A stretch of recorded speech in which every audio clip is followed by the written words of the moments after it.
The moon shone quite brightly over Lavis Vindica, a grand construction with multiple towers. However, laid out on the floor were bodies after bodies of fallen monsters. One person remained standing, clutching the legs of a big, hulking figure that stood at the center of this massacre. The wailing man cried, asking the big man if he thought that he could get away with a massacre like this. Meanwhile, the intimidating man with blazing red eyes and a frightening stare looked down at House Hilt, asking if they really thought that he would not find out about what they had been up to. What had happened here was no massacre. This was an execution carried out by the House Vindica. Saying these final words as the other man looked at him with bitterness and hate in his eyes, the Dark Lord raised his evil claw and dispatched the poor man at once, striking him down. The final scream echoed through the land, and then there was silence as he faded away. When the lights came up once again, a different lord was fuming at the action taken by Lavis Vindica. Apparently, he found this type of behavior to be completely unacceptable, and he called the intimidating man an arrogant, foolish boy. The man in charge had ordered Lavis to find evidence of treason, not to exterminate an entire family. The wild, murder-crazy lunatic had disrupted the order of the demon realm, and he had gone way too far this time. The demon king Gamudere Vindica was the one speaking. Lavis challenged this verdict, saying that he had found evidence everywhere. The old man knew as well as he did that those hilt jerks were hopeless. It was one thing to find a rebellion, it was another to massacre an entire clan bra. He yelled that thanks to those geezers who had been clinging to House Hilt, they could not punish them even with proof. They had gotten away with so many wicked crimes. Someone had to do something. As the man spoke, one of the silent onlookers seemed to be watching him very closely. Still, Lavis' father was heavily disappointed. There was a proper procedure when it came to enforcing punishment, and that procedure did not at all require his son's petty and very violent justice. The young Vindica laughed at his father's notions of procedures and enforcement. All of these were words that threatened to crack him up. The man yelled that darkness was swallowed by even deeper darkness. That was the right way to deal with things. That was supposed to be the law of survival in the demon realm. Yeah, the boy was quite hopping mad at this point. There was little hope for him. The father sighed as he stared down at his raving son, and the boy kept going, insisting that the great demon king should hear his logic. If a person could not even swallow a darkness as obvious as this, then there was no way the House Vindica could call itself the ruler of the realm. His father knew the order of the demon realm was being toyed with by the nobles. They were demons for goodness sake, ruthless monsters that lived in the pits of the deepest of abyss. The young lad did not see why they shouldn't tear through everything to solve their problem. Unfortunately, his father did not share the same mindset. In fact, the old man seemed rather dismayed by his son's painful short-sightedness. The boy was truly an incurable fool, and there was nothing to be done about that. The House Vindica could only survive if the House Hilt was destroyed. The young prince insisted on this. House Hilt was committing all those crimes in an attempt to take the throne. He believed this was why he had been sent as an investigator, instead of those cowards hiding behind House Hilt and turning a blind eye to the order. The demon king remained silent as he regarded his ever tenacious son, before heaving a rather heavy sigh. There was no reasoning with the young lad. The fact was that the prince believed he was right, and so it would be really hard to convince him otherwise. The 12 black seats, and the king had already decided on his son's punishment. The boy was flabbergasted. He could not believe that he was getting punished right now. Lavis Vindica, for the crime of violating demonic law and massacring the House Hilt. He would absolutely not be getting away with that, and he would be banished to the human realm. What a pathetic and horrible place for a demon. The poor guy was horrified. He shook and yelled that his dad could not be serious. He did not want to leave with those pathetic weaklings. However, the boy had to pay for his crimes somehow, and this was fairly better than banishment. His powers would be sealed in the human realm, and there he would hopefully learn the true dignity of being a Vindica. This whole situation felt like rubbish to him. The poor dude started to beg for mercy. Sure, he had killed the Hilt brats, but he did not destroy their souls. They were only a little bit dead.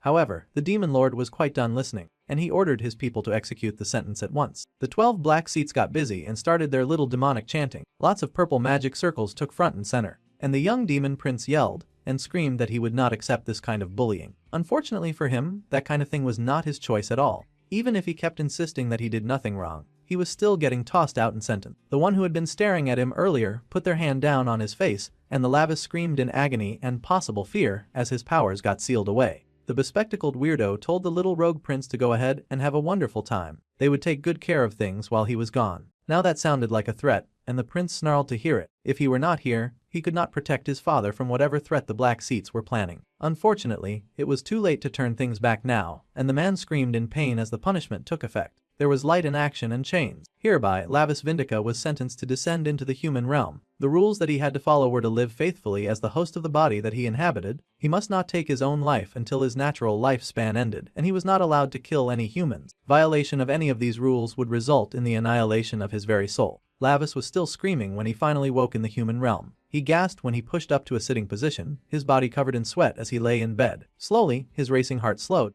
and he glanced down at the body in front of him. Fortunately for the guy, he was not starting from the baby stage, though he really hated to be here at all. The hands before him were unmistakably human. The body he was in lacked fangs or power. The boy cursed at his terrible luck, his head falling into his hands. He had really fallen somehow into the human realm, and he was sick of it. Bambi, that jerk, had been the one to betray him like this. Once he got back, he swore to find that traitorous coward and pull his horns out for treating him this way. He could not focus too much on his revenge plan though, because his body was hurting and he had no idea why. It was odd to him that human bodies hurt so much. Slowly, the boy pushed to his feet, and he stared at the pathetic body that he'd been trapped in. Naturally, he was not a fan of the situation. Those hilt punks were useless to the very end, and it was hard for him to even breathe in this awful human world. There was no sulfur flowing nearby for humans to access. Finally, someone showed up to check on the screaming buffoon. It was a lady, and she asked what on earth that sound was he had been making. She called him Appa, so she was clearly younger than he was. The boy was shocked to see her at all, but the girl was overjoyed, racing towards him and celebrating that he was finally awake. She threw herself at him, holding him tight because she had thought that he would never wake up. It seemed that she was the sibling of the body that he was possessing. The boy frowned and raised his head to see an older woman looking at him in shock and disbelief. So that was likely his mother. She called him Minho, and she sobbed in relief to see that he had woken up. The boy must have been in so much pain. Everyone around here was acting really dramatic about him standing up from bed. The boy had no idea what he was supposed to do in a situation like this. After all, demons did not usually cling to each other in such a way. They say that human relations were one of the 3 great hells. Dang. Bro really did not like being nice and cuddly at all. He was worried about whether or not he could survive in such a suffocating atmosphere. Suddenly, in came a man with a bit of a cold demeanor. He was not at all soft like the woman and the girl. This was likely his father. The wife happily told her husband that their cute son, Minho, had just woken up. The man glared like an emotionless robot, and the boy stared right back. Then, the man just told the boy to snap out of it and go to school tomorrow. A curt and very short greeting with barely any softness or love. The boy had been in bed for a week, so he had a lot of schoolwork to catch up on. The real Minho would probably have been depressed if his father greeted him like this. The mother was worried about the child's condition. After all, he had just woken up,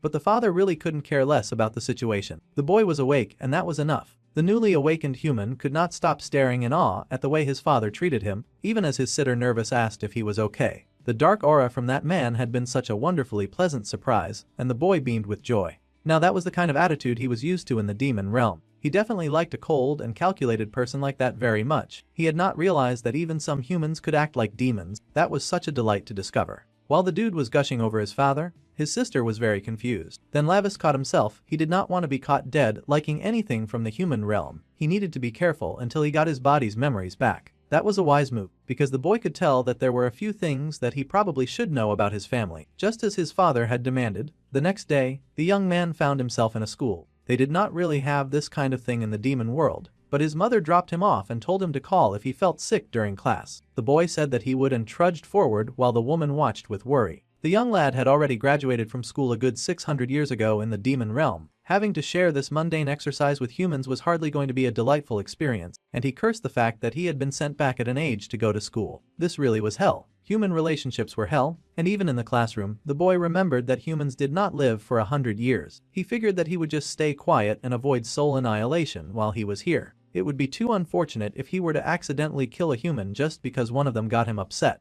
The man had already bought some time for his dear old dad when he had taken the opportunity to annihilate the House Hilt. So, he just needed to return to the demon realm and take his father's throne before the Vindica royalty was put in danger again. As he was thinking, 2 boys walked into class, surprised to see Minho back in school. The boy glanced back and wondered what was happening now. The new dude smirked and asked the kid if he had brought the late fees for the time that he was gone. The new pale-haired guy grabbed our dude's shoulder in a not-so-friendly way and began to squeeze rather threateningly. The boy groaned and then realized with horror that his body was cowering on its own. This was the highest level of disgrace, not only being scared of a couple of weak teenagers, but weak teenage humans. Now that the flashbacks were coming in, the boy realized that these 2 goofballs had apparently been bullying him a lot. They had smirked wickedly at him, and they had tormented this body like it was their living punching bag. Back then, the only thing the owner of this body could do was cry helplessly. The flashback was over, and the young demon prince now understood the reason why his whole body ached. The good news was that he was not suffering from early body deterioration. The bad news was the punks who were hell-bent on bullying him and mocking him for being scared of them.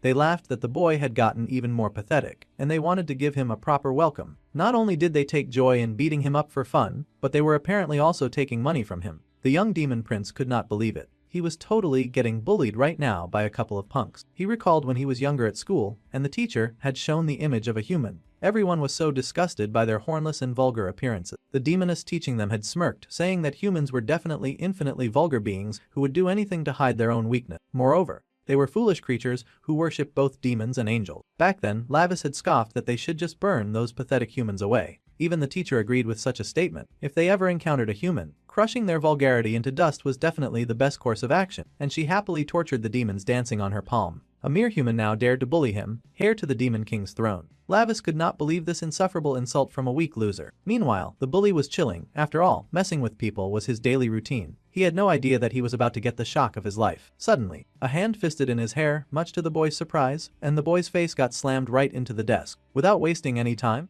the young demon prince moved straight to his revenge to punish the fools who would dare to touch him. Now the second bully was absolutely shocked, and he rushed forward to defend his friend. Lavis was surprised to see his magic react to the boy's movement. If his magic was still working, then that means that he could defend himself at least against these weak creatures. The bullies were yelling and asking if he had lost his mind after almost dying. Perhaps he had. They should be more careful when choosing who to bully if they do not want to suffer from nearly dying as well. Punk number 2 threw a violent punch, but our guy was able to dodge that flawlessly. It seemed that human insults were a great stimulant for his magic, so there was a link between profanity and magic. That was a fairly new one. But Lavis was not about to complain, and he whacked that fool with all that he had. He hit that bully so hard that the jerk went flying into the locker. Now, all the students were shocked and terrified at this development. The class punching bag that none of them had bothered to defend ever was rocking his bullies. The boy's magic should be sealed away in the human realm, but it seemed even in a human body, his magic was reacting to malice. Oh, this was too good to be true. Someone called out to Minho, unable to recognize him at all.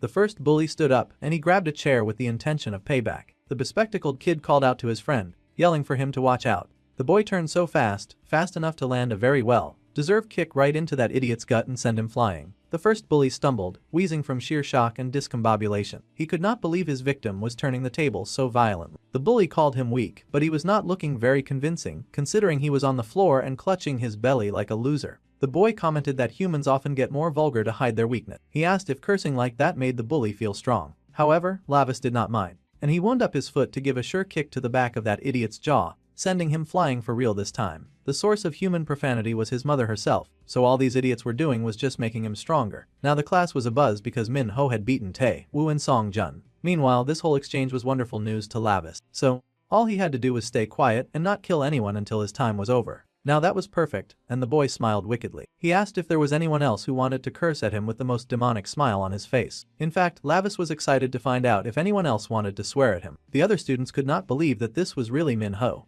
The boy standing before them was barely recognizable. Suddenly, that weak, pathetic boy who had been bullied to the underworld and back was standing before them, strong and maybe a little bit crazy. The boy with the glasses stepped forward hesitantly to ask the other boy if he was okay. The dark-haired boy smiled, noting the bespectacled boy as someone who had tried to help him earlier, though with minimal effort. He looked perfect to use as his attendant. Unfortunately, the main character was still knee-deep in demon logic, and he smiled down at the other kid, saying that he was fine. Hours later, people could not stop talking about the amazing feat that Minho had pulled off. He had taken on those bullies all by himself. That was amazing, and the little nerd asked if the boy had somehow reincarnated into another world or something. The demon prince was shocked that he had been found out so quickly. The little nerd asked with excitement if he had reincarnated from a martial world. That was the kind of thing that usually happened in comics like this, or if the boy had come back from a journey inside a game. Meanwhile, Lavis was thinking that this attendant had already noticed his true identity. Back in the demon realm, he had been warned against killing humans, as that would result in true soul annihilation. The demon prince had scoffed back then, pointing out that their teacher had encouraged them to crush vulgar humans. His friend Bambi had said that was just something that was said offhand. They really could not treat human death so lightly, apparently. They were gods who governed death.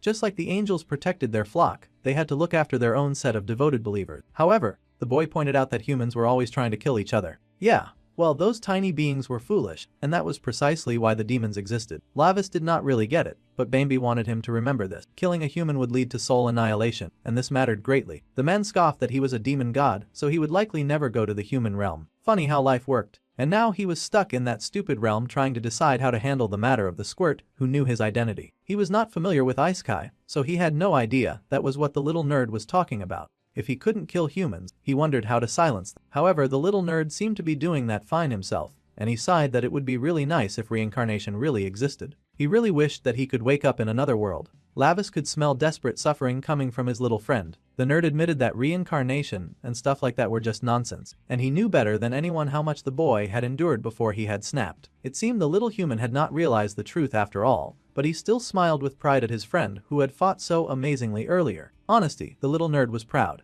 Somehow praise worked in the opposite way for Lavis, who was horrified to be praised by a mere human. All he had done was throw a few bullies around. It was nothing compared to his true strength. Later that night, the boy considered his current situation. When humans cursed him, his demonic power definitely activated. A demon imprisoned in a human body should not be able to use magic. He stared at his hand and wondered how his father could have made such an error. The whole situation was suspicious. Then he happily chalked it up to his almighty power that had no limits. The boy was thrilled. He was in the middle of celebrating when sudden pain shot through his arm, and he clutched it in agony. It was still dark outside, but the boy was writhing in pain. Despite being so advanced, he groaned at the fact that his body was just far too weak to handle his own power. His whole body hurt. He had only lived as a human for one day, but things already felt quite miserable. If his body hurt this much from exercising just a little bit of his power, the boy wondered how on earth he was going to get any darn sleep. Eventually, he did fall asleep, and the dark sky outside slowly brightened to the light of the morning sky. The sun rose over the school, and it was back to learning in the human academy. It had been forever since they had a normal day at school without those bullies hounding them for their money. Thanks to Minho, nobody was messing with them. The boy scoffed that he would rather just beat up anyone who dared. Honestly, his attitude was way too different from the original owner of that body. Lavis did not care though, he just wanted to test out his awesome power. Someone then called for Jong Minho. The boy slowly turned, and of course, the bullies had shown up with backup. Geez, those guys could never let things go. Apparently, the bully had told his big brother that some punk had packed him up at school. The bully laughed that he had been protecting these people this whole time, and this was how they repaid the favor. Minho smiled to see this new gathering of goons. What a wonderful present the bully had brought. In fact, the boy was practically beaming to hear another insult getting hurled at him. He reacted so happily to an insult rather than praise. The bullies asked him to follow them, and he happily obeyed. Much to the horror of his nerd friend, Tiwu got scolded for going around and getting beaten up, and he also got his ass kicked by a weakling as well. The boy apologized to his Hong, but now it was time for revenge. Jong Minho was just standing there with his pretty eyelashes, and the big brother smirked, saying that he could not just let the kid go. He needed to teach him a lesson. He poked the young boy and asked if this was what his mom had taught him, to beat up good kids. The young boy smiled a rather dangerous smirk as he informed them that this was exactly what his mom had taught him to do.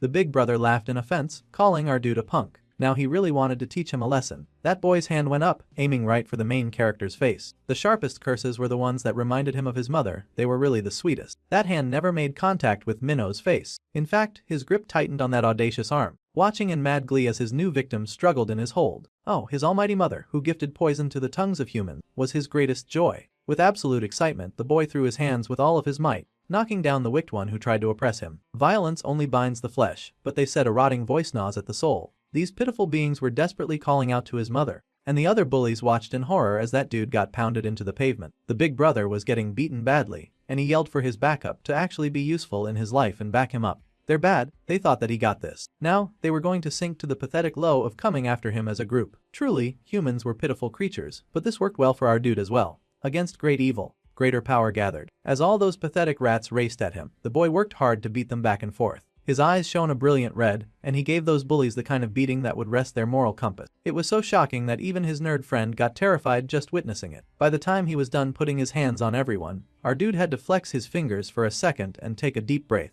All the pathetic weaklings lay at his feet, coughing and gasping in dismay, and the boy spread his arms like this sort of agony was what brought him true joy. It was so refreshing. His uncle had granted violence to humans when his mother created curses. Violence was really the best. Now he understood why that power had been given to humans too. Truly, the best for any type of communication was violence. Basking in the overflowing ray of his uncle's gift, the young prince expressed his joyous gratitude. Now that all the D-class bullies had been taken care of, our dude recalled that his nerd friend was still in the area. The boy Minho smiled with joy, but there seemed to be a pair of demonic eyes watching him. It was a little spying rat, literally a rat. As they could see, the task that had been ordered had been carried out properly. The uncle smiled as he looked down at his adorable nephew Lavis. It seemed like the young kid really liked his uncle gift. Lavis sure had a really loving family. A demon bloodstone had been embedded in his eye instead of the taboo stone. Bambi had made sure of that. Now, they wanted to see just how long this boy would be able to endure without killing someone and eternally damning his soul. There was a lot of demonic laughter echoing from the Vindika family castle. Lavis was not exactly the most loved person in his family, especially after the stunt that he pulled with wiping out the entire Hilga family. The demon prince was known for always getting his way, and no one was crazy about this. There were a few who could rein in that stubborn brat. Still, tossing him into the human realm without a second thought was really something. Gamadair really showed no mercy. To deal with a vicious high-ranking one, only subjugation by force would work. That was the creed of the Lord Gamudair, the great demon king. The human realm was where even the demon world sent its worst criminals. It was kind of crazy that a life of weak mediocrity was peak punishment for demon kind. Lavis would likely not adapt easily at all.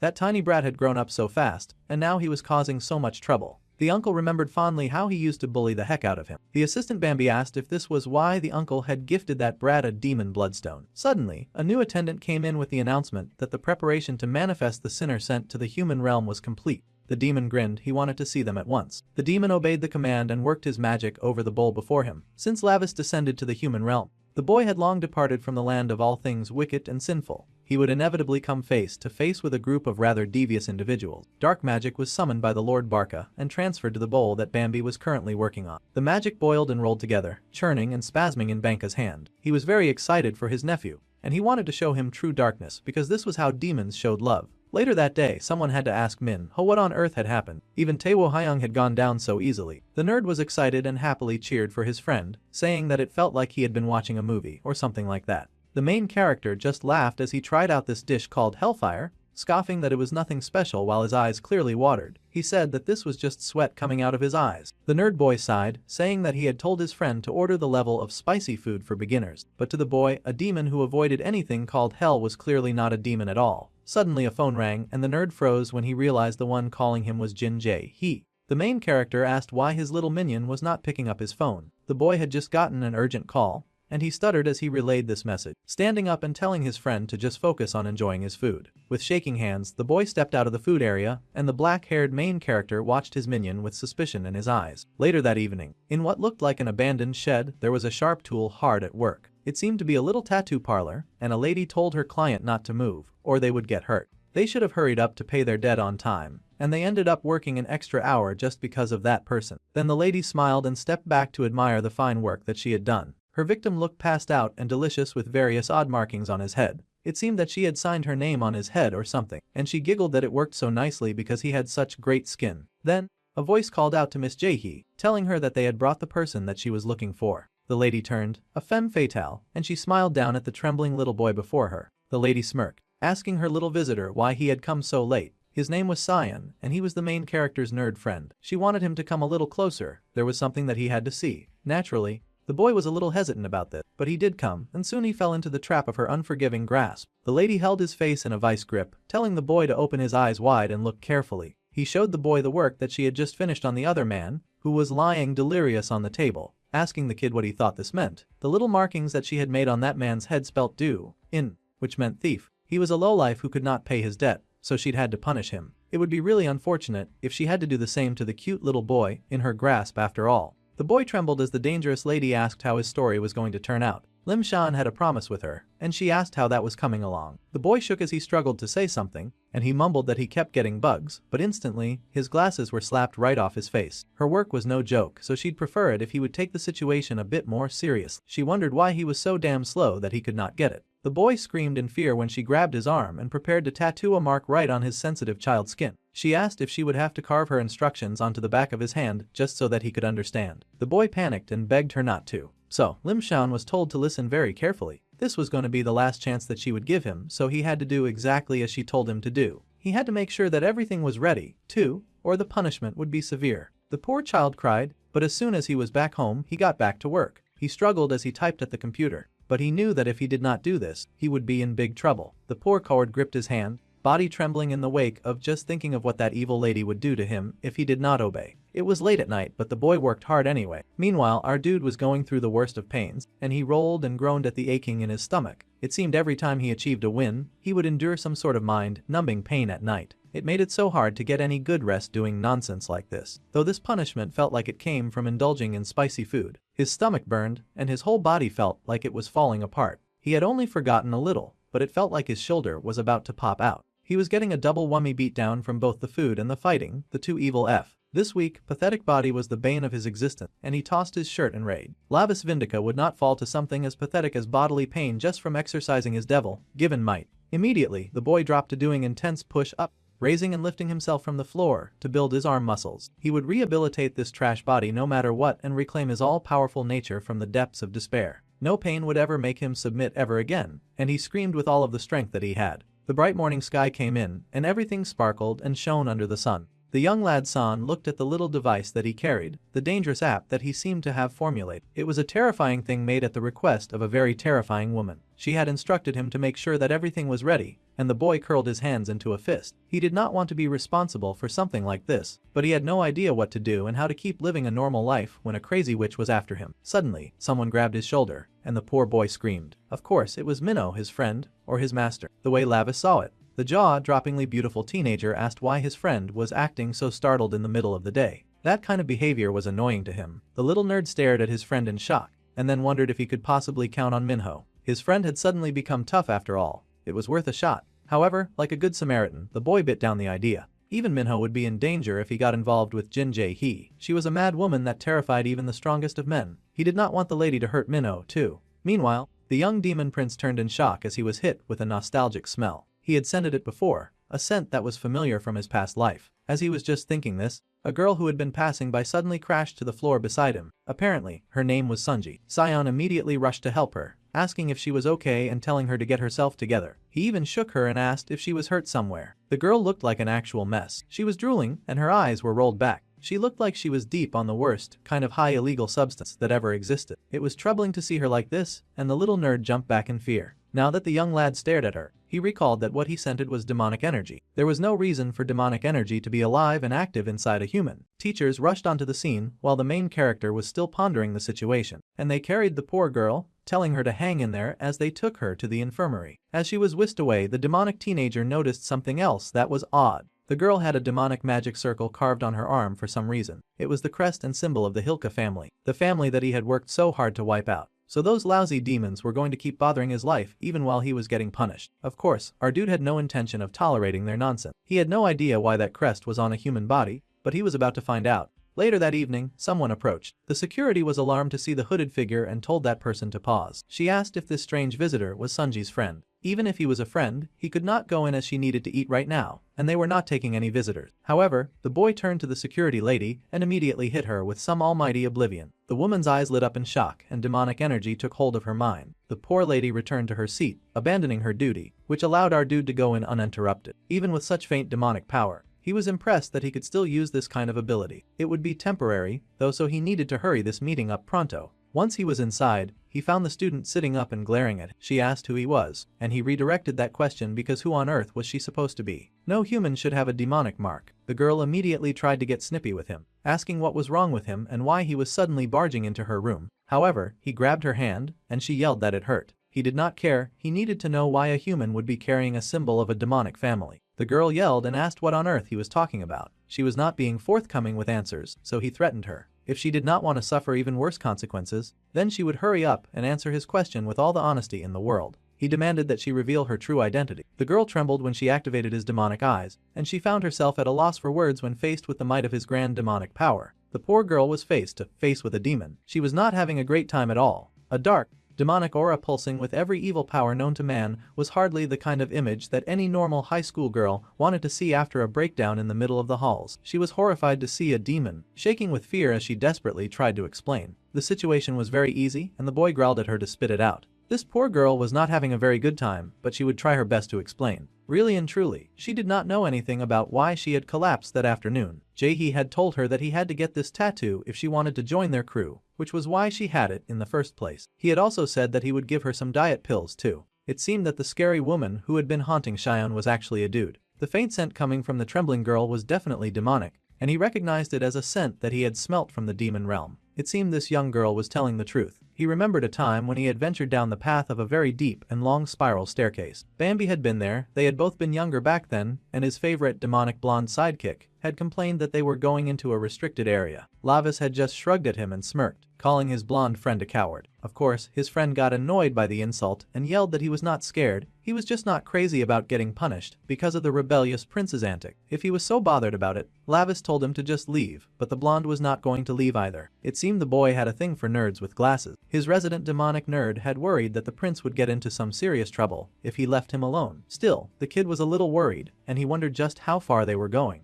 They ventured deeper and deeper into the underground, reaching a very dark and wide, menacing-looking door. As they looked around, the blonde saw it as an opportunity to drop some neat fun facts. First, he asked if Lavis knew that being in the dark reminded him of a story. Of course, the prince was not aware of the story he had in mind, but he was all ears. So Bambi began his narration. It was about those who possessed eyes that transcended their species. From what he knew, there were two ways they lost their sight. The fight way was that the light was too bright, so it would blind them, or creatures that saw nothing at all and their eyes had atrophied. In a dark place like this, it would not be out of place to find creatures like that. The prince suddenly shushed him, hiding behind a nearby door. He whispered to his tan friend that something was here. He could hear the sound echoing through this odd chamber that they had snuck into, a sound that did not come from any creature that they were very familiar with. Lying on the ground seemed to be a body with a flower blooming out of the palm of a hand. The little blonde demon was frightened and wondered what they were looking at. Lavis wondered that too, so he decided to take a closer look. No matter how dangerous things looked, curiosity always won when it came to the prince of the demon realm. Soon, they were up close and personal with that fancy feathered flower. As they stared,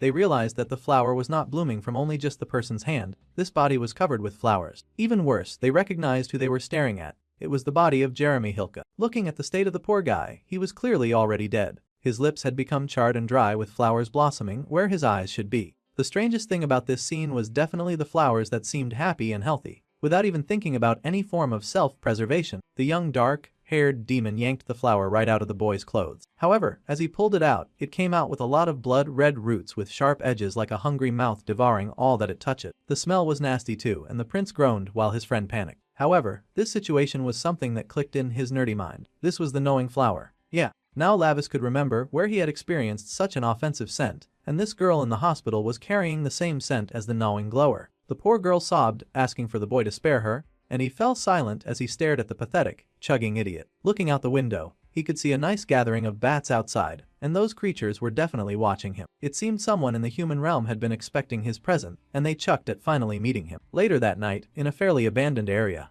a hooded figure casually walked around with his hands in his pocket. Pretty soon, he had found the Jin Ji tattoo shop. The Hilke crest and the gnawing flower were two signs that he could not ignore after he had put in all of this effort to wipe out that evil family. In fact, it was all so shady that the boy could not believe that any of this was a conversation. Meanwhile, some goons were just standing around and waiting near the exit area. They sighed greatly, wondering why their bro Youngmu was so obsessed with that high school brat. However, their bro did not want the brat, just the app that the brat had made. One of the goons laughed, asking if they were going to be doing high-tech jobs now. Some of the other goons could not focus on his words because they realized that the idiot was playing around with the blue ribbon substance. Youngmu had only developed that one recently. The other goons warned the guy to go easy on that stuff because they had already heard about what happened to Ju Sangai. The other idiot laughed that it was brand new, so the side effects were gnarly. At any rate, the idiot goon did not really care as long as the drug felt good. They were laughing and having a good time when the hooded figure suddenly showed up in the lobby. Just a glance at them and Lavis could see that those goons had the same mark on their necks. They had the same scent and the Hilke crest. This whole situation was just oozing with the scent of bad news. He stepped up,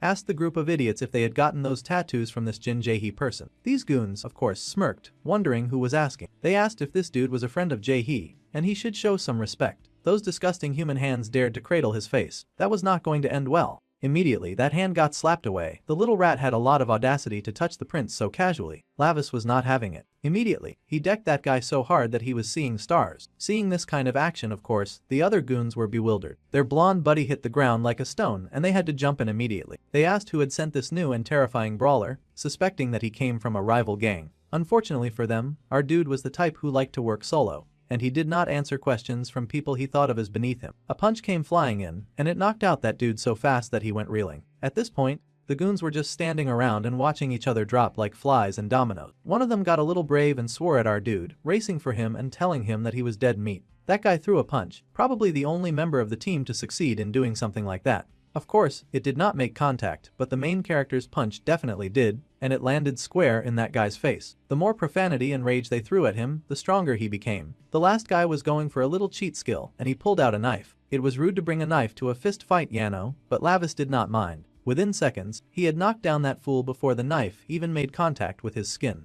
That idiot went flying, but Pretty Boy stayed cool and fresh, asking the question that he most wanted the answer to. He needed to know where Jin Ji was. Suddenly, someone pulled up. Oh yeah, it was that blonde who had taken the mysterious blue substance from before. He was spouting some demonic stuff about murder, and he looked drooling and possessed. The boy's eyes widened in shock, wondering how this guy's demonic energy had suddenly spiked so much. The goon looked rabid, like he contained some sort of supernatural, contagious disease. Obviously, the main character was not crazy about coming in contact with such a rabid dog. The goon's movements had also changed, and it seemed like the drug that he had taken was enhancing his physical abilities. The Prince of Hell braced to fight but accidentally tripped on some of the stupid fallen bodies around him. That was an annoying mistake because that stupid goon was almost on top of him. Now, Lavis had to move carefully because he knew the penalty for killing a human. No matter how threatened he felt, he had to make a very calculated move against the attacker, who looked like he wanted to murder him. Meanwhile, inside the hideout, someone was talking about that fancy app that was still being made. Jae-hee apologized for the situation, but they made it really clear this time, so it would not be long. The lead guy groaned and said that he felt like he had heard the same excuse last time. No one liked enduring repeated mistakes, especially not the boss of an underworld gang. Also, they had caught the one who was skimming the blue ribbon supply. They had the poor guy bound and trembling before them, shaking like a leaf. The poor dude yelled that he had made a mistake, begging them to spare him. He begged for one more chance and said that he would not mess up again. However, the eerie red-haired leader of the gang did not look interested in that kind of weak plea. Instead, he looked at the blue flowers in front of him and pulled them out of the pot that held them. The poor scapegoat trembled. It looked like he knew exactly what was coming next. The dude begged for his boss to have mercy, and he screamed wildly the closer those flowers came. It was definitely sick and twisted to create a death method where people were terrified of flowers, but that hand came down, and the flowers were stuffed into that poor dude's eye. He choked and trembled, and even the pretty tattoo artist watching looked uncomfortable to see everything that was going down. The dude begged for someone to save him, but there was no helping him. The next bouquet went up, and it came down with a flourish aimed directly for his eyes. The blood and gory scene was enough to frighten anyone, and the man screamed in pain before finally falling to the floor with the flowers embedded in his eyes. The man shook as he slowly died, and the redhead was nonchalant after the execution. He was not the kind to give second chances, and he trusted that everyone here understood that much. They were beyond terrified, but they did understand. The man asked again if everyone understood, his emphasis on the tattoo artist, who still had not delivered that app. The dark red, demonic-looking person asked if Jae-hee had understood what he was saying. They needed to stop making excuses, he just wanted them to bring that app to him. This was understood, of course. The night continued and Jae-hee was panicked, worried that he would be the next one to die at this rate. He called Lim Cheyenne over and over again, growling for that kid to hurry and pick up the phone. The phone was indeed ringing in Sound's house, and the kid stared in fear because he knew who was calling. Shakily, he answered the call. Amazingly, the call he had picked belonged to Minho. The boy explained that he was going to look into the situation himself, but all the kids he had found in the area were not answering his question. That was kind of hard for them to do, considering he had beaten them up to a pulp. At any rate, the resident demon prince needed some help, so he had called his best friend San to ask if he knew Jin Ji. Minho? No, actually, Lavis was looking for that guy. Minho already knew that Cyan had picked up Jin Ji's phone call back then. The young nerd was absolutely shocked at the turn that this line of questioning had taken. He had no idea how the dark-haired boy even knew about his involvement with that person. The flames of the spicy food might have temporarily consumed the main character, but he had not been blind, and he'd seen the name that came on the screen when his friend had taken that call. So, he wanted to know where the suspicious tattoo artist lived. Still, the nerd was worrying, asking how Minho even knew about Jae-hee and worried that some goons had gotten to him. It was actually the other way around, and our dude had been the one to get to the goons. That was also besides the point. He was the one who had come looking for that rotten jerk because he needed to verify something right now. He was currently at that dude's tattoo shop, but he could not find the boy that he was looking for. There was silence at the other end of the phone, and the main character paused when he spotted an adorable white kitty on the stairs. The nerd was already getting dressed and running outside, yelling that Minho should absolutely not get involved with such a terrifying guy. Cyan was coming to meet up with his friend right away. That sounded like a really annoying process, but the boy paused the call to stare at the cute cat that was now playing around with a bell. Since that call was a dead end, our dude just transferred his attention to the latest target, who happened to be the cat sweating buckets before him. He called out to the furball, grabbing it by the scruff of its neck as it sweat out buckets. There was something suspicious about that cat, and the demon prince suspected that it could understand every word that he was saying. If that were the case, then this investigation would be a tad easier. He then commanded the poor kitten to make sure that it could be understood, because the dark-haired demon had questions, and he was getting answers one way or another. The poor cat immediately responded with an affirmative in a language that the boy could understand. Good, so they were finally making some progress around here. Last time it was a rat, then a bat, and now a cat. Minho had already suspected that there was something watching him, and he demanded to know exactly what this creature was. The poor thing was a little nervous, but it admitted that it was a monitor from the demon realm sent to the human world. Its simple mission was just to keep an eye on prisoners without being noticed, that was all. Clearly, it failed terribly at the not being noticed part, but that was the only reason that it had been watching over the Lord Lavis is all. The boy narrowed his eyes at the pathetic creature before him, wondering why its demonic energy was so weak and pathetic. Honestly, he was finding it hard to believe that the creature was a demon at all. However, the little creature admitted that it did not know how the Lord had managed to notice him. A white cat in the middle of an alley like this stood out way too much. Plus, the stupid thing was standing on 2 legs right now. If it were going to spy as an animal in the human world, it should at least know how those animals behave. At this point, there was no need to ask the silly thing any more questions. Our boy had gotten the answers that he needed. Then, the prince made a new request and tried to summon the master of this creature, beckoning the master to show themselves. The creature stared in awe as the demonic power took over its body. Meanwhile, back in the demonic world, our dude's favorite blonde nerd was busy at work, and he smirked when he realized that he had been found out faster than he had expected. It was no surprise since this was the prince after all. The blonde smirked and greeted Lavis, who had figured out the situation. Yeah, the prince had figured it out, and he cursed at Bambi too for doing all this. The friend chuckled that his prince was just way too cold to him sometimes. The dark-haired boy was cautious, asking what his blonde friend was plotting this time. The blonde laughed that he had done nothing of the sort. Trying to go down this path of questioning with Bambi would just send him spiraling. Our dude knew this much by now, and he sighed and told his friend to forget it. Instead, he was going to ask way more important questions. It seemed that things were different from what he remembered, and a prisoner was not supposed to normally use demonic power in the human realm. His friend just hummed that there were often exceptions to every rule. The prince would figure out what was going on soon enough. Then he asked if the Royal Highness wanted to know anything else. So, Lavis asked about the devouring flower. That scent was strong in this world, and that was not supposed to be. His blonde friend was familiar with the scent since they had discovered it at the same time. It was a flower that was forbidden even in the demon realm, yet he could sense it in the human realm. That made no sense to him. The blonde hummed that the demon realm administration already knew that the Hilt family's reach had spread to the human world. They were persistent troublemakers, so they could not exactly say that they were completely wiped out.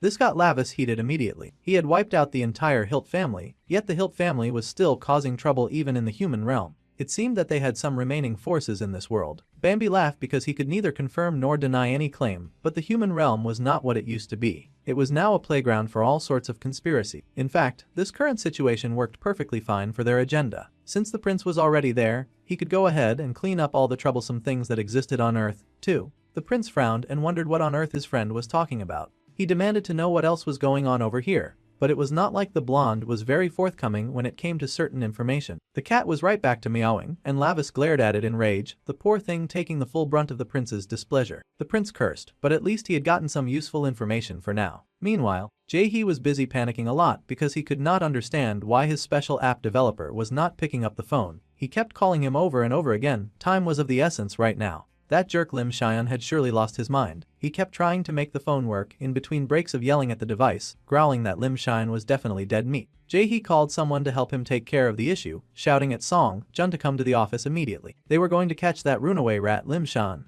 It was still evening, and the priest had not given up on digging out as much information as he could. Now he was interrogating the monitor. He figured that a monitor must know a lot about the human world information, and the cat agreed that it had to visit the prisoners in rotation. It received regular updates on basic information and its detection abilities were also fairly decent. In that case, the prince would much prefer to talk to the creature in its original form. Since he now knew what it was ridiculous to keep talking to a cat. The cat was surprised by the request, but the prince had no intention of asking twice. He expected immediate compliance, or he would be dragging that poor creature from its fake form with his bare hands. Of course, the terrified creature agreed immediately. With a focus of power that was the bright light of transformation, the little cat turned into a rather pretty demon girl. She manifested with a bright smile on her face, beaming with joy, before our dude. Now that the protagonist got a proper look at her, he scoffed internally because she looked painfully weak. Still, Bambi must have had a reason for sending her. Then, he asked what her name was, and the girl nervously admitted that she did not have one. She was just a monitoring spirit after all, a tool that existed to be used. In that case, Lur dark-haired main character proceeded to give her the most random name known to man. He called her Street since he had picked her up from the street, so that she would never forget where she came from. It was such a lousy name that it would be better for future generations if he never gave anyone another name again. However, The poor girl was so bottom rung in demon society that she was overjoyed about getting such a rubbish name. With joy, she thanked the prince for naming her. Since he had sort of officially claimed her for his own use, he then instructed Hatch tell him everything that she knew about the human world. The girl leapt into obedience immediately. Meanwhile, the young Cheyenne was running as fast as he could to find his friend. He was worried about Minho being in danger, and he groaned that he should have kept refusing those wicked people until the end. Now his friend was in trouble. The poor boy had thought that he had hit a jackpot when he had participated in a contest and had somehow won the challenge for creating an app. However, he ended up being picked up by a group of very shady-looking people who had heard that the prize money was just a measly 50 million. The boy clutched his winnings close to his chest, staring in fear at the people before him. They called him a precious asset now, and immediately, the goons were instructed to drag the poor boy into the car. The boy had screamed in fear, losing the flowers he had won. From then on, his life had been hell. He had met the redhead leader who had asked the key what he was shaking for. They were just doing a simple business transaction after all. Right beside him was 50 million won in cash, and all he had to do was hand over the app that he had made. The poor boy shook and said that he had not created this app to sell it. The big boss fell silent as he considered this answer. Then he told the kid that it was just an assumption. The poor boy shook because, truly, he could not stand his ground. He had no money to fight such terrible-looking people. Now,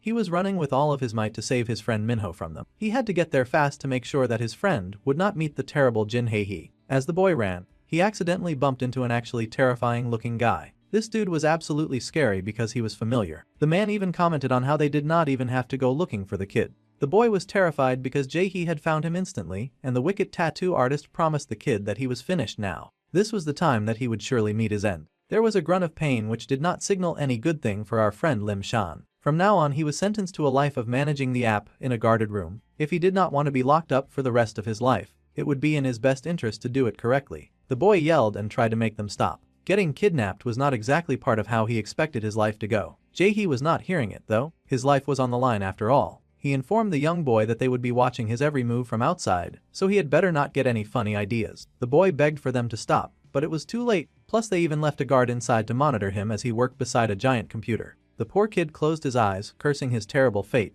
Outside, Jae-hee's goons curiously asked if that kid was really a developer. The boy looked like a total pushover after all. However, the artist knew that pushover geniuses were the best. They just needed what he built so that they could distribute the blue ribbon. The app he made was called I'm Here, and they wondered how a strange, sounding app like that was supposed to be a distribution channel. Even the name sounded like trash, just like the kid who made it. However, the corny-sounding name was necessary for the distribution's success. Even the logo of the app was friendly and warm, with a mix of blue and pink ribbons. The redhead showed up then. The big boss himself had come into town, and he asked if everything was ready. That thing that Lim Shan had made was the core of the blue ribbon project after all, so they had to make sure that everything was going well. Once they had the buyer's data in their hands, they would be able to manipulate the market however they wanted. The real-time location sharing feature would also quickly become their primary weapon for expanding the business. This made the goon visibly excited to hear that they would soon start selling the blue ribbon for real. The demonic-looking redhead glanced down at the sweet in his hand, mumbling a half-hearted confirmation. It was now time for them to show this drug to the world.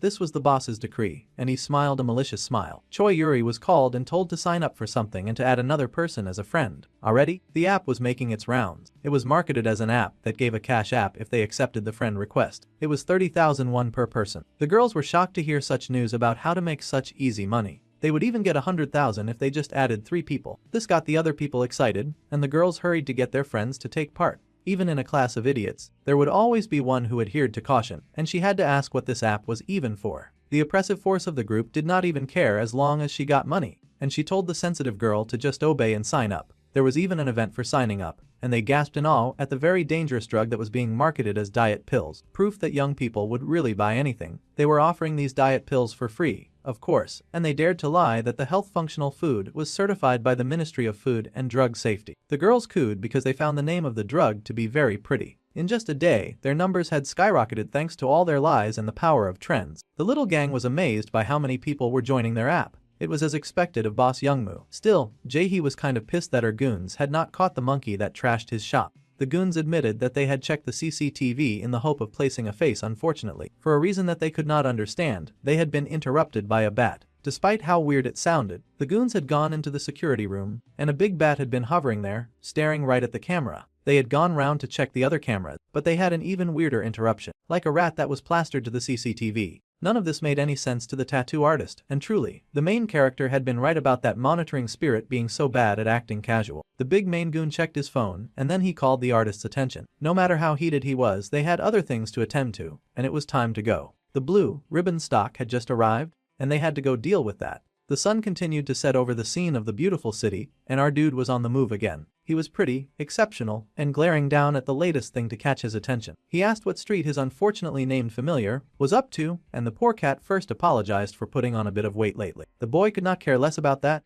He wanted to know what was up with the investigation that he had directed yesterday. It was by no means an easy task, but he finally figured it out. Flashback to then. The main character had knocked down the blonde and troublesome character, and he remembered picking up the odd packaged blue product that had fallen from the blonde's hold. A quick sniff immediately informed the dude that it was definitely the scent of the gnawing flower. So humans had been consuming this nonsense so that they could awaken their ungodly powers. It was impossible to cultivate the gnawing flower without a host, and our dude wondered how they had been able to get their hands on a flower that was wiped out even in the demon realm. So his little spy had come back with some vital information on that candy that he told her to stalk called the blue ribbon. Apparently it was spreading among humans in various forms as diet pills or supplements in disguise. The boy asked about the raw materials, and apparently, the blue ribbon was being manufactured so secretly that it was difficult to track down the source of the material. Obviously, the prince was not so pleased about this lack of any form of concrete information. He needed something that was actually useful, not air that led to nowhere. The spy got nervous, but she also got useful aid away. It turned out that the finished product was currently spreading rapidly. Since the volume was so darn massive, if they followed the concentrated traces of demonic energy, they would be sure to find the manufacturer. Now that was the kind of information that our bro liked to hear. However, if the little rat had already figured it out, then she would have gone there already to scope out the area. There was no way she expected him to do her work for her.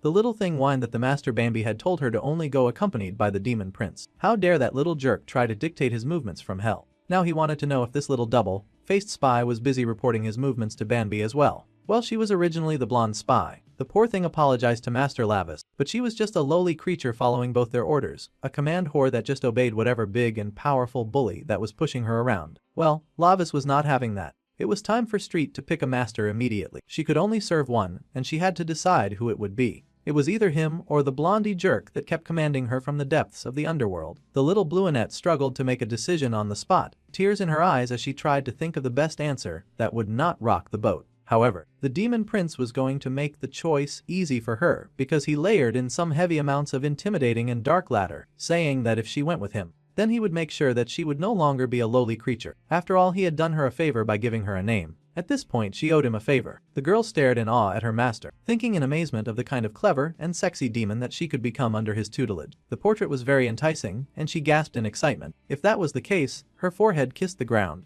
and she happily pledged her blood and flesh to the great darkness of the Prince Lavis. The boy felt very satisfied, smirking rather demonically, and he lifted his hand to pat her head. He, Lavis Vindica, would now take the little maiden as his personal subordinate. Something seemed to fly out of her head, and it looked like Bambi's control over her. Now that the dark-haired prince had established dominance, the kitty was truly his now. Now that he had permanently gotten rid of Bambi's control, the prince announced to his new pet that they would now head out to the location where the blue ribbon was being gathered. Immediately, she hopped to it, and the sky continued to darken into the evening. They arrived at an odd-looking place in the woods that seemed to act as a makeshift warehouse with a lot of large tanker boxes. This was apparently the area where the demonic energy of the blue ribbon was concentrated. Now that they were here, the prince was interested in one-upping. However, the kitty paused because there was a seriously tight lock around the boxes. It was held closed with heavy chains as well. The prince just told the weakling to move and raised his fist. With a swing of his hand, the chains fell apart, and the kitten stared in awe as the box definitely creaked open. Both stiffened as the doors opened, and their sensitive demon noses were hit with a thick scent of something absolutely nasty. It was enough to make them want to barf. Inside the box were dozens and dozens of sealed boxes. Every single one of them was a product made from the blue ribbon plant. The prince stiffened in horror. He could not believe just how many of these things were available. In the realm of the demons, a loud and hearty laughter rang through the mountains and the valleys. It was Lavis' uncle, and he seemed involved in a very serious sparring match against his dear sweet nephew. No matter how hard the little demon fought, the bigger demon laughed that the boy was still far too weak. The little boy snarled in anger, growling that his uncle was disgusting and vulgar. The bigger shameless demon just laughed that if his nephew was not going to have the decency to be cute, then he should just hurry up and die. The requirement for some uncle loving was apparently some cuteness. However, the little kid had no intention of dying, and he raised his arm to block that ferocious blow. He managed to use his elbow to slow down the intensity of his uncle's punch. The purple-haired demon was rather proud of him. However, Lavis was still a kid, and soon the poor boy found himself screaming as he got tossed down the side of a cliff. He had fallen, cursing his uncle the entire time. The boy really did not know the first thing about being cute. The purple-haired demon laughed as he watched his descent, asking his cute nephew if he really had plans to die like that. Child raising in the demon world was truly unconventional still.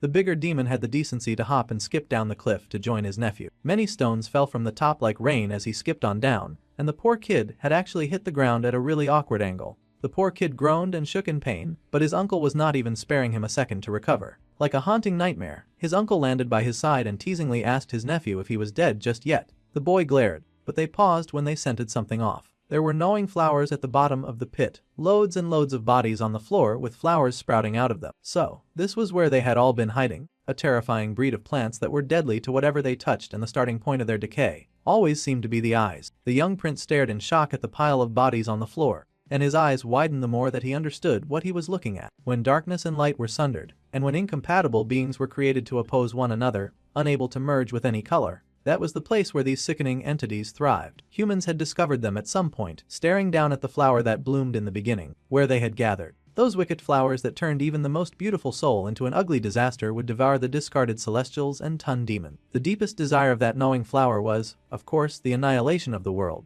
What a wicked but beautiful creature. The entire pile of them had been burned by the boy's uncle immediately, mercilessly ending their wicked and terrible reign. Those flowers would never get the chance to leave the pit, and the purple-haired demon smiled with pride while his young nephew looked on at the flame. Now here he was in the human world, once again confronting the awful beings that were those flowers. They certainly should have all been incinerated back then, but it seemed that the demonic found a way to grow no matter what. The little spy covered her nose as she agreed. The Lord Demon King had scarred the demon realm and wiped them out completely. At least, that was how the story went. However, if that is true, then there should be no reason for such a massive stockpile of the product that is being distributed now. That flower had actually first appeared in the human realm, and this place was a middle ground where the chaos of the light and darkness often mixed. The human realm belonged to neither side after all, yet they were capable of leading either, letting light or darkness into their lives. According to human history, the boy had been taught that humans also eradicated them thousands of years ago. However, looking at this, if they had appeared in both worlds simultaneously, then someone must have orchestrated it. The cat nodded and agreed. It was likely that she had no idea what was going on, but she was going to keep agreeing with her new boss. Suddenly, a flashlight came on in the area,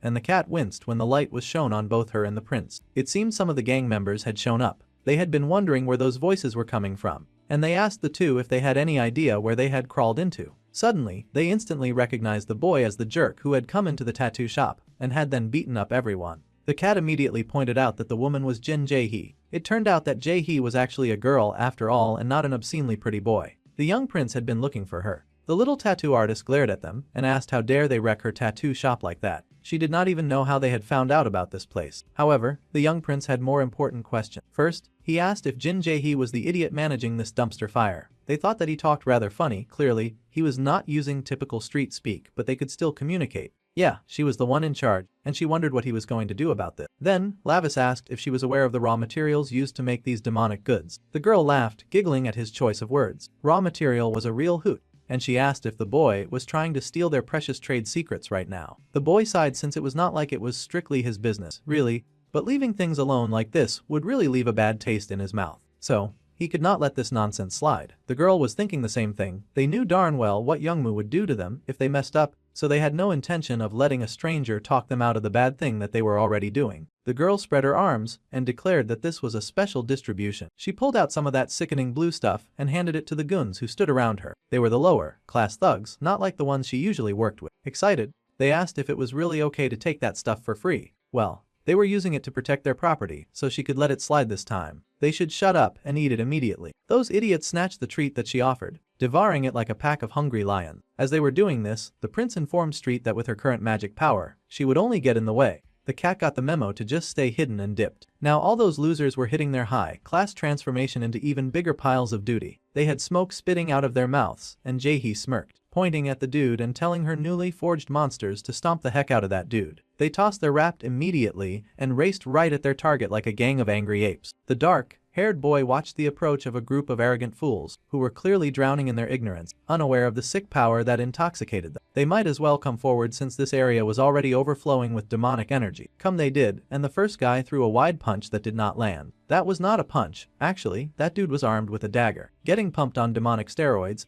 and then using a pointy weapon was definitely a different level of cheating. No matter how low they sank, they were not getting a drop on Lavis though. The boy whipped out the Karat Chop special and diced up those amateurs with a few quick blows here and there. In fact, he even threw in a kick for good measure because they had to drop their level of disrespect. Now we can't forget that these enemies are evil charged and they are coming in one after the other, so the boy could not drop his guard. He fought hard, dodging their attacks and using the force of their lunges against them, so that those idiots would end up taking a punch to the face. Then he whirled around just in time to get jumped by some dude who did not respect personal space. That little Lek was hugging onto his midsection like it was going to rain gold. That was tough. And the demon prince was having none of it. Unfortunately, that evil rat was the first to land an actual hit on him, and he got thrown to the ground. Getting his school uniform dirty was really annoying, even more annoying when that jerk tried to knee him in the face. Fool Lavis once, and it was a shame on him, but he was not about to let these losers fool him twice. Within seconds, he had grabbed the offending knee. His kitten had been watching the whole exchange with great worry and fear, but Jae-hee was, of course, having the time of her life watching someone get beaten up. All of her mad and wild dogs were happily doing her bidding and spreading pain through a single target. Of course, she was pleased. Lavis had to keep up with 4 enemies at once. This whole vigilante thing was really not for a demon trapped in a human body. It was very inconvenient to have to fight cheaters using steroids. They had ingested a larger dose than last time too, so they were causing him serious trouble.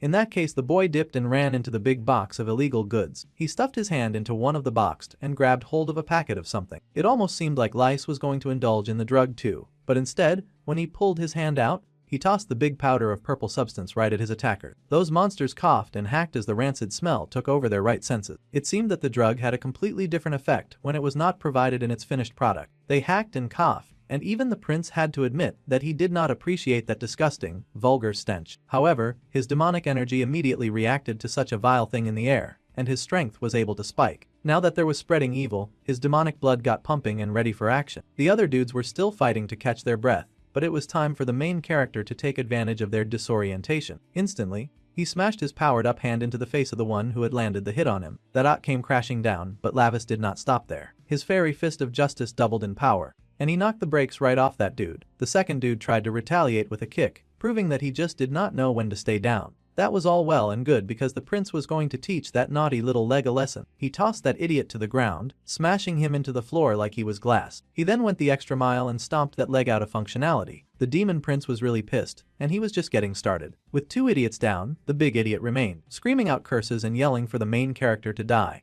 That was rich because the dark-haired boy had no intention of dying so early. He smacked that dude really good and sent him soaring. However, that guy was not allowed to hit the ground just yet, not until Lace hefted him up and then tossed him like a sumo wrestler. Big guys won big and stud ugly prizes. Now Jae-hee was no longer smiling. She had no idea that they had signed up to fight the devil for whatever ugly reason. She had no idea how that kid had been able to beat the whole team all by himself. As it just so happened, our boy was still leaking demonic energy, and of course, he had a new target that was currently shaking in her boots. The aura that he was letting out was absolutely frightening, and the dark shadows that amassed behind him looked like the making of a horrifying elven monster. The girl shook and trembled as she stared in horror at what she was seeing. The boy that they were facing was like a ghost or maybe even something worse. At the 5th SC Concours, the ballerina on the stage took a bow, as she stood on the stage in a frilly, cute little outfit. Then Yuri was called in. She was Kang Haeyeon's daughter, and with her skills, they could have easily joined the Venus Ballet Company. Just then, the redhead barged in to greet their very important customer. The woman yelled and asked who on earth these guys were.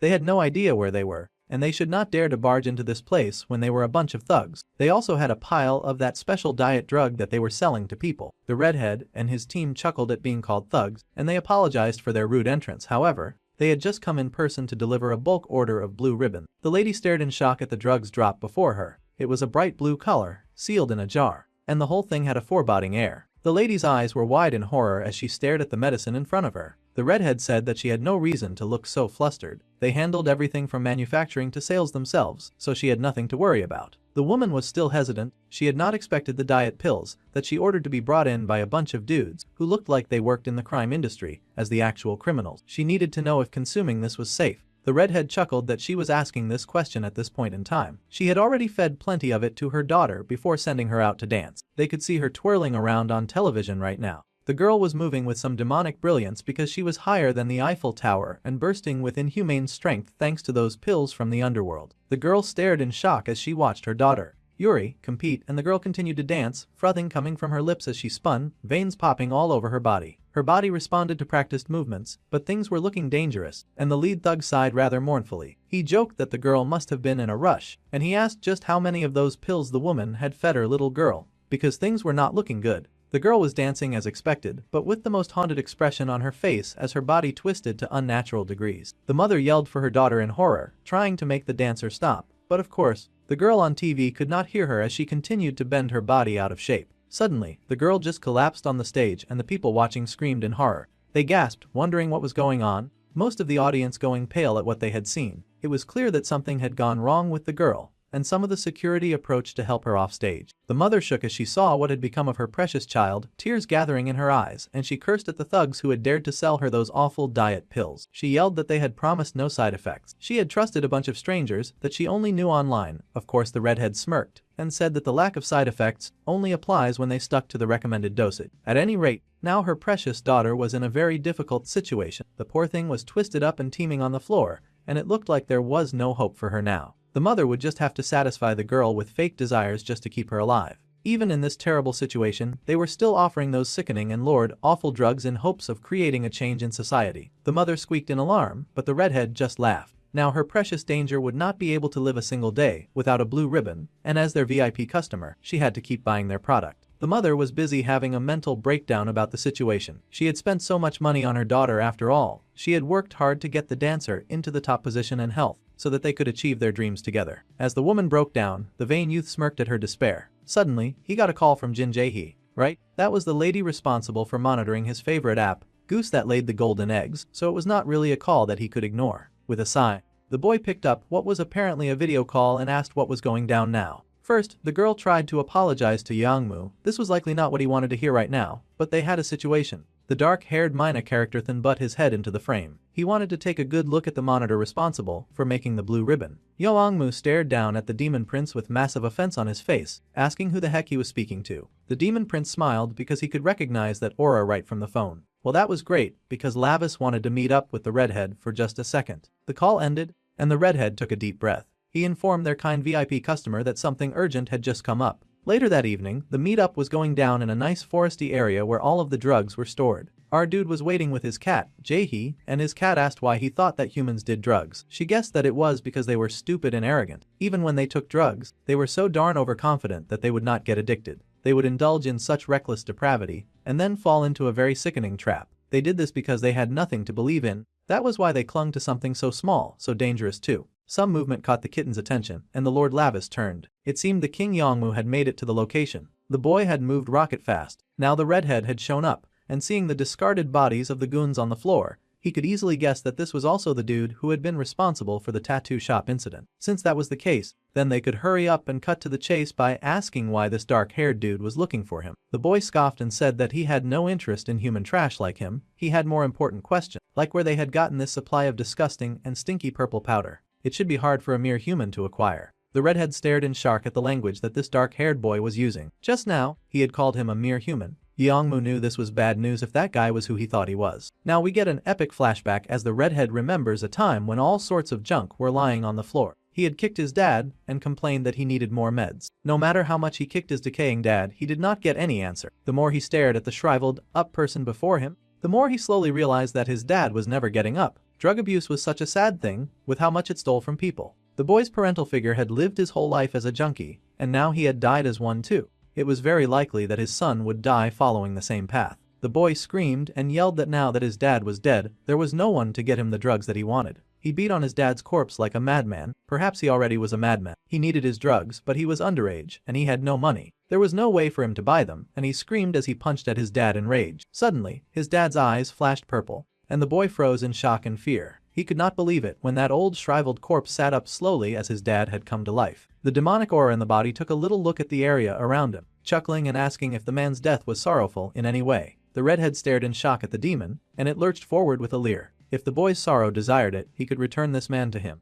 The redhead just laughed like a mad person. He did not feel sorrow. In fact, the kid was happy that his stupid dad had died. He did not need trash like a dad. The boy screamed that her just needed some darn drugs. The demon was not too bothered by this wild behavior. If drugs were all that the kid needed, then all her had to do was feed his father's corpse to the gnawing glower, and he would get all of the drugs that he needed. There was actually a demon passing around that flower to human. With that, a covenant with the boy and the demon would be established, and the kid would obtain what he desperately desired, which was drugs. The boy stared in awe at the flower. Then the demon added that if anyone deceived his loyalty or denied the gnawing glower, then the redhead could go ahead and kill them. This covenant would protect the human who established it. The boy stared emotively at the flower for a bit, eyes focused on it like he was staring at a weird creature from space. Slowly, that blank look stretched into a wicked smile, and the boy gleefully took that flower and planted it right inside of his dad. He was truly a very wicked creature, and blood splattered all over the room as the covenant was formed. Now, in the present, the redhead was offended. He could not believe that this boy and a stranger had called him a mere human. The dark-haired demon hummed, saying that he must have something to believe in. The redhead did indeed have something like that. That person had given him a new life. Just as the demon prince had thought, he had made a contract with a demon. Now, the dark-haired main character smirked, saying that he did not know what kind of trash that the bro believed in, but both that rotten demon and the redhead were a pity. The more that Yangmu heard, the madder he became. This insignificant little rat was here insulting his lord and savior. Immediately, the demonic head of the gang ordered that his goons should drag that little punk over to him immediately. Well, they rushed to do as they were told, like they feared their deaths if they failed. Immediately, the cat took off because she could already tell that she was no match for whatever madness was going on around her. This back and forth situation with fighting low-effort goons was really boring Lavis. This was a serious situation here, and he wanted to clean up this filthy mess as soon as possible. So, the fight began. A vehicle went barreling down the street, and the poor, rich woman had no choice but to buy more of those terrible drugs as she rushed her precious child to the hospital. Now that they had gotten a good number of people addicted to that stuff, orders were now skyrocketing since the drug had launched. Blue Ribbon was totally hitting the jackpot, and they were increasing very important customers nationwide, which would be a piece of cake at this rate. In fact, the company was already preparing to become some kind of global enterprise. There were already a few cases of unfortunate fools who had passed out from the overdose. Their brother Yangmu had already opened up routes in China and Japan. They believed so strongly in their big brother Yangmu, believing that with him, anything was possible. Meanwhile, the kid who was responsible for this app was hearing every word and hating his life. Thanks to his creation, the drugs were spreading fast. The boy begged for this situation to stop fast, begging for someone to save him. Fortunately, it seemed a hero had hurt him, a demonic hero of course. The scared Jaehee begged for her boss to see how easily that kid had taken down the guards. He was not a normal person. In fact, there was a chance that he was not even human. Lavis just sighed and turned to the redhead in question. He had staged this whole thing so that he could meet Yangmu, so the arrogant human should not keep him waiting. The redhead was silent, the covenant that he had made pulsing through his veins. He recalled that if any denied the power of the flower, he was instructed to annihilate them, with this order pumping through him. The dude pulled out the drugs in his hands, recalling his promise to do as the demon said. He tossed the drugs in his mouth, chomping in the name of the Lord Bower Hilt.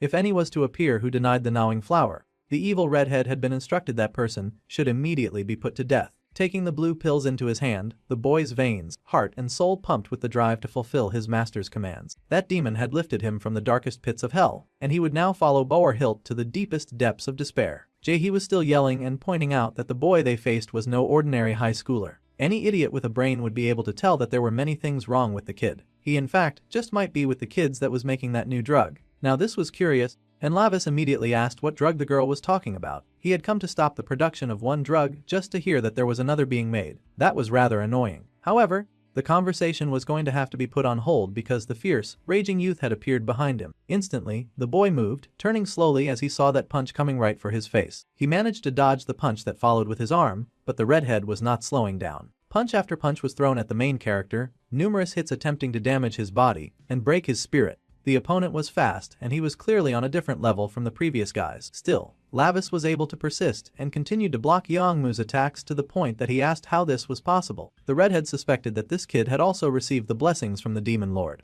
The redhead, however, was not accepting that. The Lord Hilt was his god and he had no intentions of sharing. He was going to be selfish until the end and hog onto this power that was his and his alone. The dude was a real piece of work, but now the prince could understand the gnawing flower and this disgusting smell. The god that the redhead believed in was clearly Bower Hilt. The redhead could not believe it, even though he had not mentioned it. This opponent knew the name of his god. The redhead growled, shaking with an anger that only heightened when the main character outright laughed at him. Lavis called the gang leader an idiot for picking such a pathetic loser as his god. Truly, no one around had any form of standard. It was rather pitiful to watch. The redhead yelled that our guy had no right to insult the one who had taken pity on him. The dark-haired boy just chuckled more. The demon Hilt must have pitied the pathetic human. In fact, the main character guessed that his opponent must have looked so pathetic that he sought him out, even while hiding and running away himself. The redhead screamed in rage, his face distorted in anger as he yelled that a wretch like Lavis had no place speaking about his previous god. He fired out even more attacks, even more rapid punches, attacking as his life depended on it,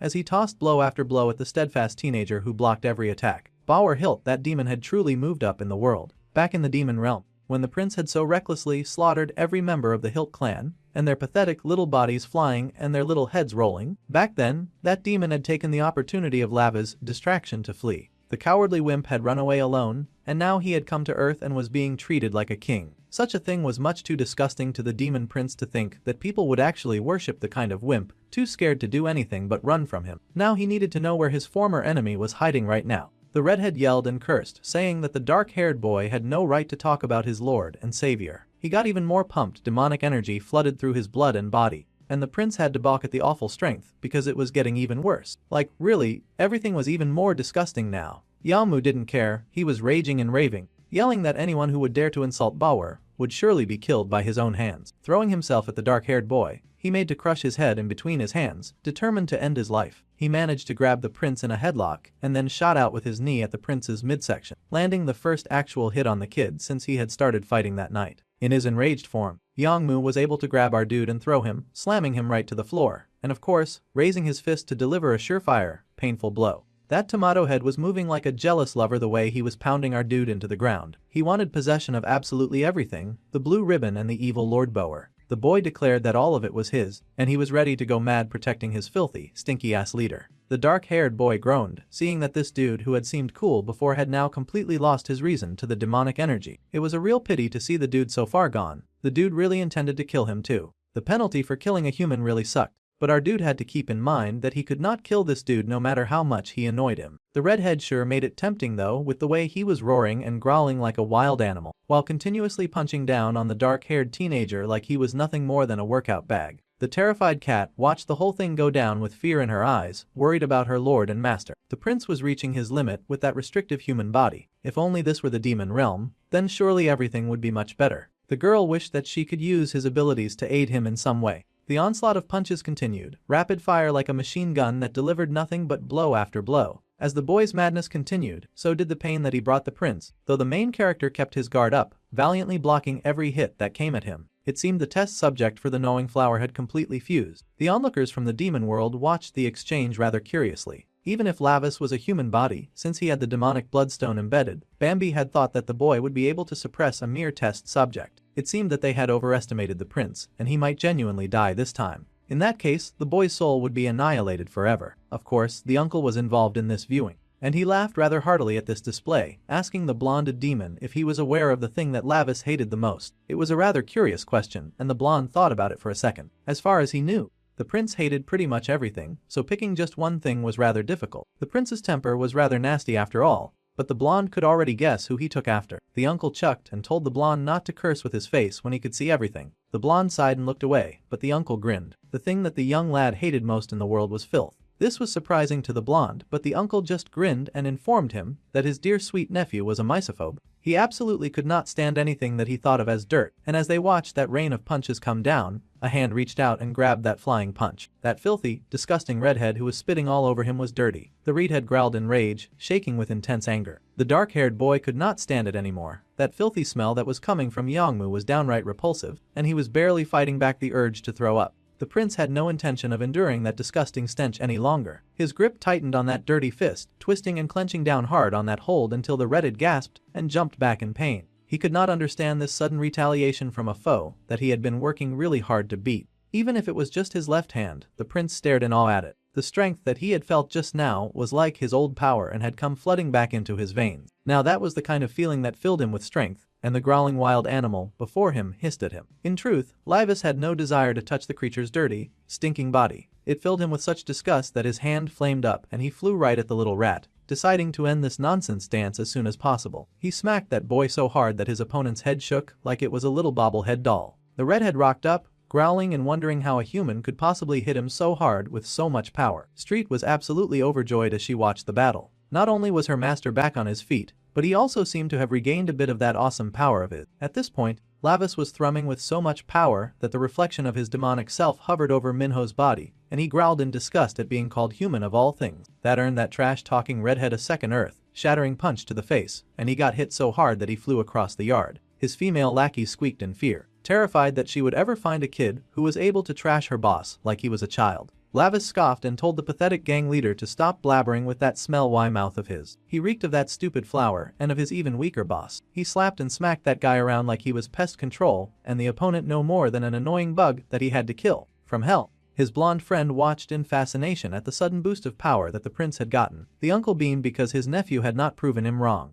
The prince must have had a headache from the stench after that test subject awakened. It must have been really hard to get close because of the smell. That was because the precious prince hated filth more than anything. When his mysophobia was overly stimulated, it led to an awakening in the boy, letting him use a portion of his real and true power. Now the blonde stared in awe at the older demon, asking if the prince could somehow use his old power even in a human body. It would probably come with a few physical repercussions, but the blonde was in awe. Even with the demonic bloodstone, it should be impossible for the sinner's body to fully wield the power of the demon realm. The uncle beamed with pride, saying that the situation was that Lavis was no ordinary guy. No matter what anyone said, the prince was and would always be the kind of mad demon that took after his uncle. Relentlessly, the prince pounded that idiot into the floor. He was a foolish creature, and the redhead should consider himself lucky that the dark-haired boy was not allowed to commit murder with this body. If not, he would have torn that idiot's head from his shoulders. The raging lunatic stared in confusion, unable to compute how this teenager had beaten him so badly. He who had received a direct blessing from Balwar. The boy touched on the powder before him, and of course, he immediately got thrilled when he recalled that he had all of that demonic drug ready for his consumption. He planned on getting high some more and becoming a true menace. However, Lavis warned the rat not to get any funny ideas. He would have to finish the redhead without killing him. The prince launched his attack, rearing back like a catapult and then shooting forward in a way that had the youth's eyes widening in horror. Lavis came in like a bomb,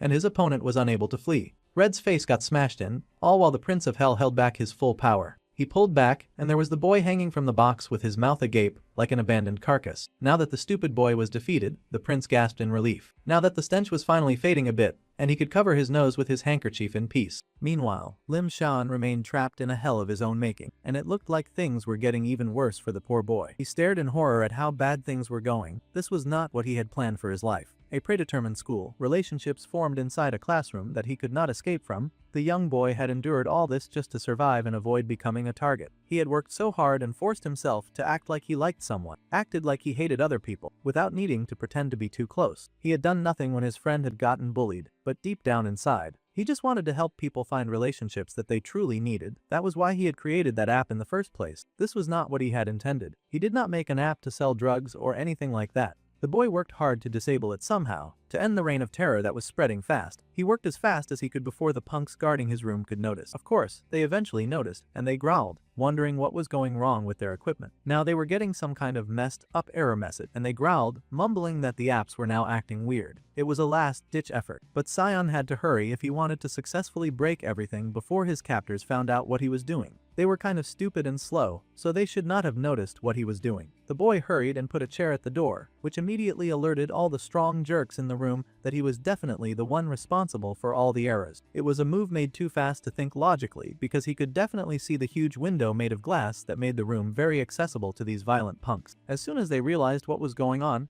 they immediately started raging, roaring and cursing at the kid, as well as doing their best to get inside. They had to hurry and open the door before he wrecked their business. As they were trying to do that, the little bespectacled kid was working very hard at deleting the app and all of its data, so that no more of that filthy blue ribbon could be spread around the world. He moved quickly, faster than his little fingers had ever moved before over the keyboard, his fingers moving with urgency as he tried to fulfill all of his desires as fast as possible. He begged for this to hurry and work, and an alarm button lit up on the screen just as one of those violent punks finally tossed a chair right through the glass window. Naturally, the thing shattered, and the punks came leaping through to bring hell to the kid who dared to defy them. There was now nowhere for him to run, and they growled, punching his glasses right off his face. They were always doing that. They stared in horror to see that the app was already lowly deleting itself, and they kicked the brat with hatred and rage. They had to stop the app from deleting immediately because if Yongmu showed up, they would definitely die. But they did not know the first thing about computers and were not sure how to stop the app from deleting. The kid was not going to say a single thing either, and he protected his head as best as he could with his arm, knowing that he just had to hold on until the app got deleted. Somehow, no matter what, he would make sure that the monster he had created would go down, even if he had to go down with it. With a growl,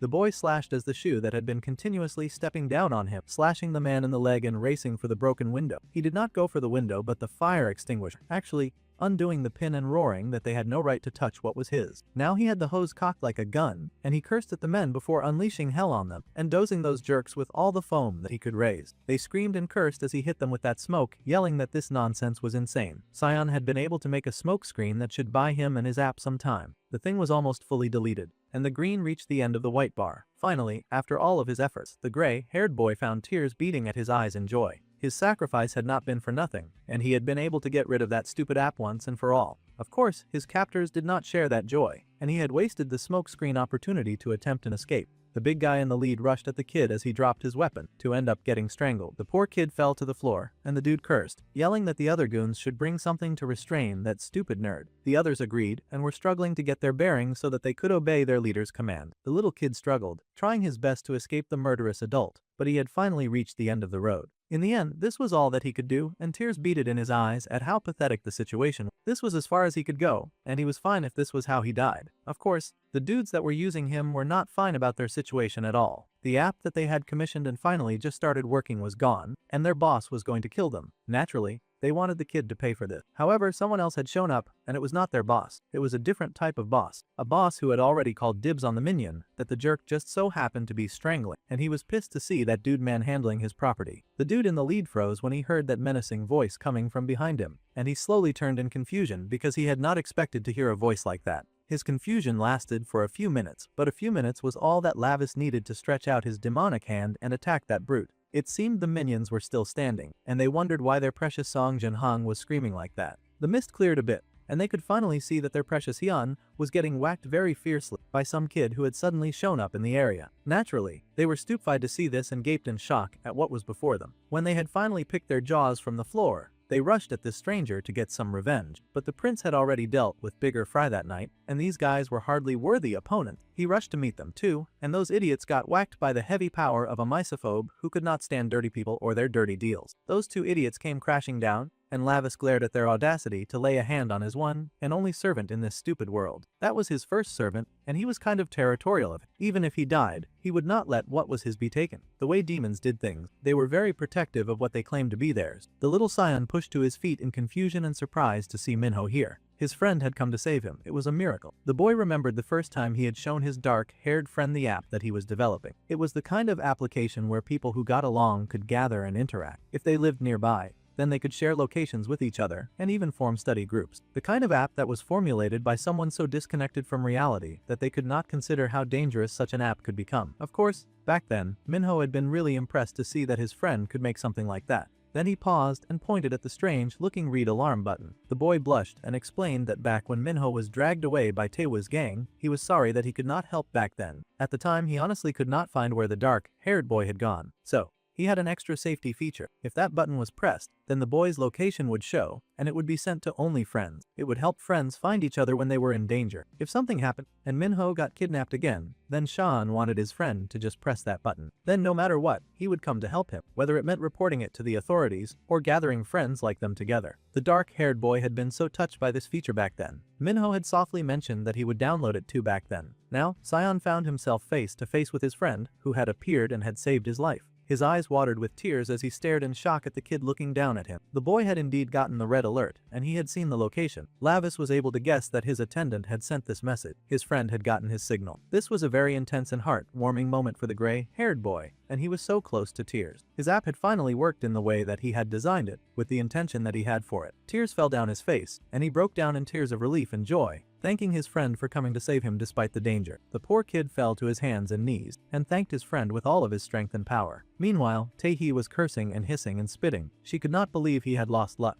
and she had no idea why they had suddenly found Thumbelves facing an enemy that was so strong. The kitten told her to stop moving already, and the girl hissed, trying to escape. Still, the cat had to huddle her tight so she could not get away. Fortunately, Lavis returned, but that distracted the blue-haired cat girl enough for the tattoo artist to slip out of her hold and make a run for it. She ran in horror, and Street tried to get her, but the young lad just told the girl to leave the tone alone. They did not need the tattoo artist anymore, now that he had destroyed the drug, the stupid app, and he had his favorite minion back. First of all, it seemed that all the devouring flowers they had were finally gone, because that thick stench was finally gone. The boy had also made sure to torch the entire warehouse of that disgusting powder. The firefighters had come in to take care of the flame and save the trees around it. They worked hard to suppress the flame with all of their firefighting tools. They happened to find the redhead placed in a safe place away from the fire. It was unfortunate that our dude was not able to roast those guys as well, but he could not kill, so he just tossed the gang leader and his goons to the side. The firefighters were shocked to see those people. They looked half dead, but they would be able to save their lives and hopefully throw them in jail. Meanwhile, Minho and his little team skipped happily back to safety. The attendant got his glasses back, and it was a miracle that they were not broken. Now that he could see again, he stared in awe at the funny-looking blue-haired girl with a horn and pointed ears. Meanwhile, the main character was starting to feel like his Uncle Vamber was totally using him. He glared at the sky and promised that as soon as he got back, he would not be letting this raggedy behavior slide at all. They had to check in to be sure that they did not need to go to the hospital. Minho insisted that going to such a place was annoying, and he would rather sit around and let the boy tend to him. His attendant was quite happy to do so, smiling softly as he thanked his friend for coming to save him. He had just pressed the SOS in case, but he had not expected his friend to actually come. Now that the boy thought about it, he mumbled that he was kind of already on the way to that building by complete coincidence. However,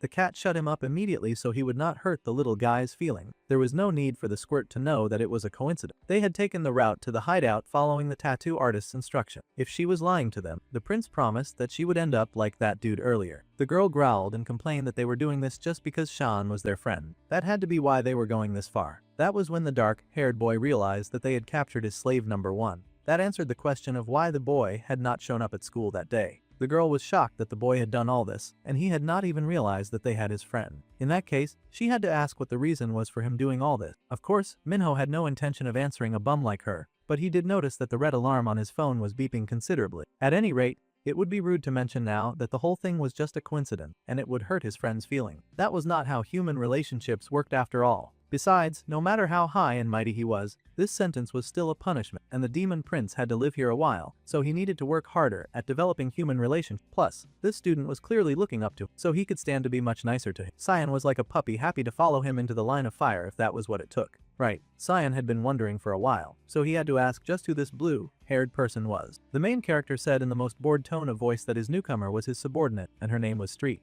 Now the gray-haired boy stared in awe, his old theory of his friend crossing dimensions coming back. Could it be that Minho had some kind of world-changing secret? Now, the little nerd had a serious question to ask his friend, and he would prefer an honest answer, of course. The way the dark-haired boy had changed was so unreal that he now had a subordinate wearing the strangest of clothes. The little nerd shook and forced the words out of his mouth. He was apparently worried that his sweet and innocent Minho had probably joined some kind of bad organization. He hoped so much that his friend would not get involved with bad people, but it had come to this. Meanwhile, the main character was thinking that now that he had claimed the little nerd as his, it was possible that there would be others trying to target his servant in the future. In that case, he guessed that he could not keep lying to the boy forever. That was right, just as his little slave number 1 had thought. He was the son of the great demon king who had descended from the demon realm, and his name was Lavis Vindic. That was not what Cyan had thought at all. In fact, the poor little nerd was staring in shock at the black-haired boy as he had suddenly switched to speaking Spanish. There was no way anyone would guess that he was some kind of demon prince. That idea was absurd. It was so much for the little guy to wrap his head around, but the main character just smirked that this was how it was. Since the boy already knew, he now had to help him with his work from now on. However, the gray-haired boy was still in some disbelief. He had not expected Minho to spout nonsense about being the son of the demon king. Before he could finish that thought, he looked down and saw a cat nuzzling up. That creature had come out of nowhere. Right. Well, the prince did not feel like handling any form of difficult things, so he told Street to explain it to him. He had fought all day, so he was tired. Without missing a beat, Street went ahead to explain, never mind that he was speaking while still being in the form of a cat. The poor nerd was about to lose his mind from all the things that were happening around him very fast. He had a talking cat in his house, and his best friend was suddenly spouting nonsense about being the Prince of Hell. Of course, the poor guy was overwhelmed. It was so much that his brain seemed to zone out, and he lost all color. Meanwhile, back at the fire wreck, the gang leader was just waking up. Once again, it was a huge shame that they could not just kill the dude. They had burned everything, and they would head out first by transporting this kid to somewhere safe. While the kid was busy crashing out inside the van that they placed him in, being heated about how he had not been able to kill Lavis, suddenly, someone showed up before they could cart the redhead away. The firefighter asked for the stranger's identity, trying to tell him that the area was restricted, but the poor guy was silenced literally and then waved away. It seemed to be Lord Hilt that Yongmu loved to worship so much. The demon greeted the poor child, saying that the boy looked so miserable. The boy greeted his Lord Hilt, swearing that he would definitely kill the dude who did this to them. The demon told the kid that they should go talk, and he retrieved him from the wreck. Meanwhile, the female firefighter was looking through the sight. They had received the report that all the dealers had been subdued, but they wondered who on earth had made their work so easy for them. Plus, the drugs had been approved by the Ministry of Food and Drug Safety. Now that was dangerous if illegal, harmful drugs had sway over even the government. They had already spread in large quantities among young students as well. This was trouble, and the lady cursed at those wicked people who would create such a terrible thing. Suddenly, she glanced to the side to see one of her colleagues drop to his knees and groan about a headache. The lady rushed over to ask if the detective was okay. The man groaned that she should check the car first. She stared in horror to see that the lead drug dealer was one, and none of them had any idea where that dude had gone. Meanwhile, somewhere deep in the woods behind some really tall building, the redhead was in chains and screaming out to his lord, yelling that he just needed one more chance. How pathetic that he mirrored that one subordinate of his that he had punished before. The boy insisted that if he got more drugs, then he would surely be able to kill the one who attacked him. Meanwhile, the demon chuckled and asked the human if he knew how valuable those burned flowers had been. He had planted the long roots of each of those demonic flowers into many unfortunate who were left lying on the floor or hanging on the walls. The demon had gone through so much trouble to gather all of these humans, just so that he could use them for this crazy experiment. The demon sighed that all humans were worthless, and this was exactly the reason why it was better not to trust them. His precious flowers had been laid to waste by that evil prince. The redhead was still yelling and screaming at the top of his lungs that he just needed one more chance. However, the demon was done listening. Just like before, when Yongmu had executed that one dude from the past, the demon did the same and stabbed the boy's eye with the flower. The dude would have been better off just staying in the detective's van. The boy screamed and yelled about his eyes, writhing on the floor as the flower took root in his body and slowly ate his flesh and blood. The demon scoffed and asked the human if he could remember the blood oath that they had taken. The promise was that the human would prove his final loyalty with those flowers that he had been given. Just as he had grown them, he would now become their eternal fertilizer, and the human screamed in agony as the flowers took root. Meanwhile, the terrified tattoo artist was hurrying to call someone, mumbling about how she had to survive. She just needed to grab the coin wallet and run. That was her whole plan. She seemed to be raiding an office and cursed because she could not find what she was looking. Someone found her and then informed her that they had gone to the office, but the police were there. In fact, he had come just in case. It was that dude that she had tattooed on the head, and he had a knife. It seemed that he had come for some kind of revenge. The girl leapt to her feet, cursing at him and yelling that he had no right to cause any trouble. However, he had not forgotten what she had done to his forehead. In fact, he had also had some of that blue ribbon stuff that they were selling, and he was hungry for more. The girl called him Cray, wondering just how much he had already taken by himself. She noticed a nearby weapon and grabbed it, determined to fight and defend herself. However, she had a stick, and he had a knife. It was a huge weapon imbalance. One stab and the lady fell to the floor, gasping and grunting in pain. The dude was still completely out of it, gurgling as he asked for more of that very addictive drug. He screamed like an animal, head thrown back, mouth agape and heavily drunk on the drug that they had peddled. Now the lady was feeling mass regret. Taehi did not want to die like this. She cursed and sobbed that she wanted to live. Her vision got blurry as something purple manifested in front of her, and it only grew larger. Suddenly, Bambi popped out and giggled. If this happened, Lavis would hate it even more. The girl had no idea who was talking, and she begged for someone to save her. Well, the demonic blonde did not have the strength to do that, but if the girl was destined to fall into hell, then she should just accept her fate. The girl sobbed, weighing her options. However, the condition was that her body would have to remain here, in this human world. The stars were bright in the dark blue sky that evening, shining over tall towers stretching high. Inside the towers, the purple-haired, bulked-up demon was greeted by another demon with long, snow-white hair. This was, of course, Lavis' mum, and she greeted her little brother Barkin. It seemed that he had been plotting something since sending her precious son to the human world, and her face was twisted in disgust. The demon queen challenged her brother, asking how he dared use her son for his stupid games. The man grinned without shame. It seemed he was used to getting away with nonsense using his little brother's privileges. Yeah, he had indeed been messing around, but he assured his sister that there was no reason to worry. Lavis was all grown up now, and the boy could handle himself. Besides, the uncle insisted that he would not put the boy in danger, and he had actually placed the blood demon stone in his body. The sister was livid, of course. This fool had put the demonic bloodstone into her son's mortal body, and she roared him into silence. At this point, she was sure that her idiot had lost his mind. It was like he was planning to announce to the entire world that the great demon king's son was all alone in the human realm. Now,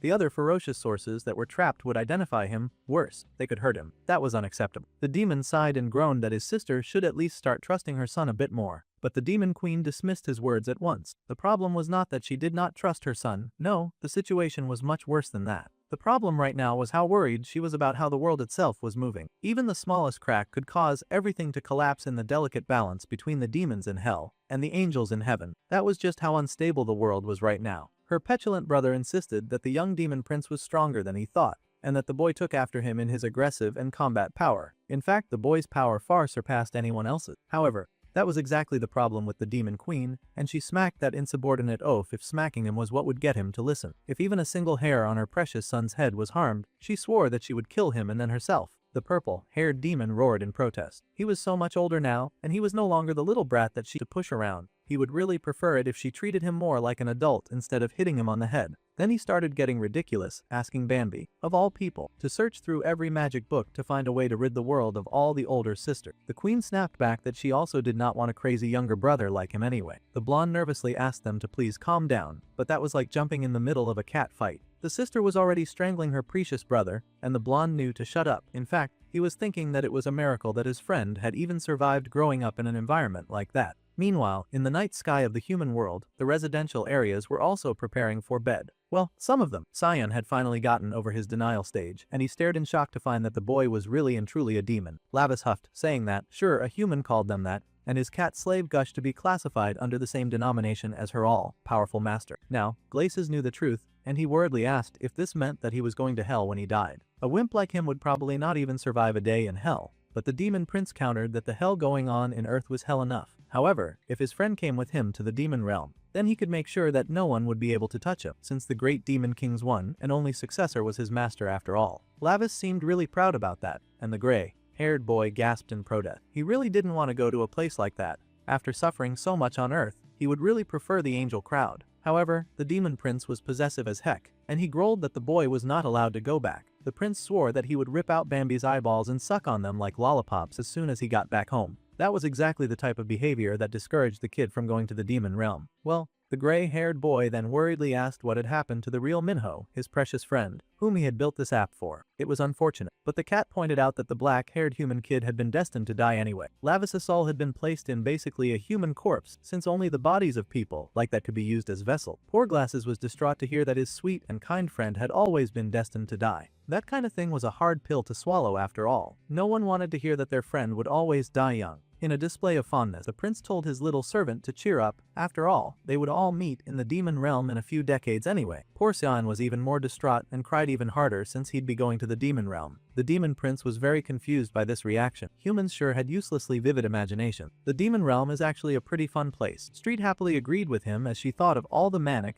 and tortured people that existed in that place, which was truly the height of fun. The poor nerd was having the worst time of his life. At any rate, the little nerd still had a long way to go before that, and he did not need to worry. He just had to treat him the same as before, and to not let it slip anywhere. The little nerd trembled and swore his silence. It was not like anyone would believe him if he said anything anyway. By the way, the boy groaned that his whole body ached again, so he would have to go home now. Of course, his cat followed after. It did not take long for the boy to get back to the very large apartment building that contained his home. With a groan, he rubbed the back of his head and stepped inside, sure that he had used way too much bloodstone powder this time. However, he was greeted with a sudden loud sound, and his younger human sister jumped for joy with a bright and fancy cake. The girl happily called to her big brother and wished him a happy birthday. It turned out that it was Minho's birthday. The boy stared in confusion, but the girl happily said that she and her mom had worked really hard on this cake since yesterday. She could not guarantee how it tasted though, but he should know that they had tried their best. Suddenly, he had a party hat strapped on his head, and the girl excitedly said that their mom and dad would be home soon, so they had to get ready. First things first, they would start with a happy birthday selfie. The demon boy frowned down at his setter, not used to this bubbly excitement over a birthday. More importantly, he noticed she had some kind of wound on her face. The girl laughed, trying to dismiss it while clearly acting suspicious. She said that there were just some guys bullying an old lady with a handcart, so she had stepped in. It was nothing really. The boy scolded her for doing something unnecessary. She had gone out of her way to help others when she was not even strong enough to defend herself, and he saw that as very unnecessary and weird. At any rate, the girl happily dished out some cake and presented it to her brother. She figured that he must be hungry, and he should hurry up and eat some. She stuffed some food into his mouth, and he grunted when it entered. It seemed to be the first time that Lavis had ever tried cake, and the last thing the demon prince expected was for a whole new world of sugar and wonder to open before his eyes. The boy gasped at the mix of white, soft and sweet, an exceptional taste that stole his life in love. Against his better judgment, the boy found himself cooing with joy at how tasty this food was. He was still enjoying his cake when someone suddenly barged into the house and was yelling about finding the jerks who had thrown eggs at. The angry man wanted to know where they lived, and he wanted them all dead.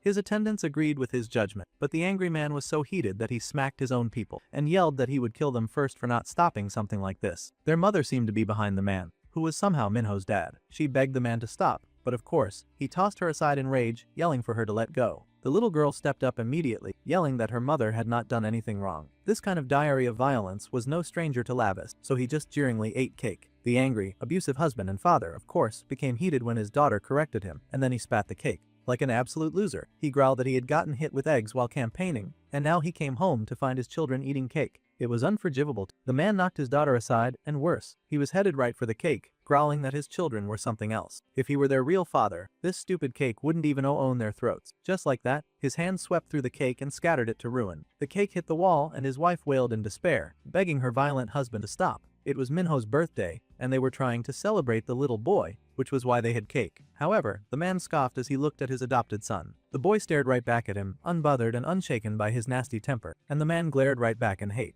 He scoffed and walked away, seemingly intimidated by the fact that the boy would not even flinch. He just muttered that he was trapped in a suffocating household and stomped away, slamming the door behind him. The boy looked back at his sweet birthday cake, now lying in ruins on the kitchen floor. It seemed he had not even realized when the cake got destroyed, but now he shook with unholy rage at the destruction of an offering that had been given to him. As much as he loved his demonic human father, the man had no right to touch what was his. The two ladies in the household were busy crying, sobbing and holding each other. They had not even done anything wrong, and yet they had been punished unfairly. Those sobbing minions had been the ones to make the cake for him. Lavis was not taking this situation lightly, and he growled as he glared at the door that the super arrogant human had disappeared behind. His father had the attitude of a demon, but a very weak one. The next day, the light of evening blood in the sky, and the old man was raging in his office as usual, screaming and cursing Youngmu for not sending any money and cutting off all contact. He yelled and screamed, wondering where he was. If they wanted even a single photo with Assemblyman Park, it was like they needed to shove in an advance payment first. The attendant promised to do the utmost to find Youngmu. The father hollered that it already pissed him off that he had to grovel to a jerk like that just to raise approval ratings, and every one of those assholes was acting like trash. Suddenly, someone burst inside and yelled that a video of Minho was going viral on the internet. The man was surprised and he asked what video that was. They looked at the video,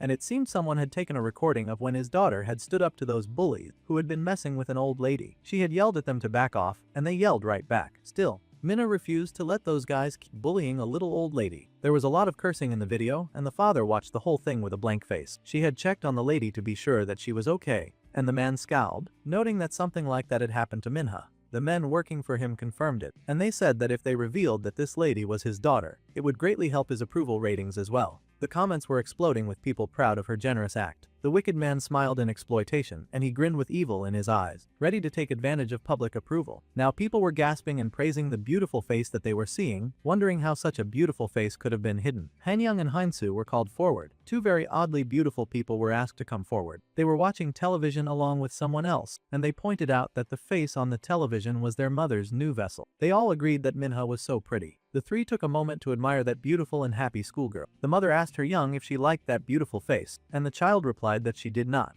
The mother teased that Young was jealous. That child had the face that the mother had bought. She was talking about a living person, as if they were no more than her property that she could pick up in a market. Since the mother liked the face, she decided that the girl would become her new body, no consent necessary. A human body, unfortunately, aged too quickly, and the woman sighed as she stared at her wrinkled hand. Human bodies gained wrinkles, shriveled, and it would eventually become so ugly. However, now she had discovered such a perfect new vessel on television too. The mother's eyes grew wide with hunger, declaring that this was surely fate. Her children did not bother protesting against it. They understood what she was saying. The boy agreed that the girl was such a pretty doll. They even wondered what sound it would make when she broke. It was very unfortunate, but a trio of very evil people were now targeting poor Mina, since she had been put in the epic eye by her father. She was known as the high school girl who had helped an old woman with her cart, and her identity was the daughter of the Unchian mayoral candidate. This morning's ES research poll showed that she had reclaimed first place in support. With this atmosphere, her father should have no problems claiming even more support and winning the election. It seemed Jung Mina's video would also be on the 9 o'clock news, and her father was proud to hear it. The man was a wicked creature fueled only by his greed, and he laughed that the kid who used to spout so much nonsense would now turn out to be a blessing. Of course, this buffoon had no intention of treating her better. He just wanted to use her to win. He needed to pay more attention to the family for now. They would make her even more of an issue with good deeds, volunteer work, and they would just schedule anything under Minho's name. The worker underneath him agreed to this plan right away. However, his boss needed to know that CEO Han Yongju of Nox Entertainment had also contacted. Now the father was curious and wondered why such a thing would happen. Apparently, the man had seen Minna's video, and he was interested now. The wicked man smirked as he realized that even the doors to Nox had been opened. Now the selfish buffoon recognized the power in his daughter's kindness, and he saw the girl as a treasure. Now the news was spreading even among Minho's people, and they heard that his dad was apparently a mayoral candidate. Minho corrected that the dude was his stepdad. In fact, he wanted to know more about Jung Minho's family. There was something very fishy about them. Sion admitted that his friend did not really talk about them directly, however. He knew that his friend got along well with his sister. In fact, the big brother had really cherished his little sister. The boy considered that cherishing someone was something his uncle had always told him to do. He had to cherish those necessary for his power. Of course, his uncle had loudly bragged that he was one of the people to be cherished in Bambi as well. The prince had scoffed in annoyance because his uncle was so darn noisy, and he scowled now just thinking about it. Some noise on the street drew his attention, and he groaned when he saw Street butting into his life again. The boy had been planning to lead a quieter life now that he had dealt with his first problem. The cat admitted that she had eaten too much these past few days. The prince scoffed, asking if all the gates to the demon realm were so narrow that they could not fit his servant's fat bum. Anyway, that aside,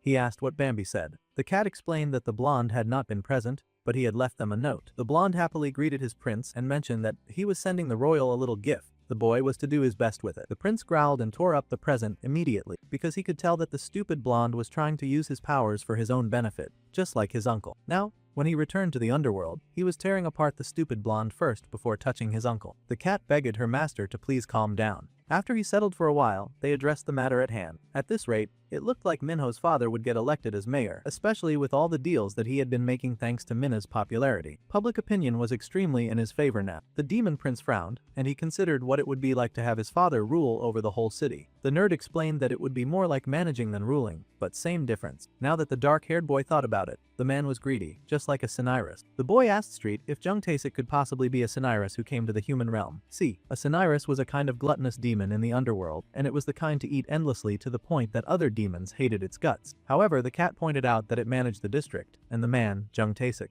was just a normal, greedy human. Sometimes they were just built like that. This was really suspicious to the main character. He had never seen a human so demonic, which really showed how rotten the human world was, too. At any rate, the prince reminded his servant to eat in moderation before she ended up a Cinyras as well, and that would not end well. The girl sobbed and agreed with her Lord Lavis. Meanwhile, Sion was still looking over information about the boy's father. The man seemed intent on exploiting Minho's sister. It did not look good. Now that the prince thought about it, Jung Minho had been someone that the original owner of this body had cherished. Meanwhile, back at home, the prince returned to his human household and wondered how things would go with his sister going forward. He ended up walking in on a meeting being held in his home with his stepdad and a trio of really suspicious people. They were saying that Minna's looks were truly outstanding, and if she just learnt to dance, then she could debut quickly, and as the center too. The mother was, of course, concerned. After all, her daughter was still a student, and she had never expressed any interest in being an entertainer. Of course, the father did not care about anything like that when he was trying to impress the CEO. A child born with talent should not hide it from the world. It was very clear that the man was just trying to exploit her, of course. The poor girl was silent, and her mother watched her with a worried look on her face. The man happily laughed and apologized for his family's behavior, saying that his wife was just a little reserved. The Sioux chuckled, saying that the mother had no reason to worry. At Nox, they would make sure that she could balance school and her activities very well. Idols these days were different, and they could still perform and get into any university that they wanted. Minho strolled into the room, watching this conversation, and his eyes narrowed at the one dude eyeing his sister like shoe as a pack of meat.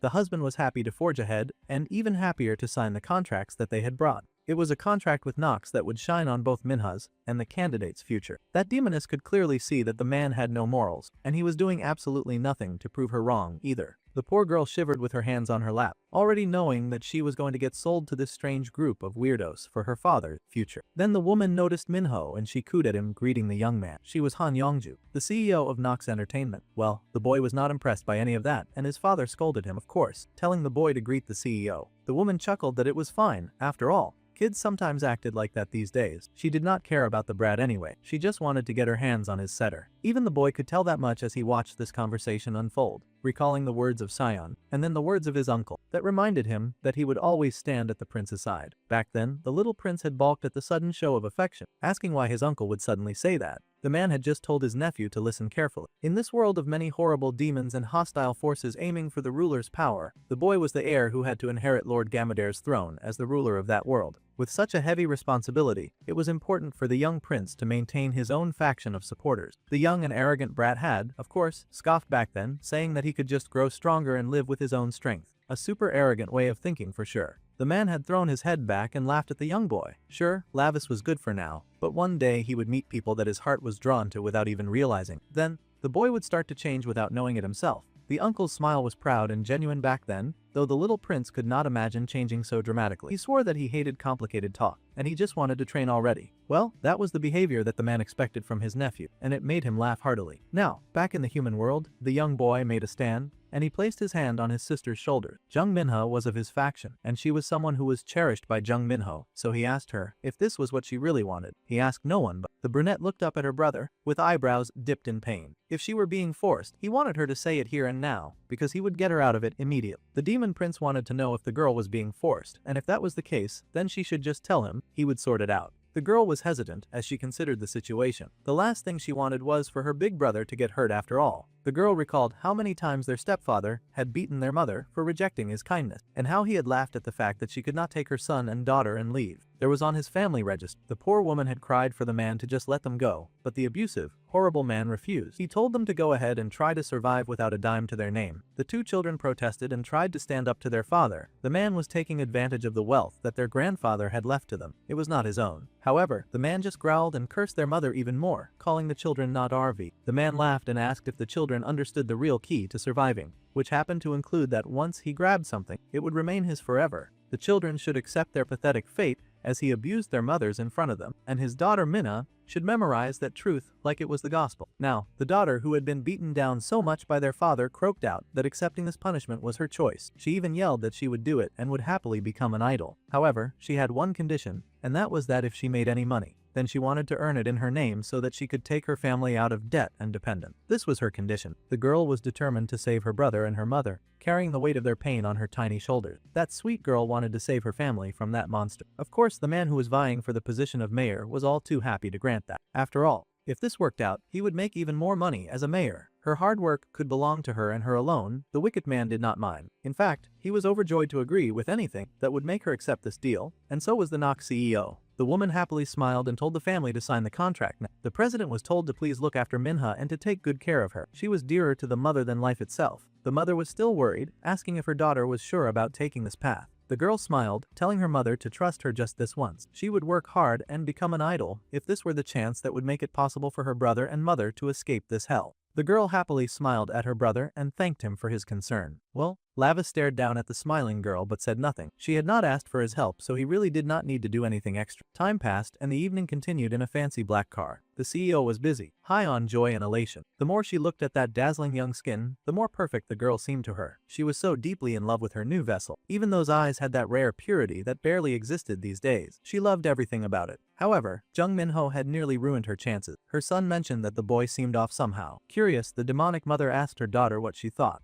The other child admitted that she had also sensed something special coming from Minha's brother. Whatever he was definitely not human. Since that was the reading, the mother smiled and considered that the boy could possibly be a tracker from the demon realm. How troublesome. The boy was overly excited, of course, and asked his mum if he could handle the problem. However, she had to tell him to calm down. Rash moves could spark bigger trouble for them after all. For now, all they had to do was watch her precious chosen body, which was her priority now. The demonic son sobbed and wailed, saying that the boy's glare made him want to rip that dude apart. The mother checked that her child should be patient. No, Moon Knight was almost there, and then she would finally be able to claim that juicy flesh as her own. Once they did the ritual and made Minna hers, then they could do whatever they wanted to her arrogant and annoying brother. The demonic son was overly excited to hear this. He growled with joy. The mother said that this was her gift to her previous son, so it was definitely a promise. In that case, the daughter would also like to make her own request since her brother was getting some special treatment, but she had called her mother by the name Mara. Now that sparked some kind of instant hatred in the mother's blood, and she hissed that she never wanted to be called such a thing. Young should never speak that name again. She was currently Han Youngju, who would soon be reborn as Jeong Minna. No demon king, no 12 black seats, there was nothing in the human realm that could stop her this time, and the dark demonic energy leaked from her skin, bubbling around her with wicked glee. This time, she had no plans of failing. Meanwhile, the blue sky was bright, and the entire atmosphere was looking so much better, for everyone who was not poor Minna, because she had no idea that she was standing before a building of people who wanted to eat her. The girl sighed in relief and tried to motivate herself to do this. The girl took a big step forward into her future. Happily, Nox CEO introduced everyone in her company to her new star and the newest member of their family, Minna. They had probably already seen her before on the news, but now the girl would become their center for their new group called Zera. The others stared in surprise at this new girl who was introduced, surprised that the president had made such an important decision so suddenly. 2. One of the other girls had been training to be a center her whole life. The president dismissed the poor thing, saying that she had done good work so far, but now she should support Minna as her sidekick from now on. The poor girl was, of course, furious, but the president did not care. She just told her new human side piece to make it work and left the girls to greet each other. Once the door was shut, of course, the old center immediately growled at the new girl and accused her daddy's backup. They all knew that her father was vying for the major position, so the girl being added to their group as the center made it clear that she was a political move. Naturally, people who had to work hard for everything in their lives hated people who just coasted through life thanks to amazing connection. The former center had fled for 4 years, trying to make it as the center. But now this girl had come out of nowhere, and she bet that Minho had probably asked to be the center on purpose. The brunette tried to protest, but the old center was not having it. That poor, misguided idiot actually dared to slap the precious face that their boss so badly wanted to possess. The girl with the pigtails was furious, grumbling that they would see just how far that backup got her. She had come all this way. The brunette glared at her attacker, an ugly mark on her bleeding cheek. Now her face had been scarred and bloodied. Meanwhile, the CEO was busy living her merry life, and she went to check out what her kids were doing. The son had already seen the whole thing go down, and he knew his mom was about to blow like a volcano over the issue. Excitedly, he pointed at the screen to show their mother what her former center had done to her precious new face. The mother came to check it out, and it turned out that Hyan had clawed Minna's face, and there was now blood all over it. The mother stared, too shocked to speak at first, then her rage boiled over, and she growled that the human was a worm worse than dirt for daring to scar her precious vessel. A slap on Minho was basically a slap to her, and she would not tolerate it. Meanwhile, Minho had given his friend the update, and it seemed like Minho was going to debut. This was huge news since Nox was legit a very famous group, and the girl could dominate the human world if she nailed it. Street knew everything, and the cat girl happily laughed, thanks to her overwhelming knowledge. She had lived in the human world for 200 years after all. The prince muttered that if this was his little sister's decision, then it was not his business to interfere with her life. However, that president lady and her kids rubbed him the wrong way. It would be easier for him to let it go if they did not feel so darn demonic. There had been no Dion aura, but they had not flinched when he glared at them. That was a model for a group of normal business. He wondered if they could be demons hiding in the human world. The cat girl considered it and said that long-term human world demons were often good at hiding their aura, and it was better to be safe than sorry concerning situations like that. Even Lavis should be more careful. He should not shoot so much aura so blindly from Minho's body, as he could attract bad news and hurt himself. Even Sion joined in to scold him and said that no one liked that glare of his anyway. The prince scoffed, but he doubled down on his suspicion that those three were acting weird. Even without his aura, he could spot a demon. That was rich considering he had lost that one demon that got away and caused the first trouble with the flowers. Now these two were just getting him heated on purpose. The prince growled and commanded his cat servant to drag that punk to the demon realm now. The gray-haired little nerd might as well get a head start in the Hell boot camp since he wanted to act so darn cocky. The boy repented immediately and told his friend to stop treating him, while that stupid cat was more than happy to comply. She would do nothing to get the promotion that she was promised. The prince was so upset about his situation. He could not wield the demon bloodstone correctly, and even stupid dogs ignored him when he glared at them. The amount of disrespect that he suffered in this human body was unforgivable. Then, he told his cat servant to figure out how he could reclaim the bloodstone's power. The girl happily agreed and said she would find a way to restore Lavis's demon power. While that was happening, he would work on reclaiming his strength, and for now, she should stalk that weird Han Yongju and the twins with Servant Number 1. Servant Number 1 meant Sion, of course. The poor boy wondered why the heck he was getting delegated as Servant Number 1. Meanwhile, the poor girl with the pigtails had no idea who she had just stepped on by slapping the newcomer. She was on her way home, crying that this cold could not be happening to her after she had worked so hard to become a center. She had worked for 4 years, and now she was in the background. The poor child had no idea that her life was about to become worse because a demonic blade had appeared behind her. Startled, the girl asked who was stalking her in the darkness. The very unfortunate answer was the daughter of the wicked mother, who stood there in her really hot goth getup and the blades she held. The former center recognized the girl from work. but somehow the goth girl was looking really scary right now, and the ginger asked her what was wrong. Then she realized that it was probably about Minho, and she cried and tried to apologize, saying that she had lost it for a second. Honestly, putting our hands on someone was not the right approach to getting upset, but it was very sad that this girl would not have got a second chance. The blade was raised, and it was the last thing she saw before blood splattered everywhere. It was an explosion of red on every nearby surface, and the goth girl sighed. The girl should have known better than to slap the face of their new hire. Their mum really hated that kind of stuff after all. Someone told Youngju not to be out so late because they were worried about her. It seemed like a normal human duo of a husband and his wife. Apparently, the girl's father had bought some chicken for the twins, and he was on his way. The pregnant wife could not bring herself to just sit and wait at home. That was why she had come out. Her husband laughed that she was really so adorable. He even asked if she was sure that it was really the twins who would be eating the chicken. The couple laughed, knowing that it was the dear wife that had some craving. As the two made their way down the street, the happy couple had no idea that they were being stalked by a demon who had crawled out from the sewers. That ugly reptilian creature was just dripping waste and all sorts of disgusting juices as it crawled its way towards them. Meanwhile, back in the apartment where this sweet couple lived, the poor wife found that she could not sleep. She groaned, tossed and turned from an intense nightmare, and when she finally opened her eyes to find the root of the problem, the poor, horrified angel found before her a slimy monster that was hovering over her and cooing about how much he liked her. It was the last thing that a person would like to see, and the poor woman was horrified, asking who this horrible person was. The poor lady did not get a chance to scream for long before he thrust his very disgusting hand deep inside of her mouth, and she choked, screaming and coughing as she tried to escape him. The wicked creature laughed and told the lady not to worry about the kids because it would raise them with care. This seemed to be the origin story of that evil creature who called herself Mother. She dove into the pregnant woman, chuckling about how she was in need of a child. The poor woman was distraught, and she struggled desperately out of fear for her children. Unfortunately, Weishi was powerless to protect them, and that evil, slimy creature pushed deep inside of her, crawling into the deepest parts of her body and taking over her mind. The woman's strength was feeble against the might of such a terrifying being, and soon the lady's lips stretched in an unnatural smile as the creature established dominance within her. It laughed madly, chuckling wickedly at its success now that it had found a human host. It was at this point that her loser husband woke up, not even realizing what had happened. He just asked his wife if she was doing okay, because he had heard a strange sound and he was wondering what that was. However, there was something off with his wife, and the man asked her what was wrong. Before that poor unfortunate soul could blink a second time, there was a fast movement, and he found himself getting mercilessly strangled by his wife. The man could not believe it, and he fought back valiantly against what should have been a feeble pregnant woman. However, this feeble pregnant sound was now super strong thanks to the demon possessing her body. Truly, the demon was not impressed with the father of her children at all. The man looked low class, and she scoffed that she just could not live with a guy like that. The whole thing was unacceptable to her, but her husband immediately knew that there was something wrong with his wife. He asked who the heck she was, but she just scoffed that he had no reason to care. Without a care in the world, this wicked creature tossed the man right out the window and dropped him. He cried in despair, his arms stretched out towards his wife, and he screamed her name as he fell from the high place to his grave on the floor. Now this creature had successfully ruined every part of this woman's life, and she laughed in mad glee, clutching her beauty with pride. Now this body and the children that it possessed would belong to her and to her alone. That was her intention. It did not take long for the woman to go into labor, and she screamed as she pushed out the twins that she had carried. It seemed she was unfamiliar with the pain that came with human birthrights because she was throwing a tantrum in the hospital during labor. She was kicking nurses and throwing everything about,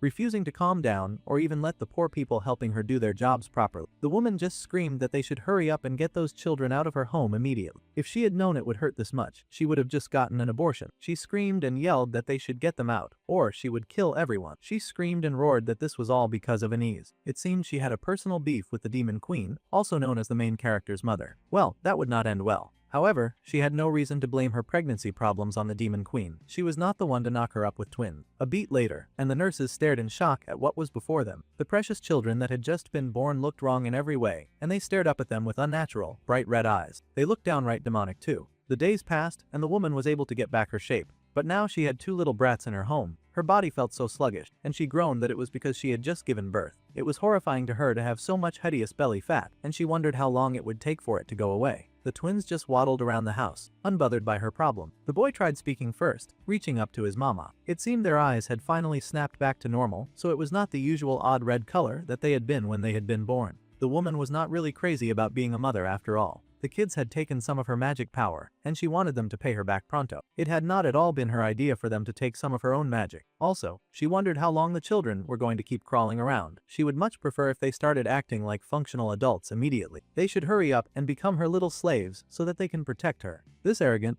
Terrible excuse for a parent really had children for the sake of convenience and was not at all interested in raising them at all. She wanted them to look after her until they could find a vessel that could fully hold her vengeful spirit. Much later, the people in town began to whisper. They knew that it was normal for the white-haired lady to be in shock because her husband had taken his own life. Still, the way she was acting was a bit too much. Comforting her only went so far, but she was really barely the Yongju that they used to know. Now she was going around town flirting with different men, and no one even knew how the kids were doing. She had not shown them to anyone, and they heard that the lady barely stayed at home anymore. Yongju had been so happy that she finally got pregnant after all that trouble, but suddenly she was barely making time for the kids. Instead, they stared in disbelief as their friend got cozy, flirting with some dude who worked in broadcasting. She chuckled and said that the man probably knew a lot of pretty and handsome kids. The man was hesitant when speaking to her, but he soon lost all sense of caution as she instantly hypnotized the poor man. His resistance completely slipped away, and the poor dude collapsed on her shoulder. The demon lady was elated. It seemed she had some sort of one-sided beef with the demon queen, because she kept showing off all of her young and beautiful things in this human hell, and she planned to make every last one of them her. It seemed what truly vexed her was the demon queen's natural beauty, and she just could not stand it. Although Yongju chased so much beauty, she had a really ugly heart, and she swore to kill the queen with her own hands one day. Now, in the current day, the old woman sobbed and cried, saying to the detective that Hyen was a girl who was slated to be the center of the debut group. She was more talented and more loved than anyone else. That witch cried fake crocodile tears when she had been the one who ordered the teenager's death. The detective asked the standard questions of if the victim had any grudges with her colleague, or if she had been stalked by anyone. The old woman coughed about that, delaying her answer for a bit, and the detective had to ask if the CEO was okay. The lying pretender was more than okay, but she had to really sell the situation if she wanted to get the police off her back, so she blew her nose for dramatic effect. The boy, who was suddenly acting all civil and sane, said that it would be best if they stopped her for today. His mother was clearly overwhelmed, and they did not want to affect her health. Besides, the CEO thought of that girl as a daughter. The dark-haired girl even suggested that the detective go ahead to question the other trainees first. The man sighed and nodded, accepting the situation before leaving things. It was time for them to head out, so he went with Detective Park Song-hoon, and they left the two alone. The other detective was ready to go, but she did look back at that very suspicious family. Even if she could not place it, she could still tell that there was something very off with. The door closed behind them, and the old woman barfed from all of the pretense that she had to keep up. Suddenly, she threw up a whole flood of the most disgusting creatures ever seen. It was worms and greens and the most vile bugs to ever exist. The woman roared in hatred, causing the detective to scour the place like a rat on the hunt. She should have expected that when someone from the company died, the police would step in. That was how the human world worked. The woman raged that she had spent so much money that she had funneled to them. She wondered what the top brass was even doing. Her son tried to cheer her up, telling her that the detective would eventually stop. But the woman screamed that her body was already rotting away and she was dying of impatience here. She had just found the perfect vessel, but then stupid Hyen had put a flaw on her face, and now she had to wait for the body to heal, and she was running out of time. The boy still tried to pet her, telling her not to be anxious. They would have Jung Minna's body ready soon. Getting stressed would just ruin her perfect body. It seemed Soya was the mama's boy of the team, and the woman growled that her son should hurry up and make the body perfect for her. Now, all of the team had heard the news about Hyen. Apparently, someone crazy had cut the poor girl up. There were too many psychos in this world, and attacking a high school girl with a knife in broad daylight sounded like an absolutely horrible thing to do. The two were worried about the safety of the other girls, so, to settle the restless atmosphere, they would be starting some dormitory life tomorrow. They should all get ready to move into the workplace. The other girls were surprised, of course, and asked if it was absolutely necessary. The boy explained that there should be no reason why they could not. Idol dorms were a standard rule of forming an idol group, and it was important to get the team familiar with each other as much as possible. They are to become one as a body. However, Minho was very worried about her mother and brother. If she were not him, she was sure that their father would pick on them. The girl had taken on the role of a natural protector, so of course she was worried about. The twin daughter finally spoke up, not to mention how their new center sure had a lot of demand. If she was not up for it, then they would have to ask her to leave. Her brother interrupted, telling his sister not to rush ahead into things. Mentally, he asked his sister what the heck she was doing. They knew that they could not scratch Mum's new ace, or she would kill them. The happy boy then turned back to Minna, asking her if she understood. Yonggi really cared for Hyen after all, and she was ultra-sensitive right now. It would be best if they did not make their scary, emo sister angry, and they should just listen and obey. The CEO would explain everything later to the girls, so they should just pack their bags and meet there tomorrow. Still, Minna was worried about living in a dorm. She was already anxious because even her brother had changed lately. She worried that even more time away would make him change more. Meanwhile, the brother in question was busy huffing and puffing, and he was making his poor servant number one strain his muscles in an attempt to get stronger. Poor Sin was going through a lot. The more he trained, the more Minho realized that his knots were gradually growing stronger. He might be able to suppress humans who use demonic energy, but if he encounters a demonic beast in this state, it'll still be a struggle. That jerk Bambi, the prince, growled the more he thought about how those jerks from hell were using him. The least they could have done was teach him how to control the demon bloodstone before shoving the stupid thing in his eye. Not long ago, the blonde had considered including the method to control the demon bloodstone in a letter that he was sending to the prince. He was kicking his feet as he wrote it, too. He intended to give his dear Prince Lavis 2 gifts and teach him how to control the demon bloodstone. Originally, the demon bloodstone was used to suppress the magic power of prisoner, and it contained the demonic power that was sealed within her lingering soul. However, the blonde had modified the one he gave the prince to directly link the magic power held within her vengeful spirit to his human body. That power would only be fully released once the demon bloodstone was broken. Apparently, the eye had to get smashed for it to open, and the blonde thought that this was a hilarious joke. The second gift was that cat demon. This was all Bambi could give him. He wished his prince some love and left these two things in his care. There, now he just needed to deliver the letter to Lavis. Well, the prince had been furious when he got the letter, and he had instantly ripped it to shreds and cursed out the stupid blonde for using him however he wanted. That idiot had not even bothered reading the letter before tearing it apart. Now he was clueless and only now realized that the method of controlling the bloodstone was written in that letter. The prince was a bona fide idiot. The cat raced forward then, yelling to the Master Lavis that something terrible had happened. The cat was so shocked by whatever she saw that she was running on two legs. Apparently, it was news about the Yongju and the twins, the ones the boss asked her to spy on. Quite unfortunately, he had been right about the demonic energy, and the CEO Han Yongju was actually Mara. San was not so familiar with the name, and he asked who Mara was. She was apparently the Witch of Greed,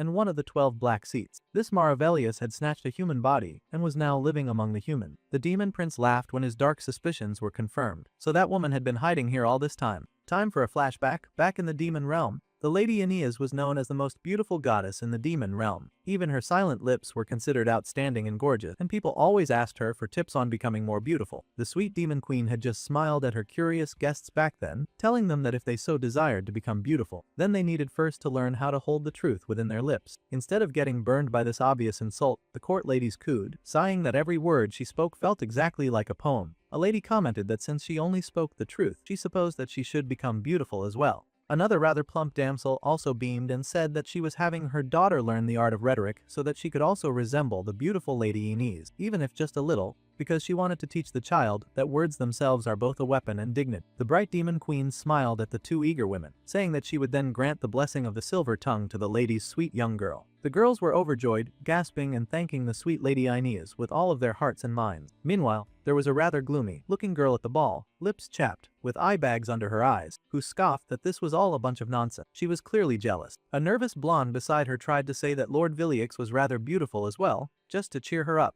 and the maggot-eating witch turned to grin at the young lady, granting a blessing to her daughter as well. The gloomy jerk prayed that the poor blonde's daughter would struggle, end up consumed by a lump of desire and then die. It really did not matter if she did fix her face because that ugly pig was rotten to the core, especially in her heart. The poor blonde was horrified to receive such a terrible curse for the sin of being nice. Meanwhile, that stupid, jealous, gloomy rat was still fuming and growling that she would never let this situation slide. She was gonna make her one-sided jealousy her whole personality, and all of her rage was directed at the one person who actually acted with decorum and care. She wanted Aeneas to pay. Thus, the kitten explained to the two boys about how Mara Villiers had always had an inferiority complex toward the Lady Aeneas, and she made it everyone's problem. The prince had been aware of it. His mother had said that the lady had been like that since childhood too. Of course, his mother had not paid her any attention, choosing to ignore her childish behavior. Right after ascending to the 12 Dark Throne, that awful woman was caught stealing from the spring of demon souls, and she fled to the human hell. This was all very curious, and the little nerd had to ask why that witch had approached Minna of all people. He wondered if the lady was aware that Lavis was on Earth and was trying to hurt him indirectly through Minna. It seemed a good guess, but that was also unlikely. If the lady had known, she would have been a bit more direct with her vengeance attempts, that was for sure, especially since she was such a hardcore hater. Besides, in this body's current state,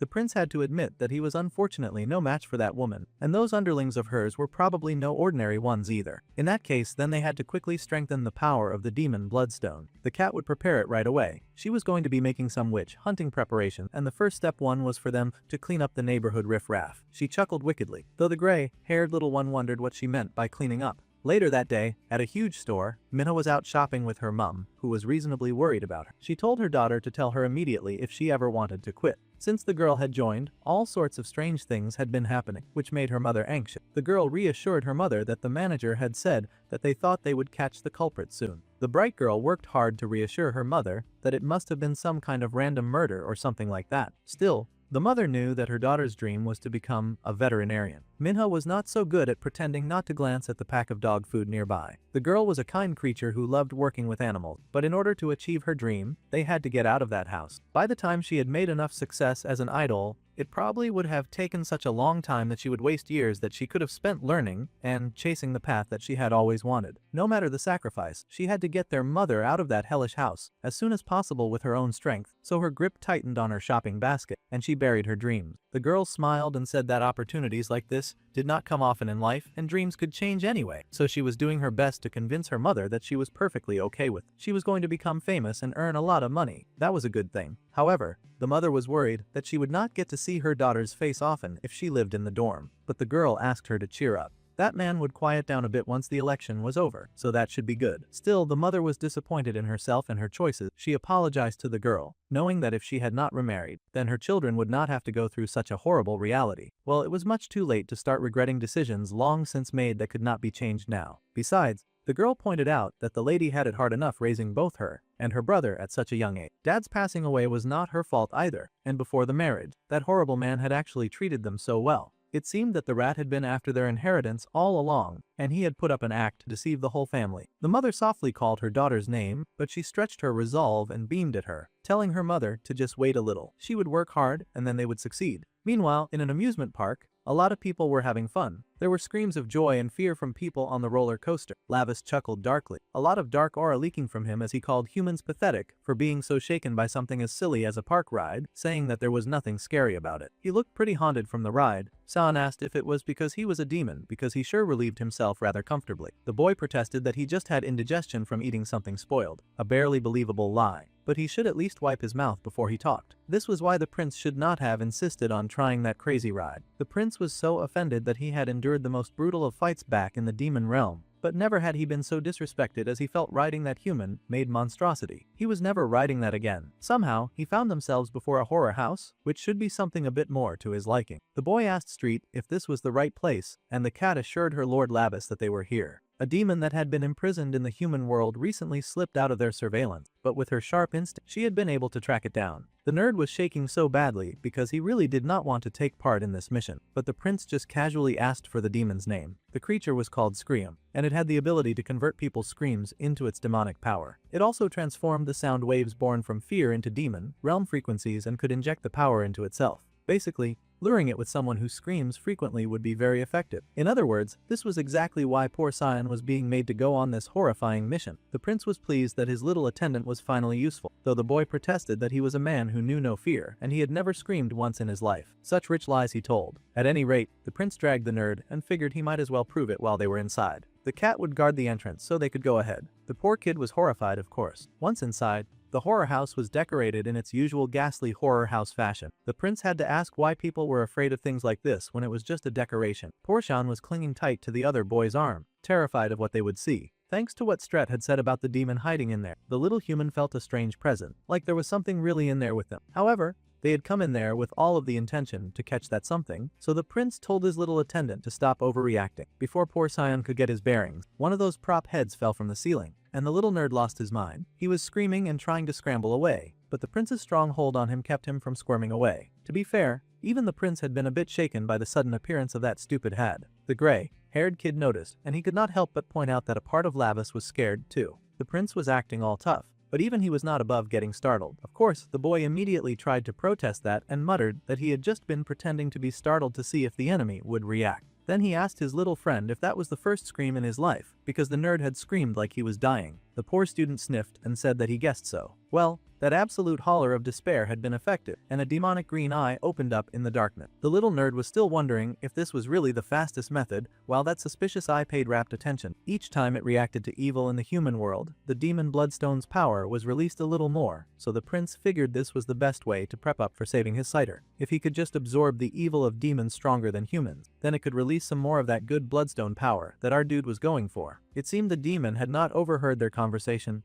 but it had sure heard that scream, and nothing got him all gassed up like the sound of fear. It had been a sound like sweet, clear, crimson blood. He could not get enough of it. It was pure, like a baby's first cry. So of course the nasty creature wanted to claim it for his own. That demon was a tad bigger than they'd expected him to be, and it suddenly revealed itself, much to poor San's horror. The creature declared that the nerd's scream was delicious, and it leapt down, demanding that the human boy scream more. The poor kid trembled and called for Minho. They had found the demon, so it seemed some butt kicking would be in store right now. It was indeed the demon that they had been looking for, and a gentle hand stopped the claw that reached out towards the bespectacled kid. The young prince gave one warning to the big demon not to touch the human boy, who was his attendant after all. The demon took a pause, noting that Minho was not human after all. Minho cut to the chase and called Scream by name with a wicked smile on his face. The prince was now interested to hear what kind of scream would come out of the demon's mouth. Of course, that giant demon could not instantly tell who he was talking. Lavis' body worked well when it came to concealing his true strength, and the demon scoffed, batting the boy away like he was no more than an annoying fly. He saw no reason why he should have to listen to someone like that.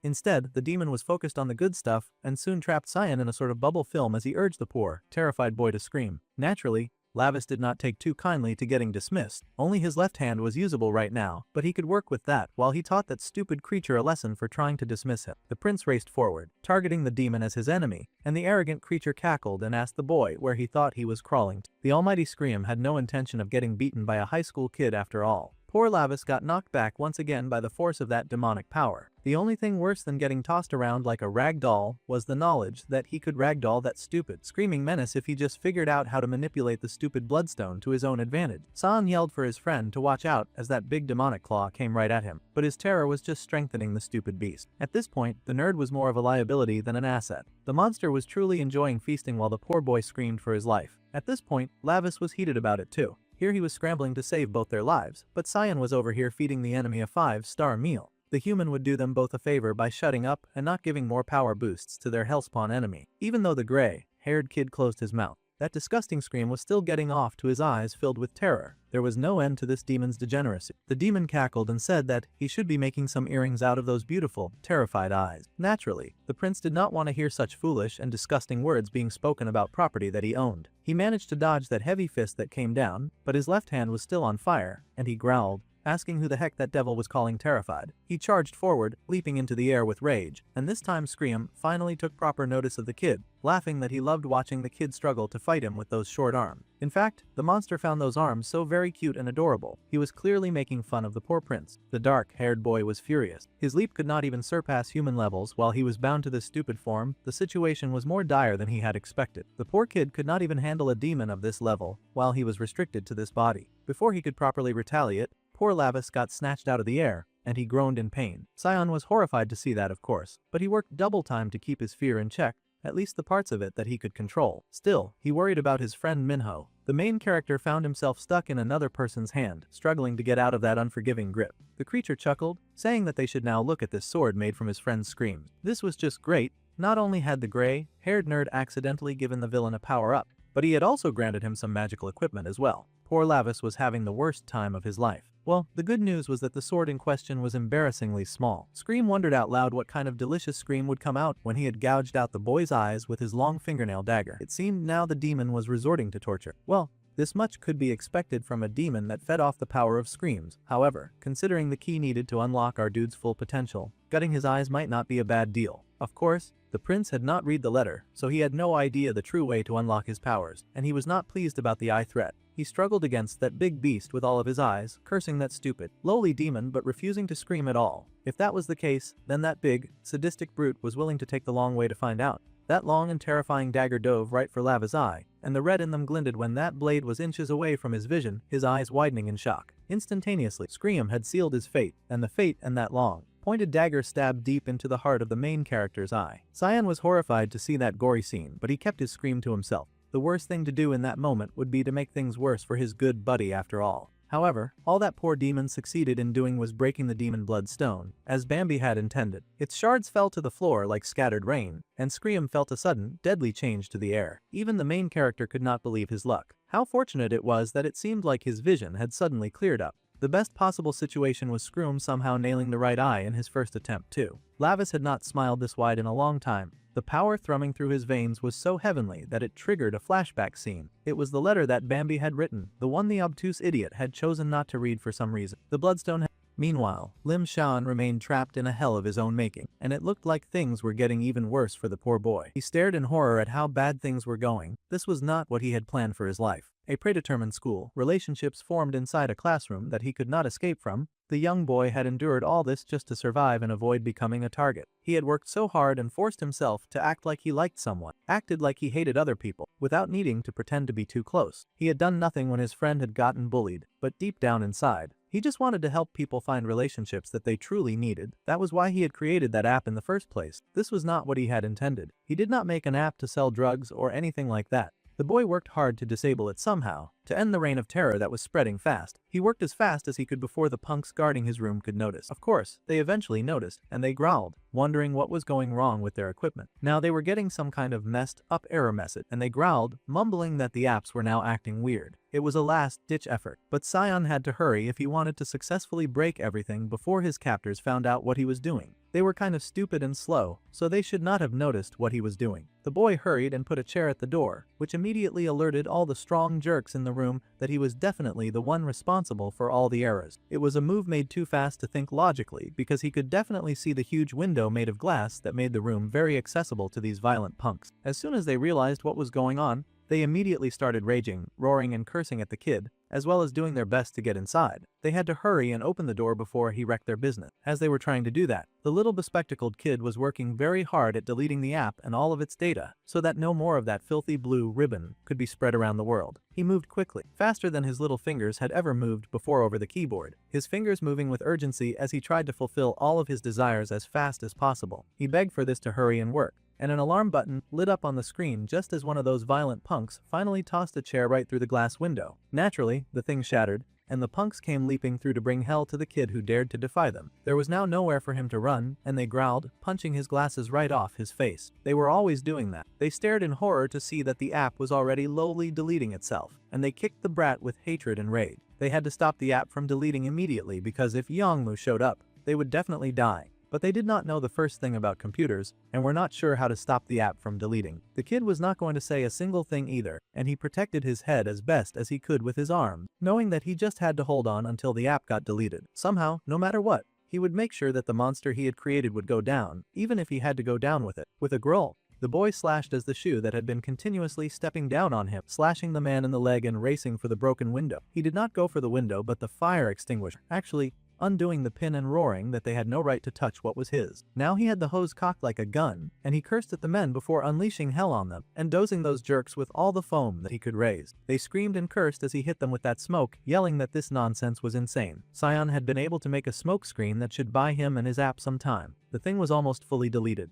and the green reached the end of the white bar. Finally, after all of his efforts, the gray-haired boy found tears beating at his eyes in joy. His sacrifice had not been for nothing, and he had been able to get rid of that stupid app once and for all. Of course, his captors did not share that joy, and he had wasted the smokescreen opportunity to attempt an escape. The big guy in the lead rushed at the kid as he dropped his weapon, to end up getting strangled. The poor kid fell to the floor, and the dude cursed, yelling that the other goons should bring something to restrain that stupid nerd. The others agreed, and were struggling to get their bearings so that they could obey their leader's command. The little kid struggled, trying his best to escape the murderous adult, but he had finally reached the end of the road. In the end, this was all that he could do, and tears beaded in his eyes at how pathetic the situation was. This was as far as he could go, and he was fine if this was how he died. Of course, the dudes that were using him were not fine about their situation at all. The app that they had commissioned and finally just started working was gone, and their boss was going to kill them. Naturally, they wanted the kid to pay for this. However, someone else had shown up, and it was not their boss. It was a different type of boss. A boss who had already called dibs on the minion that the jerk just so happened to be strangling, and he was pissed to see that dude manhandling his property. The dude in the lead froze when he heard that menacing voice coming from behind him, and he slowly turned in confusion because he had not expected to hear a voice like that.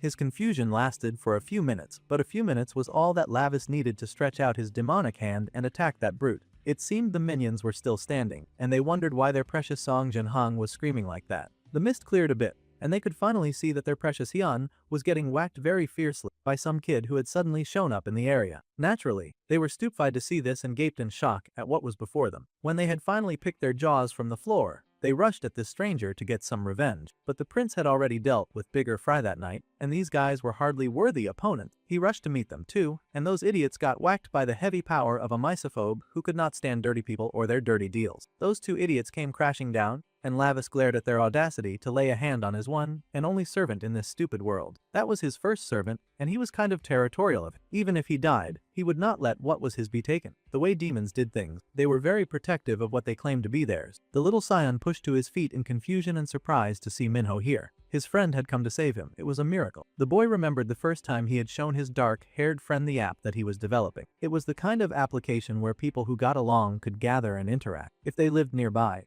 then they could share locations with each other and even form study groups. The kind of app that was formulated by someone so disconnected from reality that they could not consider how dangerous such an app could become. Of course, back then, Minho had been really impressed to see that his friend could make something like that. Then he paused and pointed at the strange-looking read alarm button. The boy blushed and explained that back when Minho was dragged away by Taewa's gang, he was sorry that he could not help back then. At the time, he honestly could not find where the dark-haired boy had gone. So, he had an extra safety feature. If that button was pressed, then the boy's location would show, and it would be sent to only friends. It would help friends find each other when they were in danger. If something happened, and Minho got kidnapped again, then Sean wanted his friend to just press that button. Then no matter what, he would come to help him, whether it meant reporting it to the authorities or gathering friends like them together. The dark-haired boy had been so touched by this feature back then. Minho had softly mentioned that he would download it too back then. Now, Scion found himself face to face with his friend, who had appeared and had saved his life. His eyes watered with tears as he stared in shock at the kid looking down at him. The boy had indeed gotten the red alert, and he had seen the location. Lavis was able to guess that his attendant had sent this message. His friend had gotten his signal. This was a very intense and heart-warming moment for the gray-haired boy, and he was so close to tears. His app had finally worked in the way that he had designed it, with the intention that he had for it. Tears fell down his face, and he broke down in tears of relief and joy, thanking his friend for coming to save him despite the danger. The poor kid fell to his hands and knees, and thanked his friend with all of his strength and power. Meanwhile, Taehi was cursing and hissing and spitting. She could not believe he had lost luck, and she had no idea why they had suddenly found Thummelves facing an enemy that was so strong. The kitten told her to stop moving already, and the girl hissed, trying to escape. Still, the cat had to huddle her tight so she could not get away. Fortunately, Lavis returned, but that distracted the blue-haired cat girl enough for the tattoo artist to slip out of her hold and make a run for it. She ran in horror, and Street tried to get her, but the young lad just told the girl to leave the tone alone. They did not need the tattoo artist anymore, now that he had destroyed the drug, the stupid app, and he had his favorite minion back. First of all, it seemed that all the devouring flowers they had were finally gone, because that thick stench was finally gone. The boy had also made sure to torch the entire warehouse of that disgusting powder. The firefighters had come in to take care of the flame and save the trees around it. They worked hard to suppress the flame with all of their firefighting tools. They happened to find the redhead placed in a safe place away from the fire. It was unfortunate that our dude was not able to roast those guys as well, but he could not kill, so he just tossed the gang leader and his goons to the side. The firefighters were shocked to see those people. They looked half dead, but they would be able to save their lives and hopefully throw them in jail. Meanwhile, Minho and his little team skipped happily back to safety. The attendant got his glasses back, and it was a miracle that they were not broken. Now that he could see again, he stared in awe at the funny-looking blue-haired girl with a horn and pointed ears. Meanwhile, the main character was starting to feel like his Uncle Vamber was totally using him. He glared at the sky and promised that as soon as he got back, he would not be letting this raggedy behavior slide at all. They had to check in to be sure that they did not need to go to the hospital. Minho insisted that going to such a place was annoying, and he would rather sit around and let the boy tend to him. His attendant was quite happy to do so, smiling softly as he thanked his friend for coming to save him. He had just pressed the SOS in case, but he had not expected his friend to actually come. Now that the boy thought about it, he mumbled that he was kind of already on the way to that building by complete coincidence. However, the cat shut him up immediately so he would not hurt the little guy's feeling. There was no need for the squirt to know that it was a coincidence. They had taken the route to the hideout following the tattoo artist's instruction. If she was lying to them, the prince promised that she would end up like that dude earlier. The girl growled and complained that they were doing this just because Sean was their friend. That had to be why they were going this far. That was when the dark-haired boy realized that they had captured his slave number 1. That answered the question of why the boy had not shown up at school that day. The girl was shocked that the boy had done all this, and he had not even realized that they had his friend. In that case, she had to ask what the reason was for him doing all this. Of course, Minho had no intention of answering a bum like her, but he did notice that the red alarm on his phone was beeping considerably. At any rate, it would be rude to mention now that the whole thing was just a coincidence, and it would hurt his friend's feeling. That was not how human relationships worked after all. Besides, no matter how high and mighty he was, this sentence was still a punishment, and the demon prince had to live here a while, so he needed to work harder at developing human relations. Plus, this student was clearly looking up to him, so he could stand to be much nicer to him. Cyan was like a puppy, happy to follow him into the line of fire if that was what it took. Right, Cyan had been wondering for a while, so he had to ask just who this blue-haired person was. The main character said in the most bored tone of voice that his newcomer was his subordinate, and her name was Street. Now the gray-haired boy stared in awe, his old theory of his friend crossing dimensions coming back. Could it be that Minho had some kind of world-changing secret? Now, the little nerd had a serious question to ask his friend, and he would prefer an honest answer, of course. The way the dark-haired boy had changed was so unreal that he now had a subordinate wearing the strangest of clothes. The little nerd shook and forced the words out of his mouth. He was apparently worried that his sweet and innocent Minho had probably joined some kind of bad organization. He hoped so much that his friend would not get involved with bad people, but it had come to this. Meanwhile, the main character was thinking that now that he had claimed the little nerd as his, it was possible that there would be others trying to target his servant in the future. In that case, he guessed that he could not keep lying to the boy forever. That was right, just as his little slave number one had thought. He was the son of the great demon king who had descended from the demon realm, and his name was Lavis Vindic. That was not what Cyan had thought at all. In fact, the poor little nerd was staring in shock at the black-haired boy as he had suddenly switched to speaking Spanish. There was no way anyone would guess that he was some kind of demon prince. That idea was absurd. It was so much for the little guy to wrap his head around, but the main character just smirked that this was how it was. Since the boy already knew, he now had to help him with his work from now on. However, the gray-haired boy was still in some disbelief. He had not expected Minho to spout nonsense about being the son of the demon king. Before he could finish that thought, he looked down and saw a cat nuzzling up. That creature had come out of nowhere. Right. Well, the prince did not feel like handling any form of difficult things, so he told Street to explain it to him. He had fought all day, so he was tired. Without missing a beat, Street went ahead to explain, never mind that he was speaking while still being in the form of a cat. The poor nerd was about to lose his mind from all the things that were happening around him very fast. He had a talking cat in his house, and his best friend was suddenly spouting nonsense about being the Prince of Hell. Of course, the poor guy was overwhelmed. It was so much that his brain seemed to zone out, and he lost all color. Meanwhile, back at the fire wreck, the gang leader was just waking up. Once again, it was a huge shame that they could not just kill the dude. They had burned everything, and they would head out first by transporting this kid to somewhere safe. While the kid was busy crashing out inside the van that they placed him in, being heated about how he had not been able to kill Lavis, suddenly, someone showed up before they could cart the redhead away. The firefighter asked for the stranger's identity, trying to tell him that the area was restricted, but the poor guy was silenced literally, and then waved away.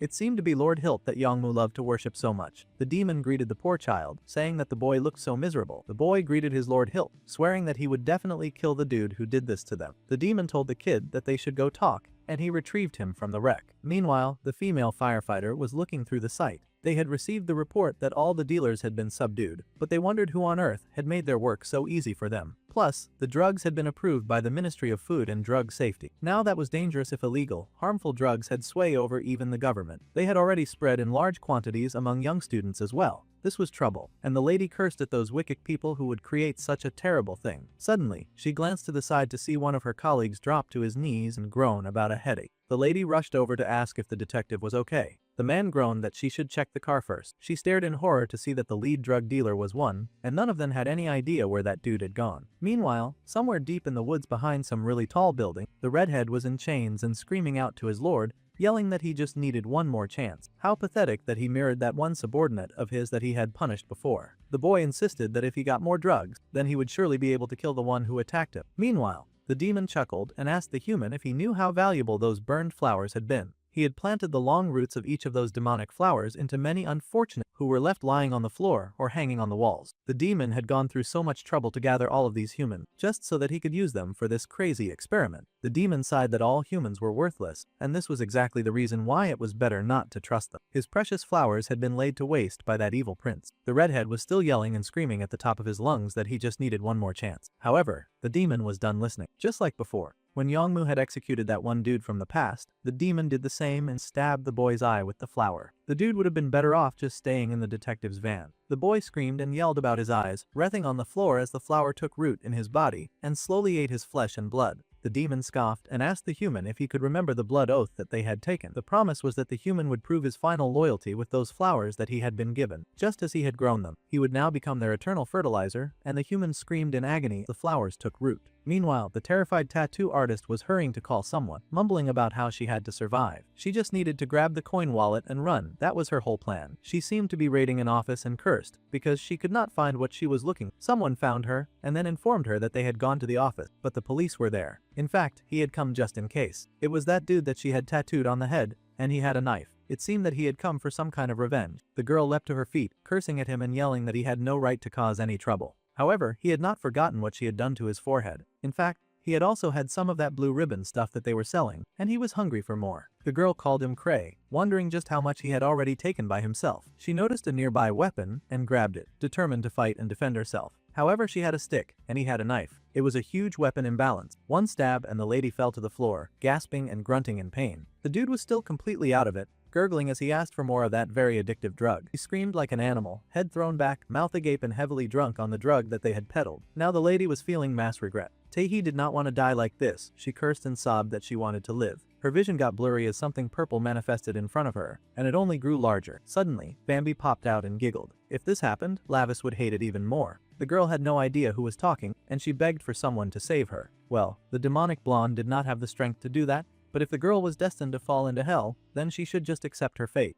The girl sobbed, weighing her options. However, the condition was that her body would have to remain here, in this human world. The stars were bright in the dark blue sky that evening, shining over tall towers stretching high. Inside the towers, the purple-haired, bulked-up demon was greeted by another demon with long, snow-white hair. This was, of course, Lavis' mum, and she greeted her little brother Barkin. It seemed that he had been plotting something since sending her precious son to the human world, and her face was twisted in disgust. The demon queen challenged her brother, asking how he dared use her son for his stupid games. The man grinned without shame. It seemed he was used to getting away with nonsense using his little brother's privileges. Yeah, he had indeed been messing around, but he assured his sister that there was no reason to worry. Lavis was all grown up now, and the boy could handle himself. Besides, the uncle insisted that he would not put the boy in danger, and he had actually placed the blood demon stone in his body. The sister was livid, of course. This fool had put the demonic bloodstone into her son's mortal body, and she roared him into silence. At this point, she was sure that her idiot had lost his mind. It was like he was planning to announce to the entire world that the great demon king's son was all alone in the human realm. Now, the other ferocious sources that were trapped would identify him. Worse, they could hurt him. That was unacceptable. The demon sighed and groaned that his sister should at least start trusting her son a bit more. But the demon queen dismissed his words at once. The problem was not that she did not trust her son. No, the situation was much worse than that. The problem right now was how worried she was about how the world itself was moving. Even the smallest crack could cause everything to collapse in the delicate balance between the demons in hell and the angels in heaven. That was just how unstable the world was right now. Her petulant brother insisted that the young demon prince was stronger than he thought, and that the boy took after him in his aggressive and combat power. In fact, the boy's power far surpassed anyone else's. However, that was exactly the problem with the demon queen, and she smacked that insubordinate oaf if smacking him was what would get him to listen. If even a single hair on her precious son's head was harmed, she swore that she would kill him and then herself. The purple-haired demon roared in protest. He was so much older now, and he was no longer the little brat that she could push around. He would really prefer it if she treated him more like an adult instead of hitting him on the head. Then he started getting ridiculous, asking Bambi, of all people, to search through every magic book to find a way to rid the world of all the older sisters. The queen snapped back that she also did not want a crazy younger brother like him anyway. The blonde nervously asked them to please calm down, but that was like jumping in the middle of a cat fight. The sister was already strangling her precious brother, and the blonde knew to shut up. In fact, he was thinking that it was a miracle that his friend had even survived growing up in an environment like that. Meanwhile, in the night sky of the human world, the residential areas were also preparing for bed. Well, some of them. Sion had finally gotten over his denial stage, and he stared in shock to find that the boy was really and truly a demon. Lavis huffed, saying that, sure, a human called them that, and his cat slave gushed to be classified under the same denomination as her all-powerful master. Now, Glaces knew the truth, and he worriedly asked if this meant that he was going to hell when he died. A wimp like him would probably not even survive a day in hell, but the demon prince countered that the hell going on in Earth was hell enough. However, if his friend came with him to the demon realm, then he could make sure that no one would be able to touch him, since the great demon king's one and only successor was his master after all. Lavis seemed really proud about that, and the gray-haired boy gasped in protest. He really didn't want to go to a place like that. After suffering so much on Earth, he would really prefer the angel crowd. However, the demon prince was possessive as heck, and he growled that the boy was not allowed to go back. The prince swore that he would rip out Bambi's eyeballs and suck on them like lollipops as soon as he got back home. That was exactly the type of behavior that discouraged the kid from going to the demon realm. Well, The gray-haired boy then worriedly asked what had happened to the real Minho, his precious friend, whom he had built this app for. It was unfortunate, but the cat pointed out that the black-haired human kid had been destined to die anyway. Lavis's soul had been placed in basically a human corpse, since only the bodies of people like that could be used as vessel. Poor Glasses was distraught to hear that his sweet and kind friend had always been destined to die. That kind of thing was a hard pill to swallow after all. No one wanted to hear that their friend would always die young. In a display of fondness, the prince told his little servant to cheer up. After all, they would all meet in the demon realm in a few decades anyway. Poor Xian was even more distraught and cried even harder since he'd be going to the demon realm. The demon prince was very confused by this reaction. Humans sure had uselessly vivid imagination. The demon realm is actually a pretty fun place. Street happily agreed with him as she thought of all the manic and tortured people that existed in that place, which was truly the height of fun. The poor nerd was having the worst time of his life. At any rate, the little nerd still had a long way to go before that, and he did not need to worry. He just had to treat him the same as before, and to not let it slip anywhere. The little nerd trembled and swore his silence. It was not like anyone would believe him if he said anything anyway. By the way, the boy groaned that his whole body ached again, so he would have to go home now. Of course, his cat followed after. It did not take long for the boy to get back to the very large apartment building that contained his home. With a groan, he rubbed the back of his head and stepped inside, sure that he had used way too much bloodstone powder this time. The old man could not believe this was a beautiful cheat code. Not only had the demon prince been sent to hell, but he could also somehow use his demon powers while still being in a human body. It was the worst form of nepotism ever seen. At this point, the demon bro had to know when to call it quits, and now was the time to abandon all forms of dignity, because he barely had any dignity anyway. With not a single moment of shamelessness, the demon leapt right out of the window. Now that the disturbance was gone, the demon prince turned to face that troublesome old lady. If she wanted to be young again, she had to endure some bone-deep pain. She could not go about just stealing other people's bodies like it was nothing. She was the kind of cheapskate who wanted to get benefits for free without putting in any work in the gym. Of course, the mother did not take kindly to being called old. That was the highest of insults, and she hissed at that runt for talking to her so casually when she was years older than him. Of course, being so violent and loud was not so great for her current condition, and the poor lady ended up hacking and coughing a lot. Her poor son had to remind her to watch her health. At this point, the lady hissed and said fine, she would figure this out somehow. In fact, now she was curious, since this child before her was the treasured son of the woman whom she hated the most. If a child like that was torn apart, the wicked old witch wondered what kind of face that she would make. The dark-haired prince grinned as well, because she was not the only sadistic figure in the room, and he was truly wondering what would happen if the child of the woman that she had envied all of her life killed her own children. Now he wanted to see what kind of face she would make if she did that. The vile witch hissed at her twins to leap into action immediately. In fact, she wanted to compete to see who would be the one to bring the tongue of that arrogant little rat. Ever the enthusiastic child, Hansu was excited and ready to dance. He yanked out a ball and chain out of nowhere, grinning like a little jerk as he said that the obvious enthusiastic member was that the family was always him. He told his family to wait a little, but his dark emo sister had already pulled out her blades. Now it was time for the dance of the century between the demon prince and the offspring of his mum's biggest hatter. Hansu was already running forward with mad glee, eager to prove himself to his mother by bringing her the head of the arrogant brat that was clearly bothering her. However, despite how apathetic Hanyang acted, she was also competing, and she raced ahead to prove that she was the better child. The twin boy insisted that his veneral was more than enough to shut up one lousy kid. So, he raced forward, tossing his weapon at the prince like it was some bowling ball of death. Well, the young lord had been waiting for that attack, and of course the cat got knocked back immediately. Honestly, his backup was just a team of liabilities, but fortunately, Lavis could handle himself. His manifested sword was able to block the twin sister's follow-up attack, smacking her long and sharp blades away before he could end up like the unfortunate teenager that she had killed out back like a wounded dog. The girl insisted that her brother, Hansu, should stay out of this. She could handle the intruder. It seemed the kids embraced the opportunity to compete against each other for the honor of ending the prince's life. He had quickly become a celebrity in this space, but just for the honor of death. The twin boy yelled that his sister was in his way. The girl growled and told her brother just to watch her back. He was reckless and attacked without thinking. She knew better than to let her emotional brother get too close to what was clearly an experienced fighter. However, the prince was already seeing the gaps and holes in the fighting movement. Their T-Wuck was completely non-existent, so he was going to use that obvious hole to his advantage. He goaded them, telling the twins that at this rate, they would not get a chance to kill him. In fact, it seemed more likely that they would tear each other apart first. The twins were not listening, and the son screeched that he had almost got the other boy. They were busy interfering with each other's attacks, which was kind of great for Lavis. This meant that he did not need to do a lot of heavy lifting in this fight.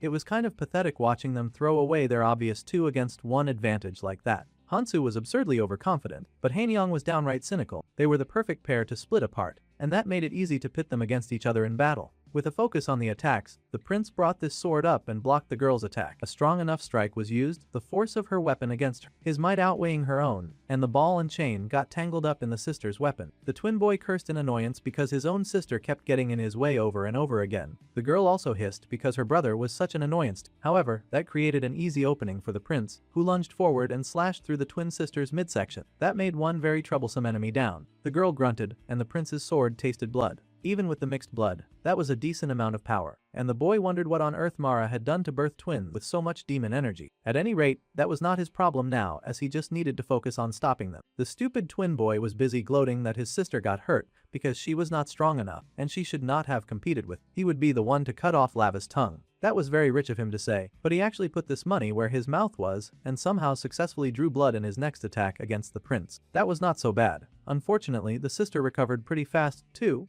and now she wanted revenge for that little cut. She raced forward and hissed that she would be the one taking his head. Our boy was at a serious disadvantage as their strikes came in one after the other. He really barely had the time for this back and forth nonsense, but he was somehow able to keep up with. Han-young's eyes widened when she realized that the prince was somehow able to dodge their attacks. The son yelled to the prince that he had almost died from his sister's attack, and he should watch out. It would not be fair if his sister got the chance to kill him after all. The boy wanted that chance for himself. Back and forth on the battlefield, the demon prince danced against two crazy, overpowered mortals, enduring to stay out of the reaction of their weapon, while also doing his best to attack enough and stop their weapons from meeting him. Their power and weapon crashed and clashed over and over in this consistent dance of death, a battle against strength and willpower. The twins were no joke despite their mortal bodies and blood, and the sister came down violently on Lavis, both swords powered with strength as she tried to break the prince's hold on his weapon. Still, the boy stood firm and tall, not letting his feet budge. Han-young hissed, telling the boy to die over and over again, but he was able to knock her back and slide away. This situation was annoying to the main character. He didn't have enough mana yet to handle these two annoying villains. It's childish, but he wondered if he should try provoking them to make them drop their guards again. So,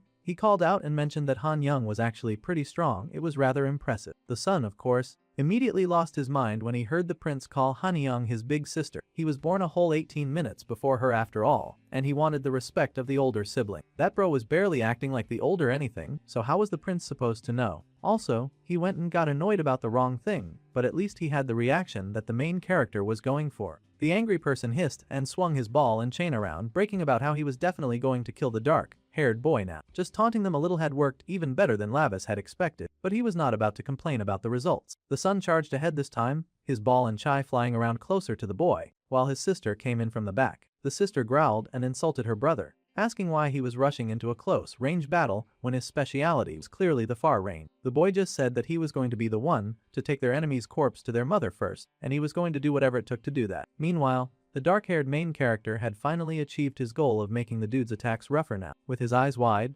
Lavis watched Hansu get so much closer to him, satisfied that the boy was now very much within his range. While all of this was happening, the Mara of the 12 black seats was fighting with the blue-haired cat. She could not believe that someone whom she had once revered had now become this grotesque, unable to rein in her greed. She was truly disappointed. The old woman hissed and yelled at the lowly beast. More than anything, the old gray-haired woman hated being called an ugly beast. The cat hissed but managed to dodge the witch's angry attack. This was all a desperate act of distraction, of course. While both Mara and the twins were occupied, the little scion raced forward to retrieve the fallen Minho. He tried to pierce through the barrier, but it was no good. They had actually put in the work to protect their property before engaging in battle. A surprising effort from actual smart villains. This was difficult. Our main character's team was way too weak to handle smart demons right now, and it would really help if Sean could somehow break through the barrier. First, the barrier was too hot, and then it became too cold. The girl was just within reach, but he could not reach her. It was a very frustrating situation, but the human boy would not stop trying to get her. A part of him begged Minna to please open her eyes. They were not sure how long the drug that she had been fed would keep her knocked out, but if she woke up, then perhaps they would have extra help when it came to getting her out of that stupid magic circle. The cat girl fought valiantly, doing her best as a lesser demon fighting against a highly ranked but fortunate, slickly ranked demon. The cat girl had to hold the old woman's distraction, because if she noticed Scion, it would be over. However, the human boy had to hurry and save Minna. The boy growled as he raised his hurt hands, shaking at the blisters that had reddened his skin. For some reason, no matter how hard he tried, he still could not get to that little girl. His hands shook, and he cursed his fate as just a human boy. He did not have any magic fighting powers, but he really wanted to help his friend. Minho and Minna had been kind to him all this time. He had been able to do nothing about Minho dying, and now Lavis had taken his place. He could not let Minna die as well, not when Lavis had saved him from becoming a wall decoration as some kind of flower plant. The boy gritted his teeth and hardened his will. Even if he was small, even if he was weak and tiny, he would not give up. Strengthened by this resolve, the boy curled his hand into a fist and growled from the depths of his heart as he charged again at the barrier that worked to keep him away from his goal. He would save Minho no matter what. His fist came down on that stupid barrier, using all the willpower that he had.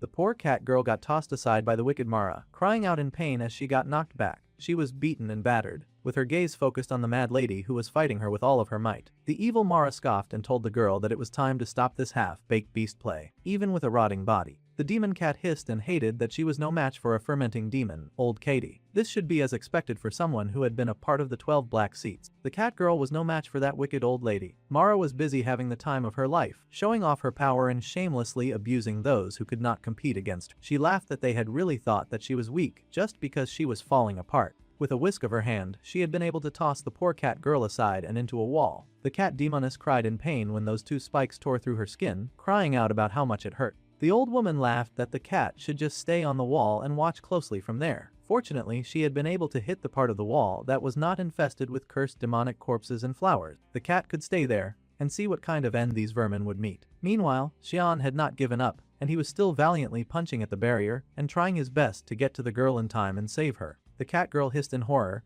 yelling at the small human boy to run away. The boy looked up a little too slowly, and there was a sudden dark splash of blood. Glasses cried out in pain as he got knocked to the floor, groaning as a slime kept him bound to the pavement. He had not been able to break the barrier, and now they had one extra person to save. The evil Mara laughed that she might as well use the kid as nourishment together with that brat, so he should just wait there for them to defeat Minho, then she could deal with both of those annoying pests at the same time. The boy struggled anyway. He was not going to just lie there and accept a terrible fate. The main character had brought him here to help him, so Sion was going to try his best. He struggled to fight the goo, but his body just would not move. The woman then scoffed that she had wasted way too much time on those rats, and now she wanted to hurry and possess the precious body that she had worked so hard to own. Her ugly hand stretched over Minho, and she started to recite a rather dark-sounding spell, swearing on the blade that cleaved the soul, on the moon of the oath, that she would now discard this rotting flesh. She cried for the flames of green to burn her veins and open the path, to tear open the gate of her heart and flip her life inside out. Mara called out to the darkness to hear her, and it was quite unfortunate that the phone line for darkness seemed to be very operational that night,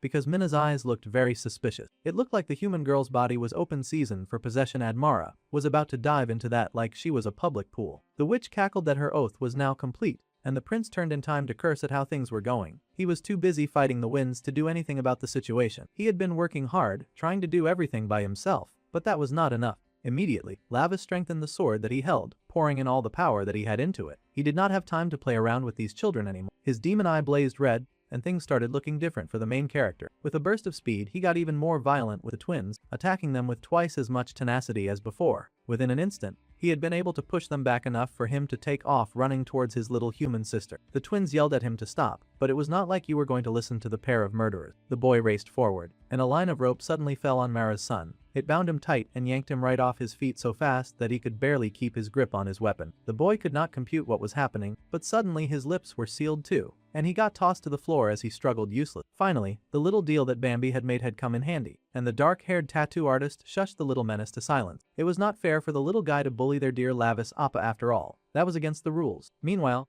the disgusting witch Mara was finally escaping the boy that she had forcefully taken over in the most revolting way possible. She bled her way from the first body's mouth, and was now crawling her way into Minna's mouth like the disgusting parasite that she was. She fully intended to take over the beautiful girl's body, and her slime was slipping into her. It was truly the worst sight in the world. She entered fully, out of some sort of crazy, unbelievable plot twist. That disgusting demo had actually been able to slide her way fully into Minna's body. That evil witch had actually succeeded in her disgusting plan, and she laughed wickedly inside the body that she now possessed, cackling like an evil menace. At last the witch claimed that she finally had the perfect vessel. The poor woman whose life she had stolen lay dead on the floor, a fermented and abandoned corpse. The wicked former 12 seat was busy reveling in the joy of finally possessing a fresh new body. She enjoyed the feel of new flesh and the sensation of youth, moaning like a little call girl. That evil woman sighed with joy that this was exactly what she had been looking for, and she would now get to enjoy this beauty forever. Sion screamed in horror to see Mena get possessed, and the cat girl also wailed in horror. Minho was still trying to get to her, but the twin girl Hanyang was distracting him, asking him where he was looking. He had no business disturbing their mother, and she wanted him to focus on her. The prince cursed that he was too late to stop the ritual. Meanwhile, it seemed the tattoo artist had turned into some kind of weird fangirl, just gushing over Lavis and his beautiful lips. It seemed the path to rebirth and demonhood had not been so great for her brain cells. Even his new look was so sexy to her. Actually, it seemed like she had been possessed by something. The dark-haired prince grunted in annoyance. This whole situation was frustrating. He had to pick up all the slack in this group, with no one being strong enough to even handle the decaying villains. The black-haired lady, who was frankly acting really weird, cheered herself on. She had to get a grip because their appa was in danger right now. However, if she stepped in, her appa would look at her, and that would cause attraction in levels that were enough to make him combust and die. She was very clearly unwell, but this just about confirmed that the girl's body had been possessed because her fantasy of Lavis was of when he was in the demon world, which meant that she was most familiar with that form. At any rate, no matter who she was, she could not just stand around admiring him forever when he needed serious help right now. The twin boy was still under her grip and doing everything possible to escape her control. He was even busy wiggling away while she was busy gushing over her senpai. That was when the twin's sister noticed that her brother was down and reasonably wondered who on earth had been able to knock down her brother. Well,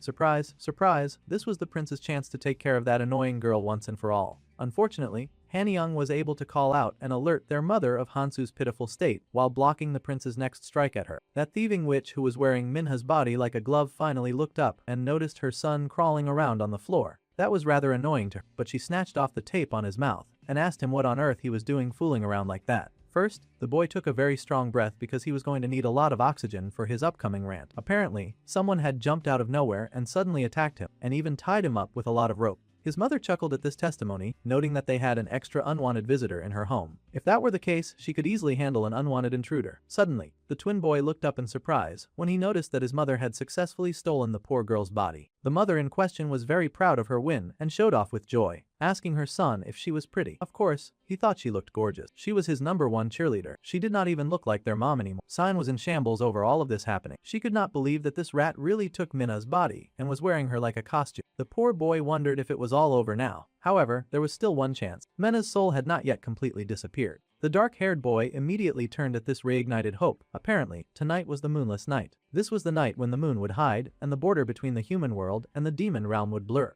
During nights like that, magic contracts and even souls were at their most unstable. In other words, until the night had fully ended, Mara's ritual could not be considered complete. Miss Minna's soul was still valiantly fighting for her body, and they should not give up on her just yet. It was all the motivation that the prince needed to hear. Suddenly, the possessed human girl started to move like she was reacting to these words. She stretched out her hand, crying out that her body was moving on its own, begging her brother to save her. The boy instantly recognized his sister's soul reaching out for him. However, the demon then burst into a wicked laugh, grinning with the ugliest face possible, as manipulating these desperate children was fun. She had worked so hard to get a young and beautiful face, and now she was ruining it by pulling the ugliest faces known to man. She giggled and said that she sounded just like the real Minho. This stupid joke enraged Lavis, and he refused to be made a fool of. The wicked Mara laughed, saying that she was very tired of this game now. She called to her children and told them to hurry up and kill these intruders who had worked so hard to get in her way. The twin son already leapt to his feet, and he raced forward, yelling that he would definitely take down the intruders. They would hurry and find that rat who had captured him and kill her too. The prince hated everything about his current situation. In his past life and form, he would be able to fold those pathetic little half-breeds into lawn chairs, but now he was actually struggling just fighting them. The boy could not stand how annoying it was to suffer such humiliation. He was the berserker of hell. He should have way more aura points. To make things worse, while he was struggling against these stupid twins, the mother was approaching his weak and defenseless counterparts. She headed to Sion with plans of eating him and powering up.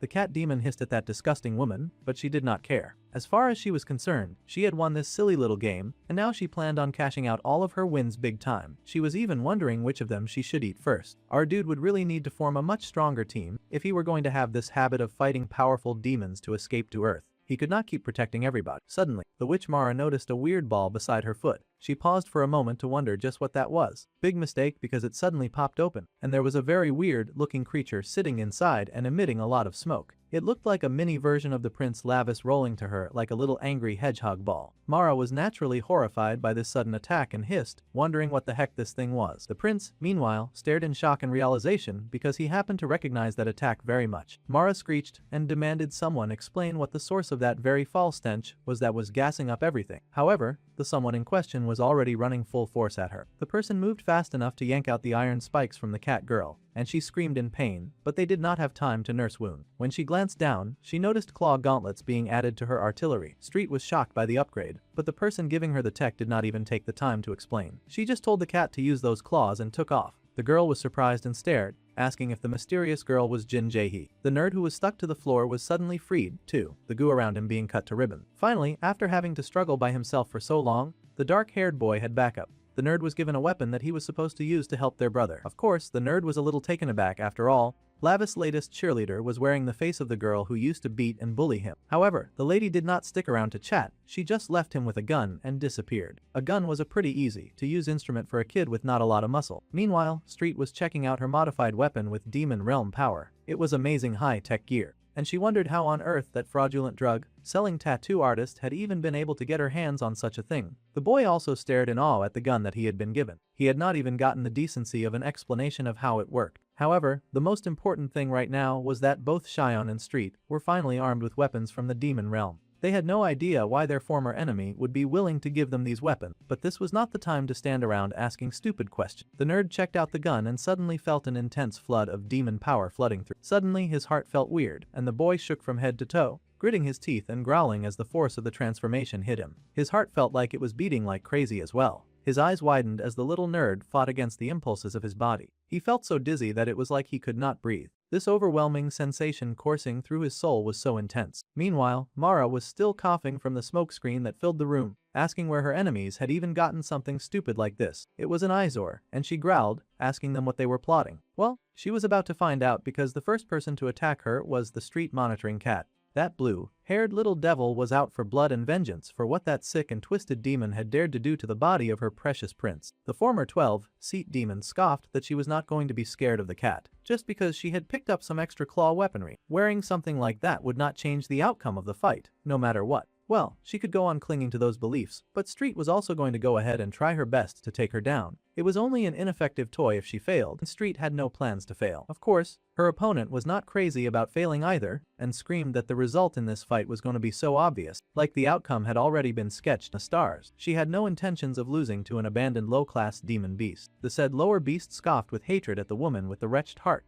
The cat refused to take that scolding seriously when it was coming from someone who threw themselves away because of greed. The battle between the two was as fierce as a cat fight, blows being thrown and blocked at the same time. As they fought, Mara smirked, insisting that the claws that the cat wore were no more than just simple toys. In fact, she just had to eat it all and everything along with it. Her sticky, ugly and disgusting gooey arm stretched out to grab the cat girl, but fortunately, Street had the sense to dodge. She was not about to stand around like a fool and get hurt by the other lady. Those tentacles were getting thicker the more they fought, and they just would not cut. No matter how much she dragged her fancy new claws against, Street needed to re-strategize somehow. Plus, even worse, Mara had started adapting to the body that she had possessed. If they let this battle go on for too long, the longer they would delay, and everything would get so much worse for. Meanwhile, the evil witch was still happily fighting with all of her might and chuckling over her new and nice fresh batch of lively and fresh demon beast. She wondered what that would taste like as she attacked with relentless and reckless abandon. Suddenly, the blue-haired kitten noticed the existence of the umbilical cord that was connected to the vessel. This reminded Street that the Lady Minna was just an ordinary human. This meant that she could not accept everything of Mara at once. Realizing this, the blue-haired cat jumped back, her attention deviating from the human in front of her to the fermented corpse that was now lying in the center of the magic circle. So, this was what the old woman had been distracting them from as she fought them. She had put up a good distraction, but it was not enough. The crazy witch had no intentions of letting them find an opening to attack her body. Her attacks became wider and faster against the street cat, chasing her away from the hidden corpse. Still, the Blueanette had figured it out. They had to sever the umbilical cord connected to the vessel's corpse. If only they could break the magic circle somehow, just so that they could do that. Meanwhile, someone noticed that his breathing was stabilizing. The short, gay-haired kid could not help but spare a moment or two as he stared down at the gun in his hand, wondering what on earth he was supposed to do with that. Suddenly, he noticed the umbilical cord leading out of the barrier and the decaying body sealed inside. Finally, the little nerd was putting a few things together, and his gaze shot to the person fighting the cat girl. The wicked witch had her back to him. She did not notice him, nor would she notice if he struck. He also realized that these tentacles coming from her were connected to the vessel's corpse. If that was the case, then the boy's glowing eyes spoke to him that this disgusting creature had not yet fully transferred to Mina yet. And if that was the case, then they could still save her. The magic circle was meant to protect the original body until the transfer was complete. There was still a chance to save their human friend and Minho's little sister. If they could get rid of that magic circle, then everything would finally change. Bright, big eyes sensed a strong energy, and the understanding of it flooded his being. Suddenly, the little guy's eyes widened as he realized what he was looking at. He could see the structure of the magic circle in front of him. So a magic circle in the end was just some kind of geometry. If magic were maths in some kind of way, then that meant the boy could easily pin down its weak point somehow. Geometry was all about shapes, and shapes could be converted into formula. In the end, a magic circle was just a structure calculated with numbers. That magic circle was maintaining the connection between the vessel's corpse and Minho. The human's eyes lit up as he studied the formula in front of him, checking every crack as he pieced this picture together. He had to solve the formula of the magic circle and find its weakness. Carefully, the boy carved out some numbers on the screen before him, checking the barrier equation. He could see that the center was a cubic polynomial. The flow of mana was in an S-curve form as well. The core of the seal was hidden in the extremum. If that was the case, then the boy just had to differentiate. The cat girl looked up in surprise to see the boy decoding the magic formula. It seemed that the little scion was actually solving the magic circle in that moment. However, she did not have the time to be wowed and distracted. She was facing a real pain right now, and she could not afford to lose to that witch. She figured that the human boy was able to do this because of the weapon that Jin Ji had given him, but now the human nerd could analyze magic too. That was a pretty fancy boost in power.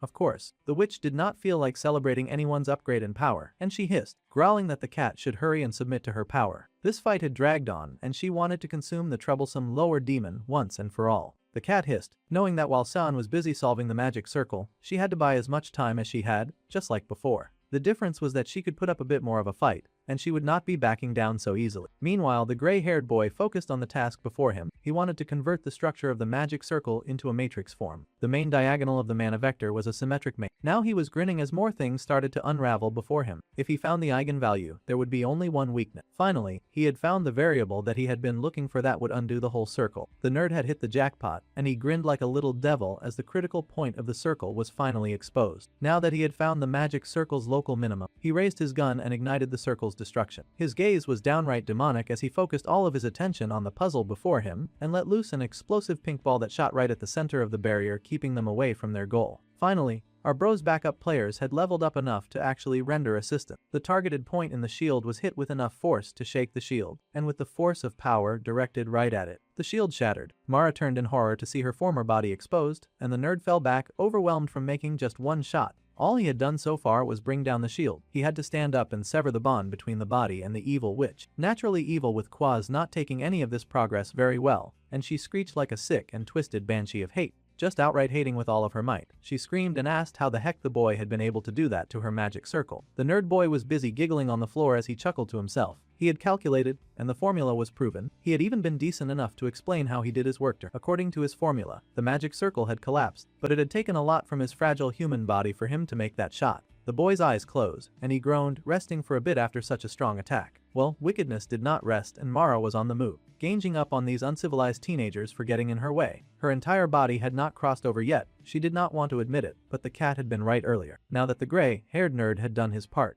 the rest could be handled by the cat girl, who leapt forward. Street raced ahead, and the evil witch asked the cat what she was trying to do. Without any hesitation or explanation, the cat raised her claws and slashed the body before her. That was a woman of action who was not waiting around for the villain to win or fight back. Mara screamed in pain and turned her arms into weapons to attack Street. Wanting to pull the cat girl off her body, she managed to knock her off for daring to dig into her body, and Street hit the wall. One day, one of Lava's helpers would finally be able to finish the work that they had started against any of the villains that they fought. The witch, of course, ran to her body, refusing to let everything be ruined at this point. She shook her noble body, which she had totally been hating on a few hours ago, grumbling about how she could not risk losing even a single piece of flesh. The cat girl pushed her body up tiredly, mumbling about how greed grew like a tree. However, in the end, it could not bear its own weight and would eventually break. When it broke, filthy things would surely cling all over it. It seemed to be some kind of proverb, but the witch was not in the mood for wise saying. She cursed the low-class demon beast for getting in her way, growling that she would chew her to her bones. However,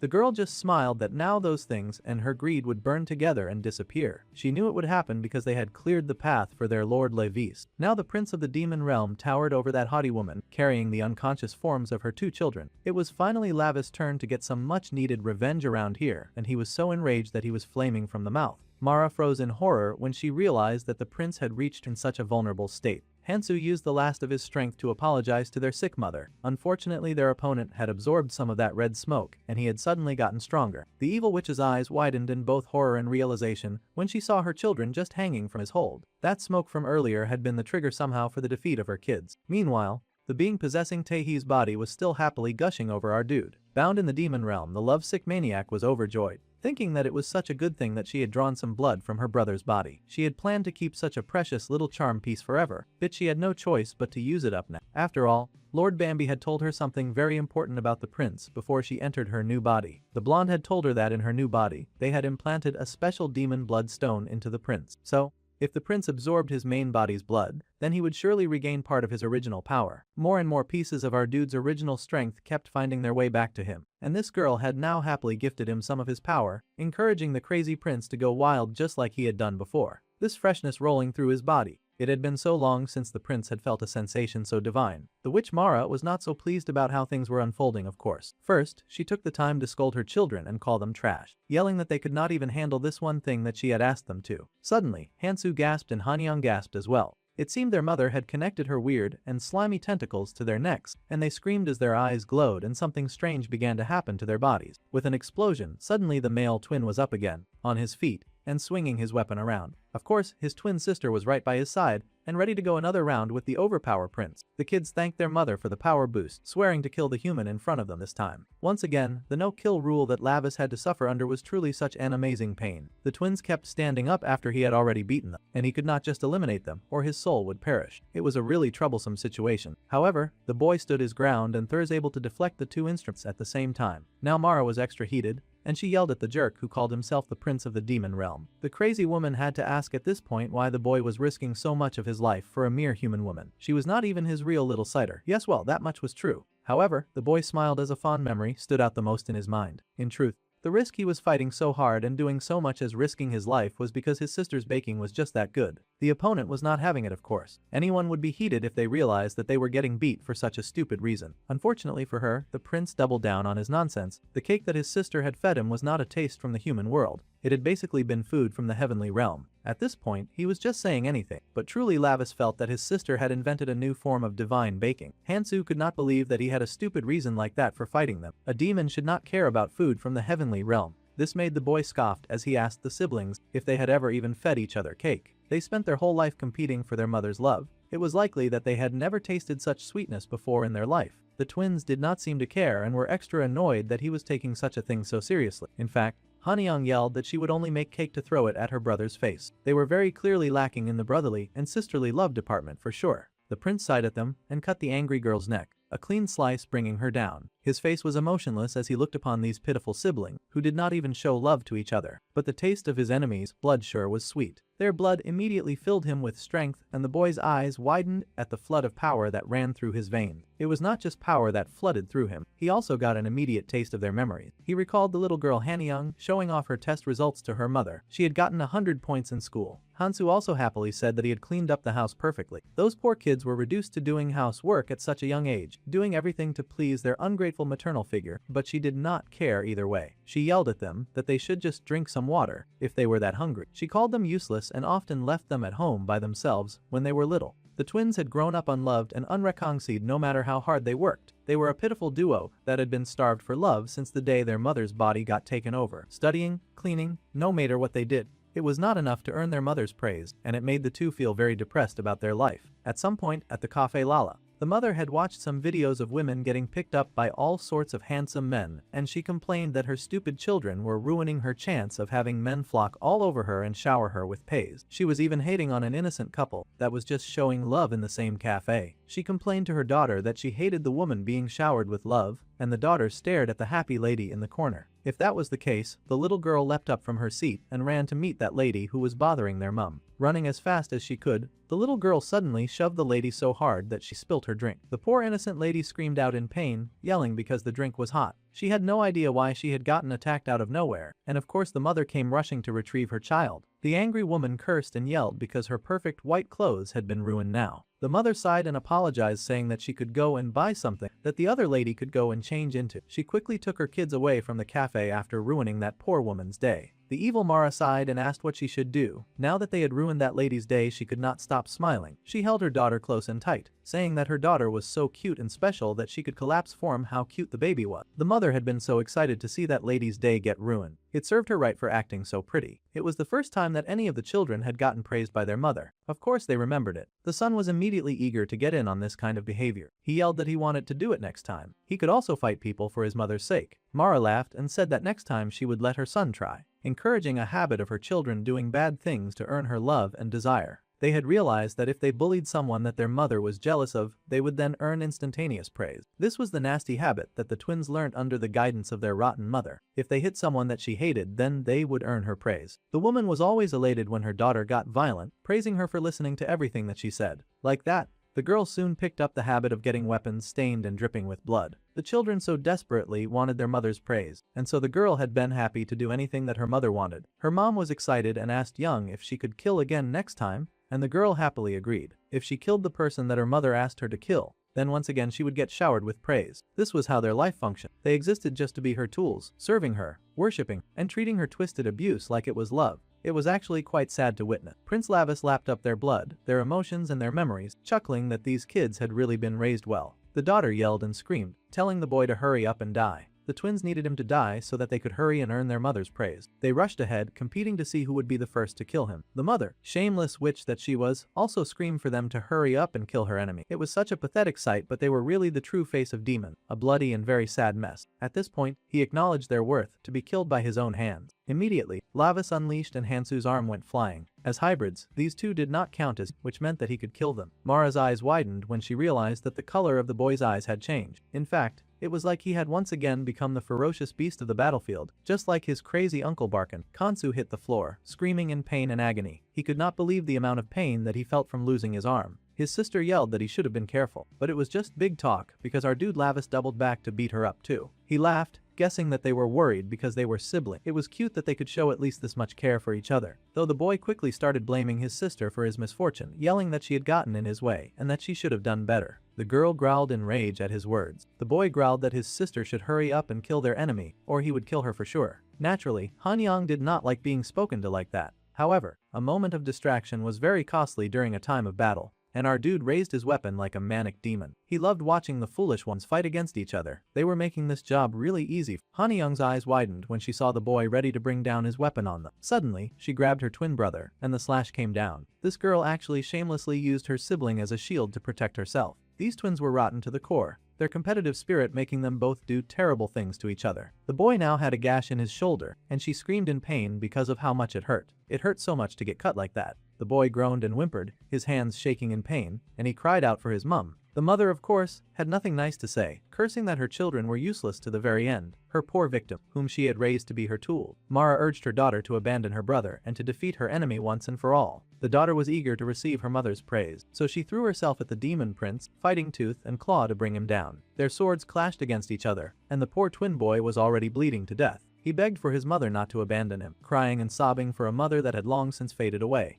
However, his mother did not care. She hissed and growled for the boy to just hurry up and die, and that he should not resist for no reason. Mara joined in her attack and flung her wide, slimy tentacles at the prince, making it a 2-against-1 battle. The dark-haired boy had to reassess his fighting style now that Mara had sunk to cheating. He did not like that. He had dealt with at least one of the twins, but it was annoying to see that the transfer between the two bodies was still taking place. Minna's body was almost taken over. He needed to speed things up around here. If he wasted any more time, he would soon lose his sister and her precious baking along with. Now that was the kind of thing that the prince found completely unacceptable. He was not ready to say goodbye to her miracle cake. He did not know how long this body could hold out as he kept pumping more demonic power through it, but he needed this body to endure a whole lot more so that he could somehow save his sister. He needed to take a gamble. With that, the boy grabbed the weapon before him, and he pulled it right out of the girl's grasp. Hanyang had, of course, not expected her opponent to suddenly and so bravely grab her weapon with his bare hand. Immediately, his arm wrapped around her slender waist, and his hand grabbed her head, biting down hard on that blood within her. The twins made for pretty good nourishment with all of the stuff that had been stuffed into their blood. If the main character needed extra power, then the best place to find that was inside their veins. The girl screamed in pain as she was feasted on by the dark-haired boy,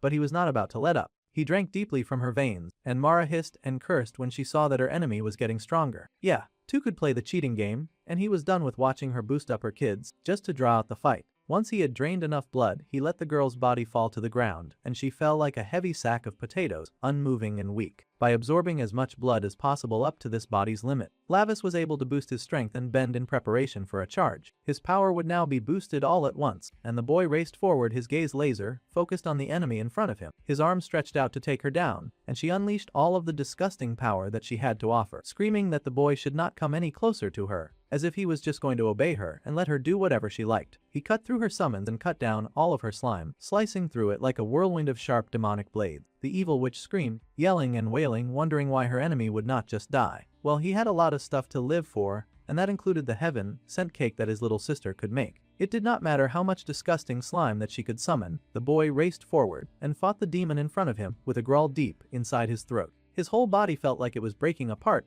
from all of the power that he had forced it. However, this body had to endure until the enemy was defeated. This feeling, it felt like he would die while being completely crushed. However, the expression on his face was a totally different story. He almost seemed elated with mad glee as he charged at the enemy in front of him. He had longed for a feeling like this, and now he could completely revel in it while tearing his enemies to shreds. How he loved how much fun he was having right now. Of course, his enemy was not having any fun at all. She was having the worst time of her life, in fact. She tried to fight back against the boy soaring towards her, but she had expended a good deal of her power just powering up the twins. Plus, he would never let her take a second opening again. With a burst of speed, he served the connection between the decaying body and his sister, and Mara screeched, cursing the boy who had gotten in her way. She yelled that he was ruining everything at the last moment. However, he was not even done yet, and those demonic eyes blazed sharp and red. In seconds, he had knocked down the body of his sister, strangling Mara, who still dwelt within her. She yelled for the prince to let go of her at once, and that trash like him had no right to touch her. No matter how much she screamed and wailed and made a fuss out of everything, it was all over for her now. Her foul-smelling lifeline had been cut.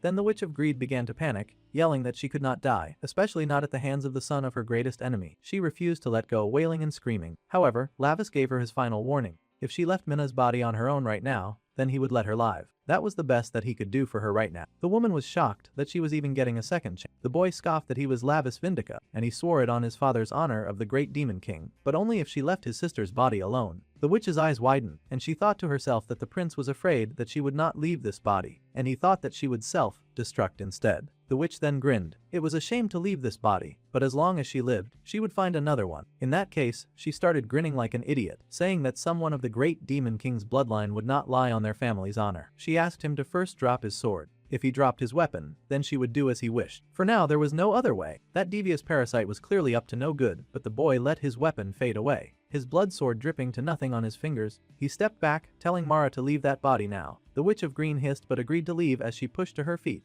With a wicked smile, she leapt from the girl's body, flying forward and shouting that she would come out, while cursing the boy with all of her might. It was everything that Lavis had hoped for, and the dark-haired prince grinned maliciously. As soon as that little witch came out of his sister, he grabbed her by the neck. The witch gasped and struggled, staring in horror at the arm that was now wound around her pathetic, liquid form. His arm was not even human and she had thought that she had disarmed him, but he clearly still had a backup protection arm that she had not even noticed. The prince chucked that someone from the 12 black seats had really fallen for something that stupid so easily. Honestly, he did not know how to get the little witch out of Minna's body. Now, she had come out by herself and made everything so much easier for her. The witch growled and screamed, yelling that it had all been a lie. Even after he had sworn on his family and father's honor, the boy just smirked, saying that he only needed to protect his own honor. He was a demon after all, and he wrung that little parasite right out of his sister's body, yanking her fully out. Now the evil witch was wailing like a sad worm, shouting and screaming for her body. She yelled that she did not want to leave yet and begged the boy to let go of her. She made quite the pathetic sight, truly so pathetic and gullible that he was outright laughing. By twirling around a bunch, he was able to drag all of her disgusting body from Minna. The poor girl immediately fell back from exhaustion. Her poor body had been forced to endure so much. Now, all of that pathetic woman had been pulled out of the poor human girl, and the slimy witch wailed her protest at the way she was being treated. She begged the prince to please spare her, yelling that she would do whatever he told her to do. She even screamed and begged him to please have mercy. However, suddenly Hanyang was able to stand on her feet. Now this was a very difficult situation. The prince did not seem to have noticed her. Mara did though. Mara was pleased to see her daughter standing again, and she encouraged her to come forward and fight off the horrid person who was bullying her. Shakily, the daughter pushed forward as her mother encouraged he delay her enemy. The girl raised her weapon, a look of determination on her face, and the prince detected the sword at the last minute. However, suddenly, there was a splash of blood, and a gory scene was painted before them. Hanyang, the twin sister, had been stabbed in the back by her beloved twin brother. He wanted payback since she had used him as a shield. How sad that this was the end of two neglected children. The boy scoffed that his sister was always trying to hog all of the praise again. The boy was tired, saying that he could not just let that slide once again. His sister was always their mother's favorite. The girl coughed up blood and fell back, crashing to the ground on top of her brother. They continued to bleed out beside each other, and the mother screamed in hatred. She had been the one who encouraged the competitive nature between the twins when she had refused to give them any form of love. The woman yelled that they had blown their last chance to impress her just like that. Meanwhile, Lavis was sick of hearing it. He had to hear those kids idolize their mother over and over again, but the entire time their mother was trash though. She was a pathetic worm that would die like a joke, just like her two children. The demoness begged for her life, screaming and pleading. She promised to leave this girl alone and move to someone else. She begged in the name of the fact that she had once been like a sister to his mother. That was rich considering that she had tried to kill him earlier. She laughed that it might be hard to believe, but it was true, and he could ask Aeneas to confirm it. She used to be someone precious to his mother. In fact, she used to talk to her like she was an older sister. However, it was time for the old witch to face the music. Her children were dead, but even in this moment, she was thinking only of herself. It was so unfortunate that those two had died for a selfish thing like her. The greedy witch did not care. She figured that she could always have more brats who would do her bidding. She begged for the prince to listen to him, but he was done hearing her talk. One slash through her neck was all that it took. The woman gasped in pain and shock, horrified that all of her begging had come to nothing. She had honestly been too much of a threat to just let live, and now she faded away to nothing. The prince though tit was such a waste for someone who had once been in the 12 black seats. The demon coughed and screamed as her head fell to the floor. She, of course, used her last breath to curse Lavis Vindica, hating him for humiliating her like this. Now she would die at the hand of Aeneas, brat of all people. She hated that the most of all. She yelled that she would never accept this and swore to kill the boy. However, he just raised his teenage foot and stomped her out like she was no more than a very annoying cockroach that just refuses to die. The lady was stomped into oblivion, and he looked down at her in disgust. It had taken an annoyingly long time to deal with a pest like her, but then she faded away into nothing. The boy gasped as more of the demonic energy flooded into his soul and made him even more powerful. The full power of that rotten lady entered the bloodstone in his eyes, and his eyes widened. Now both eyes burned red, and the prince breathed out the power that flowed within him. This long and annoying battle was finally over, and all of his possessions were safe. He loved it. The cat girl hurried over, praising the boy as usual. As expected, he had been able to fell all of his enemies. Still, she was one of the 12 black seats, so he had so much power leaking out all over his body. It was kind of troublesome considering that he needed to return to his average life as a human. However, his demon had switched back to human with some effort. Honestly, that vulgar and filthy stench that came from fighting a lady so corrupt was so horrendous. They had wasted so much time on nonsense. Then the cat girl pointed out the bodies of the poor, pitiful twins. If Mara had not crossed into the human world, then there was a chance that they could have lived better lives with their real mother and father. They were no more than pitiful victims of one of the 12 black seats who had never once loved them. There was no knowing what would happen in their lives if their mother had never died. Even if parents were not demon, there was no telling how kids would end up. Children could still die because of their parents' greed, just like how poor Minho had almost died today because of their father's action. Meanwhile, Taehee's body was still watching everything unfold like a happy fangirl, giggling and blushing over the situation. Now that the battle was over, it was time for her to get out of here. However, the prince told her to halt immediately. He had noticed her presence, and he had a bunch of questions to ask. The girl was horrified and squeaked, hiding at once. It was kinda too late to try and do that when he had already noticed her presence. They had already seen her, and she had seen his demonic energy, so she should hurry up and come out. The girl cried and yelled that she had not seen anything, but it was too late to pretend. Besides, the prince already knew who was possessing the girl's body. It was a demoness named Beltia. The Bluenet gasped, recognizing the name of the famous weapon maker for the demon realm. Yeah, she was also the youngest daughter of House Murtano, who had been showered with every bit of affection and love, and rumored as the first weapons-making prodigy born in 3,000 years. It was indeed that Beltia, and the prince immediately demanded that she explain just why she had followed him all the way there. The weapons master wailed that Bambi had asked her to. In fact, she was the prince's present. Surprise was over, so now she was going to run away. The girl suddenly leaped out of the window just like that. Among the noble ladies, the most wild and shameless one was she, and she was also infamous for being the Dark Prince's stalker. However, right now she was totally wearing Jin Ji's face as well. The prince growled as he knew exactly who to blame for all this. Bambi was once again messing with his life, and he had put Beltia's soul into Jin Ji's body. This was very annoying for the prince. He yelled to Street, saying that once they got back to the demon realm, he would give the Bluenet the blonde demon as her subordinate, and she was instructed to work her former master to the bone. The Bluenet wondered if she could really dare to do such a thing. However, she was kind of intrigued and asked how long she would get to play with her former master. The boy responded that she should mess with him forever. The prince sure had a lot of grudges to hold with his blonde friend. Later in the demon realm, the sun rose high in the sky, and the demons there were just whining and dining and enjoying some time spent together. The prince's purple-haired uncle was being energetic about something, saying that he had been scared for a moment. His nephew had been very audacious when he had decided to just suck blood to solve his problem. That had been premium television. His sister sighed that it was truly cruel, but she was still curious to hear more about what her son had done when battling his enemies. With the power of the blood he drank, the brother informed his sister that her son had then cut through Mara's tentacle and stomped on her head. It was so brutal, and his uncle groaned that he could not say anymore, even though he was clearly enjoying himself. The demon queen giggled about how unfortunate her former hater was. Her brother sighed that if his sister was going to be happy about it, then she should quit pretending to be polite. It was not like she was hanging out with strangers, so she should not be smirking with only her lips. The queen protested that she was not happy, and she scolded her brother for using Lavis like a plaything. She wanted him to stop now. He had executed Mara, who had escaped to the human world, so that was enough. She could not have a single day of peace because of that boy in the human world. The uncle pointed out that the tea that she was drinking right now was that very rare delicacy sent by the House Roydeds, and she had been sipping that beverage this entire time.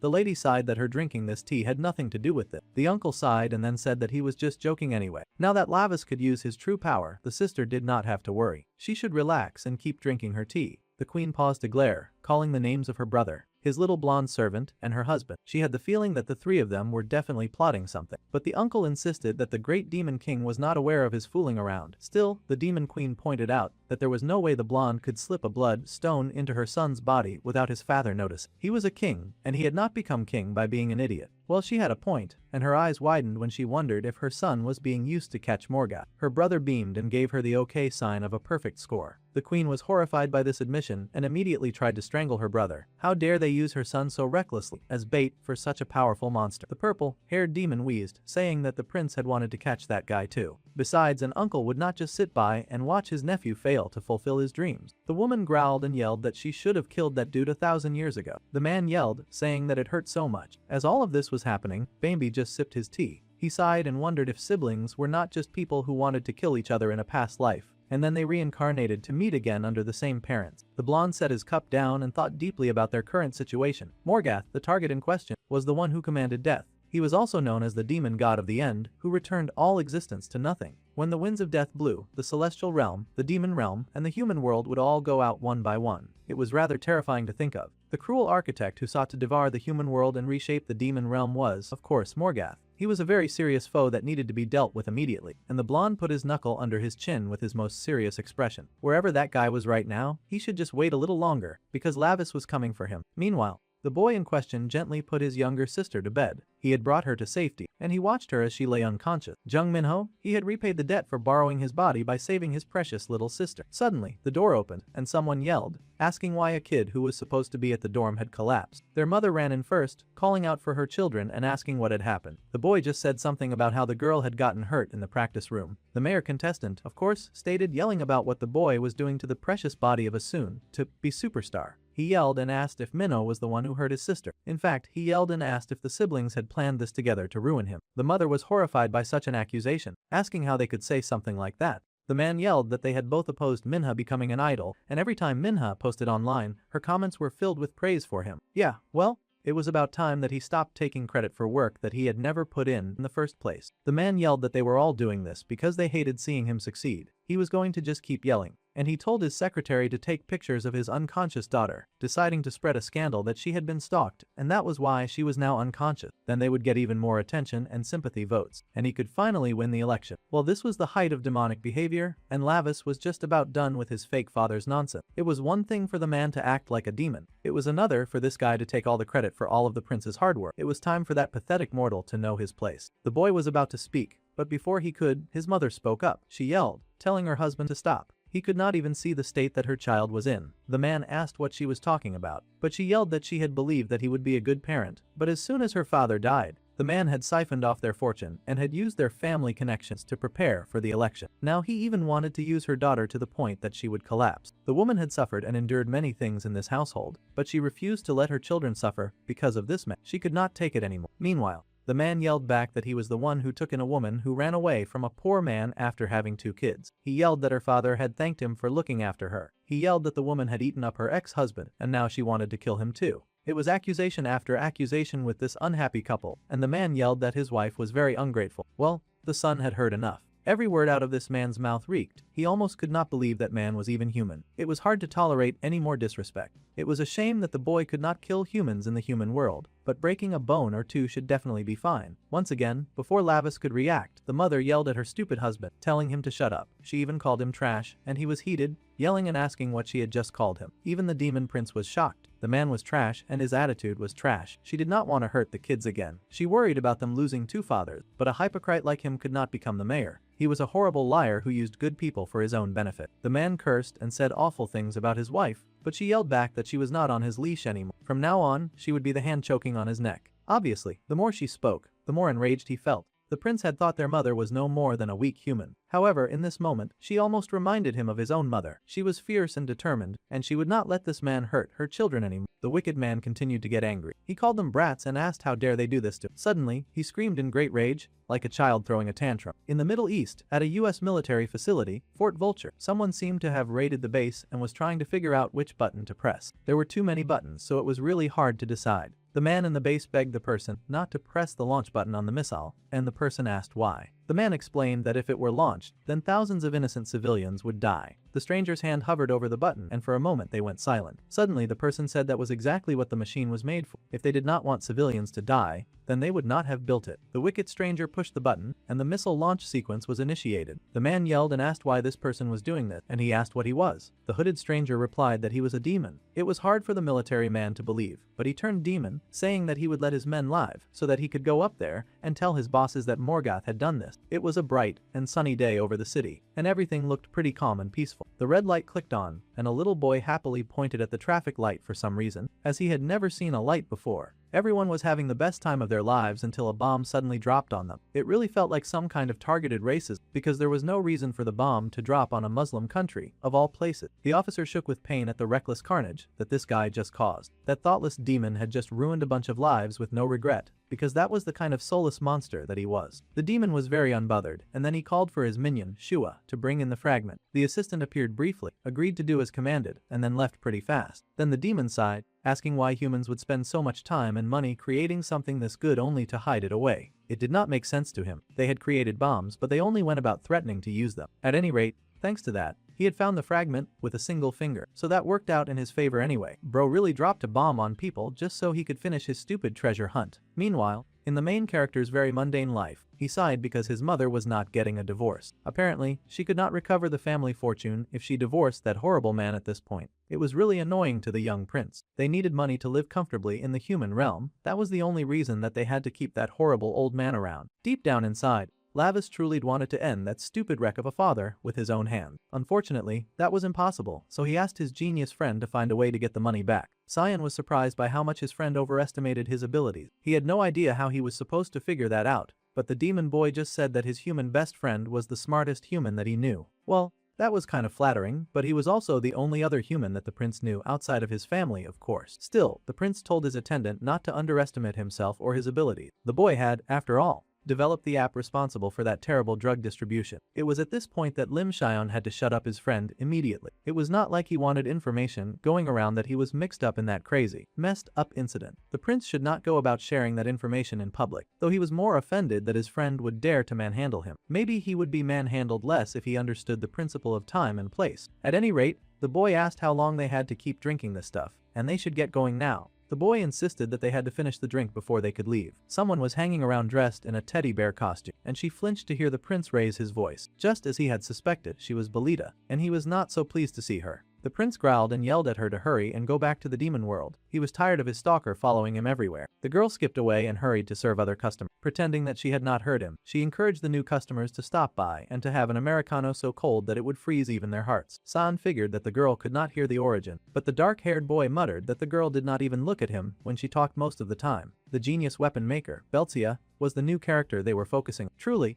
the human boy was curious about his friend's relationship with a girl like that. Their history dates back a long time ago, back when the little girl had still been in the womb, because she could somehow remember a time like that. The great demon king gifted her father an unquenchable flame. Borin was in the casting room when the girl was burned by the flame before he could even open his eyes. The baby had, of course, screamed from that very unsavory experience. Some mad demons had shouted and chanted that the baby should burn in the flame granted by the great demon king, saying that the flame would guide the girl on the path that she must take. The fire had burned the girl's flesh and the whole world turned red around the poor, screaming child. It had, of course, been very hot. Anyone would expect that much from a figure. Then the great demon king Gamodare was consulted and the masterpiece that had been promised was finally complete. He was given the mouth of Cocytus, and it held the power to absorb the false oaths of traitors, and it would also deliver punishment by returning them as shards of ice. It was a work that transformed the piano into art, a masterpiece born from the genius of the Murtano family. Count Valdir had clearly come to the great demon king to boast about his youngest daughter, and the praises that he sang could fill the entire demon palace. Now that the king had seen the work, he could see that the praise was well deserved.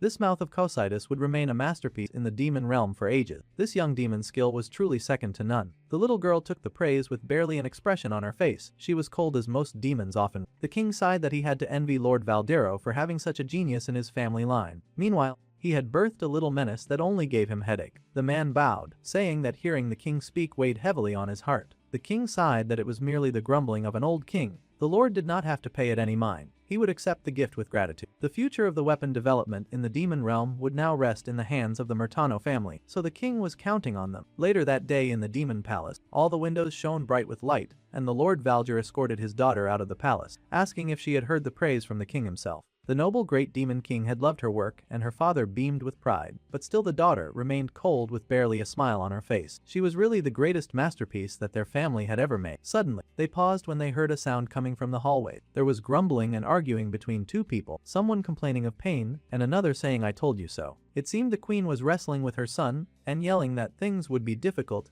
if the future great demon king turned the nobles' territories into a sea of blood every time he got into an argument. He could not just kill every demon in the demon realm, he had to learn the brilliant skill of negotiation for goodness sake. A king was supposed to be a figure of forgiveness and generosity. The prince yelled that this was hogwash. Forgiveness and generosity sounded like the kind of nonsense that would tarnish the dignity of the great demon king. That spoilt brat yelled that a great demon king should have no mercy. The queen could not believe the nonsense that her child was spouting, and she threatened to take him to his merciless uncle so that he would uselessly beg for forgiveness where he would find none. The boy yelled that he hated his uncle so much. It was a display lacking nobility, poise or grace, very disgraceful indeed. However, that was exactly the moment when the young Belcha had noticed Prince Lavis for the first time. She stared at that boy being choked out by his mother and instantly fell in love. Many nights later, at a different castle, the young girl was hard at work. She had on her big black smith gloves as she looked through her work. Her father had called her a masterpiece, and the flame led her to become an alchemist. Through lots of hard work and diligence, for 300 years, the girl had handled fire in the casting room, and she had crafted all sorts of magic weaponry, creating items through study and alchemical research. However, someone mentioned to the Lady Belcia that it was so unfair. Corsi ate 3 whole demonic fruits that the count had granted us this time, but she had eaten it all by herself. She sent the ginger away, saying that she had to clean the stables, and then that greedy pig went and ate all of their gains by herself. Corsi, of course, was not going to take such slander without defending herself. She growled that she had not done it on purpose. It was an accident. She really thought that she had to clean the stables. The dark-haired lesser demon had thought that if she did not clean up, then the Lord Teton would curl her tail and hang her from the ceiling. However,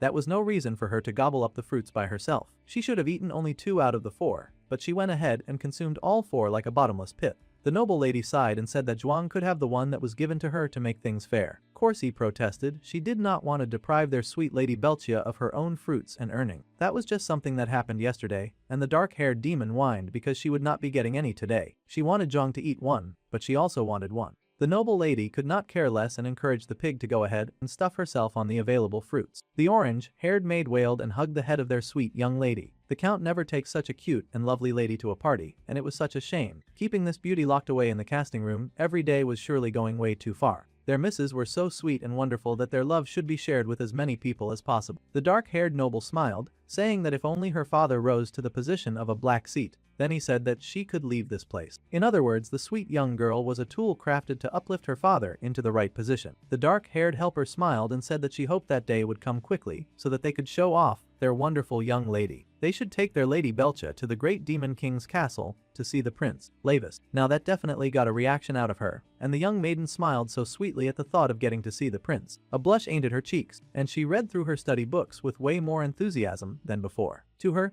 living in the casting room and listening to the stories of the maids' lives, their jealousy and their friendship, and their love stories, all of that was something that made the sheltered little girl feel somewhat alive. That was, of course, until the day the pain came, like a scorching pink fire burning away her joy. Born in the foundry, the young noble daughter lived locked inside the foundry. As time passed, she mostly spent her time creating weapons and new items. Of course, her knowledge of the demon realm's alchemy accumulated, and her powers grew stronger with each passing day. At some point, the young girl lost control of her own alchemy. The girl screamed as her eyes suddenly lit up, and the fire that had lived within her, guiding her all this time, suddenly started to consume her. The girl full-on wailed and yelled out her pain and agony. She was suffering from this torture that came from inside her. Her two maids were distraught, and they called out her name, not knowing how to help her. The girl cried out to Zhuang and Khosri, stretching out her faltering hand to them, but she warned them not to come close, already being able to predict the disaster that action would bring. The burning did not stop, and unfortunately, her just reaching for them was enough to roast her poor two friends on the spot. The poor girl had only just tried to protect them, but that had proved very futile. It was indeed a very hard time for the young princess. She was already on fire and in pain, but now she had also roasted her two friends alive, the only friends that she had. Their skin melted from their bones in front of her face, and her eyes widened in horror as she saw it happen. The poor noble lady wailed, for help, for assistance, for anything and anyone that could come to her aid. Time flowed like molten iron after her breakdown, making the flames rage even fiercer,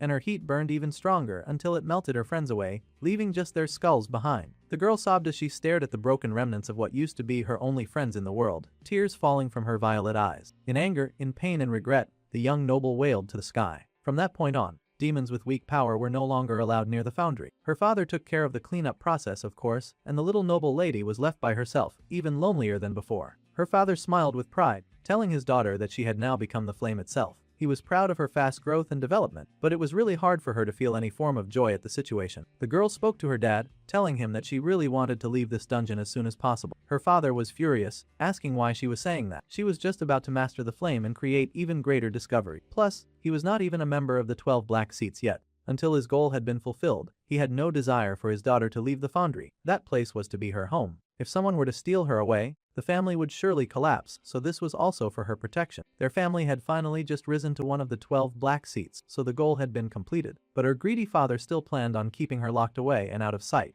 That was so not fair. The man even insisted that his daughter could not leave, guilt-tripping her that she would kill even more innocent demons like Khosri and Zhuang if she ever left the foundry. That warning definitely scared her straight, and the little girl was too terrified to hurt anyone like that again. Her two friends had meant so much to her, but they were gone because of her. Immediately, she rejected her own plea, saying that she would never go out, never. If leaving meant hurting people, then she would stay. This was all that her wicked and selfish father wanted to hear. It seemed a lot of children were just a means to an end with demons, not really treated like people. The poor girl shook as the father left her to her thoughts. That was when the noble lady became completely alone and shrouded in nothing but darkness. Time passed, the night came, the sun rose, and the rains fell, but nothing changed in her life. For decades after that, only the order forms placed in front of the foundry by her father were the traces of living things that she could encounter. Everything was quiet all the time, and her world was full of darkness. She never heard or spoke to anyone outside of her father, and he did not visit as frequently. That way, all of her memories were no different from piles of scrap metal, and the traces of her being alive were burned away and vanished. Just as even the reason for life and existence began to fade away, the more time she spent working in silence, the rains fell again,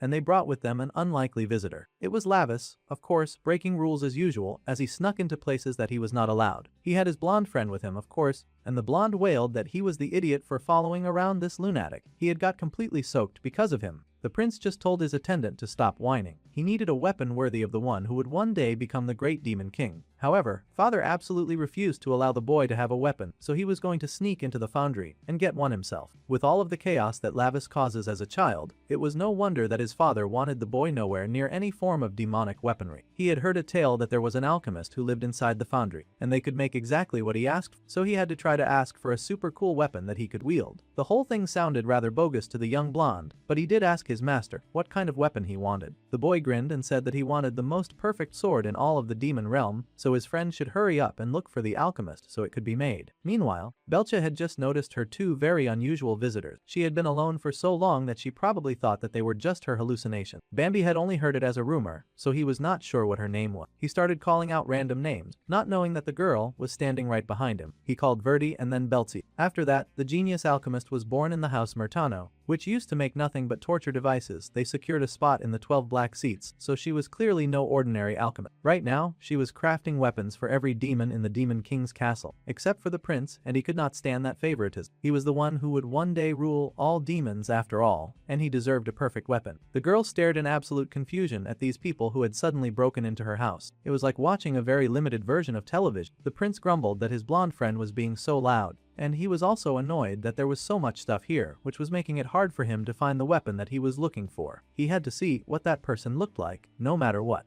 The two boys were so busy being loud and searching that they had not even noticed the quiet little girl standing behind them. It was so hot in the foundry, and the prince hissed, wanting the alchemist to hurry up and show herself. The more Belchia stared at the rude intruder, the more she recognized her crush, the Prince Lavis. She could not believe it, and he had come all this way just looking for her. It was like a fairy tale fantasy for the little girl. She was the genius alchemist of House Murtano after all, so they had definitely come for her. The girl blushed and wanted them to hurry and look over here at her. She had not spoken to others in years, so her communication skills were very rusty. She could not just call out to them, she wanted them to see her. The alchemist they were looking for was right in front of them. Suddenly, the prince turned and noticed the little girl, asking who she was and how long she had been standing there like an idiot. The girl flinched and he asked if she had seen the genius alchemist around here by any chance. The girl blushed with excitement, happy that Prince Levis had called out to her. The blonde was starting to worry now that they had been seen, and he wanted to run away. If someone found out that they had broken into the foundry, they would be in big trouble after all. The prince scoffed at that idea. Even if the blonde wanted to run, he did not need to say his name so loudly. Now, people would definitely know that he was here. It was already too late to run. However, the girl managed to work up some of her strength and speak. She opened her mouth very carefully and confessed that her name was Belchia, and she was the alchemist that they were looking. The two boys found it hard to believe that they had not expected such a great alchemist to be a little girl. They were looking for an old witch or something scary like that. The blonde even added that the rumor said that she looked terribly bizarre, and that ordinary demons burned to death just from looking at her. The little Belchia was kind of horrified about the rumor that had been going around about her. However, Lavis stepped up to check out this kid who was smaller than him. She was just a tiny little girl, which was why it was foolish to trust rumors. Well, if she really was the person that he was looking for, then he wanted her to make him a sword. The girl, meanwhile, was lost in her Delulu town. Her crush had called her tiny, and tiny sometimes meant cute, and cute meant lovely, which meant that technically her crush was calling her lovely. Her delusions were working full time in this moment, and the girl absolutely blushed, thinking the prince was somehow giving her a compliment. She was absolutely delighted about this development, gushing and nodding that she could definitely make a srod. Well, this was great news to Lavis. He did not even need to apply any pressure. Excited, he asked her what she needed to make it. Well, she needed melt the matter in the flame, so she kind of needed his soul. Well, that was a bit direct. The boy blinked. If he understood correctly, she was saying that she had to burn his soul. Sure, he wanted a weapon, but he did not want one that badly. The girl explained that was not what she meant. He just had to show himself to her, then she could see it. His soul, his power, and his path. This was all very confusing to the boy, and he had to ask how she could even see something like that. Well, the girl explained that if she just kept watching him, she would be able to figure it out. She looked so intense when she said that too. For Lavis, who was the first to ever look at him as something lovely, she really wanted to try after all. She made you her kin to use every bit of her knowledge to forge him a sword. From that day on, in order to observe the prince and make him a nice new weapon, the girl had gathered up her courage, and she walked out of the foundry on her own 2 feet. The door that she had never crossed open, and overcoming all of her fear, she did it all for her crush, whom she admired so much. It sounded like a really strong and noble goal, but she had also just sort of transformed into an A-class stalker. She could see it more as she looked at him, and her eyes widened as she stared at him, watching the boy closely. The more she stared, she saw his sexy jawline and the hollow of his collarbone that looked like a person could fall right into it. She saw everything, and he squealed and gushed to himself with love and joy. She had been watching her senior's soul for a very long time. So long that the boy started to have the feeling that someone was watching him. It had started for a noble cause, but she really went and escalated it because it was her crush whom she adored so much. To forge a soul worthy of her crush's soul, she had dedicated all of her time to the forge. After a very long time had passed, the girl finally had formed it. It was an amazingly large blood sword, and it was perfect. The perfect weapon that could not become one with her crush's soul, and it was called the Damra Blade. Finally,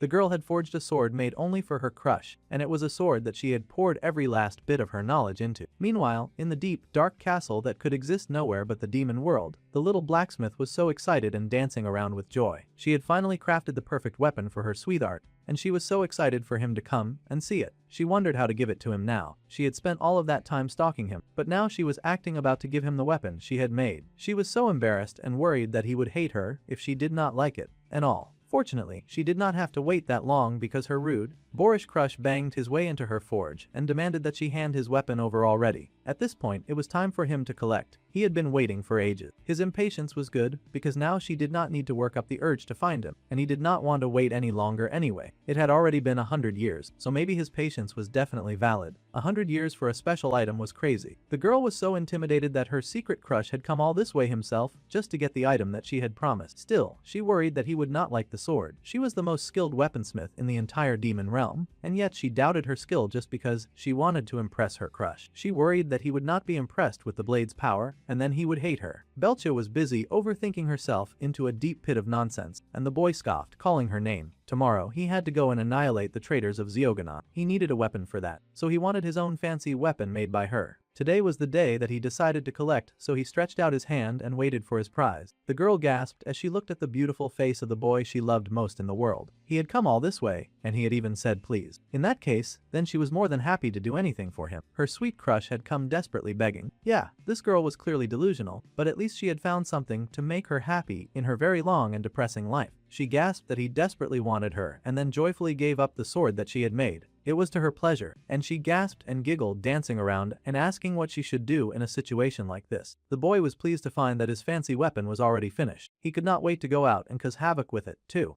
The girl was so excited, but still an introvert, so she was totally hiding even after giving her crush his weapon. She had really given it to him, and she shook because he was so silent about it. She worried that it was not good enough and that he hated it. The poor girl shook with anticipation and fear, worried that he would scold her. However, the boy gave her praise. He told her that the weapon was indeed really good. The balance of the sword was perfect and stable, and it did not reject his magic at all. It was basically gold. Tomorrow, he could now confidently go and wipe out all of his enemies without shame. He excitedly asked the name of the weapon, and the girl hesitantly spoke, finally saying that the sword was called the Lord of Blood Annihilation, the Damra sword. Yeah, they definitely had a flair for the dramatic. It seemed the Shy Mouse and Mr. Chaos would make a cool duo after all. Lavis was pretty impressed to find that his fancy new weapon was called the Damra sword. He thought that it was a rather good name. The prince thanked her very much and said that he would never forget this favor for the rest of his life. With that, he danced out of her life, but his words kept ringing in her ears. For the rest of his life, the prince would not forget her. These words meant a lot to her. But of course, her delusional mind then twisted them to mean something entirely different, acting like it was a love pledge and the boy promised to look at only her for the rest of his life. That was not what he said, but unfortunately, people in love would always hear what they preferred to hear. Common sense stood no chance against people like that. The girl was brilliantly overjoyed. At that moment, the girl felt it for the first time in her life. For the first time, it felt like it was a good thing that she was burned into the flames, and the path that she had found in those scorching hot flames had led her right to her crush, and she desperately wished for her flames to only be used for him. The picture of the prince in her mind was of a dashing young man, and he continued to grow. As he grew, she remained his ever faithful cheerleader, pledging to only look at him for her entire life as well. She wanted to be together with that dude forever, their love bound in the heat of the flame. However, no touching was allowed after all. She did not want to hurt the man that she loved with these flames that consistently burned around and within her. Belcha would not be able to stand it if the lover of her life got burned away in her fire. She had already lost way too much to the heat of the flames. Well, her pining continued, and time passed, and now they were in the human world, continuing this nonsense stalking dance. The human boy sighed when he understood the kind of past that his best friend used to have. The prince sighed that there were some distortions here and there, but most of it was accurate. Then, the prince asked why the human boy could not look at Beltia, and Cyan groaned that Jin Ji's body triggered his post-traumatic stress disorder. She was using the body of his former enemy after all. The demon, however, was now just hanging around at their table and gushing over how close she was to her lovely brother. The girl could endure it since it was not her face, but it was still embarrassing hanging around him like this. The prince then reminded San that he had said he had something to ask, so he should hurry up and ask. The human boy sighed and then spoke to the Lady Beltia about something that he was curious about. After he had fired the gun back then, his body had started feeling really strained. It was a weapon that he made, so he was hoping for some answer from her. At the time, the boy had been so excited that he felt like he was going crazy. However, he was not the kind of person to fall to that kind of madness. After that, his heart pounded at random times, and his vision blurred from time to time, too. He would break into a cold sweat, and he found it hard to breathe. It was really making him feel very anxious. The girl then confessed that he knew what it was. The boy asked immediately, asking what the probe was, and if it had been controlled by magic power. However, Belcha just explained that it sounded like a panic disorder. This was shocking to the boy. Well, the girl explained that she felt like the human was just having some panic attack. The symptoms were the same after all. Also, Cyan should probably know this, but he has a split personality now. The boy groaned and asked if it was because he had a body that could handle demon realm weapons, and his body was currently synchronizing with a demon right now. He was frankly handling this news rather well,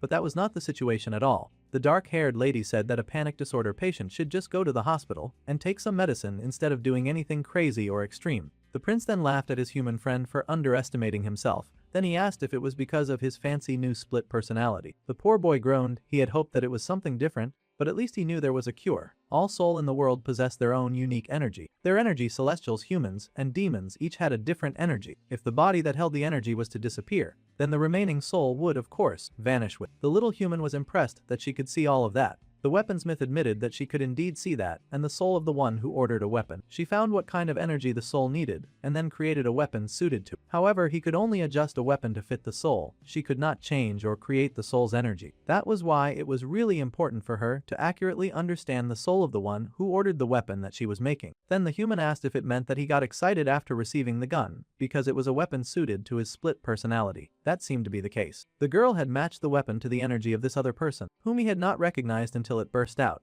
It was kind of unfair that this unknown part of him got a fancy weapon before he even got one. The poor boy was already rather sad to think that he had that kind of personality hidden inside of him. It was very sad news. The prince was kind of impressed. He had never seen Belcha talk this well, this smoothly, or this long with anyone when he was in the room. Unfortunately, since he opened his mouth, the illusion was broken, and she devolved back into the useless, blushing mess that she usually was around him. The girl wailed that she was at her limit now, though she had only lasted longer because it was not her real face. Immediately she wore her pink bear head back and retreated to the safety of the darkness behind the mask. Still, they had spent way too much time in the same space, and it was more than she could bear, so she just had to run away now for her own self-preservation. The prince yelled and asked where she was going. She was annoying, so she should hurry up and go back to the demon realm already. Obviously, she had no intention of listening to him and just scribbled away. The girl insisted that she would not leave, because her crush had said that he would be with her forever, so she would also stay by his side forever. She did not care if he asked her to go, she was not going anywhere. With that, she bolted before he could tell her otherwise. The human was kind of impressed that his friend was into this kind of thing, though Lavis growled that he had never said anything like that.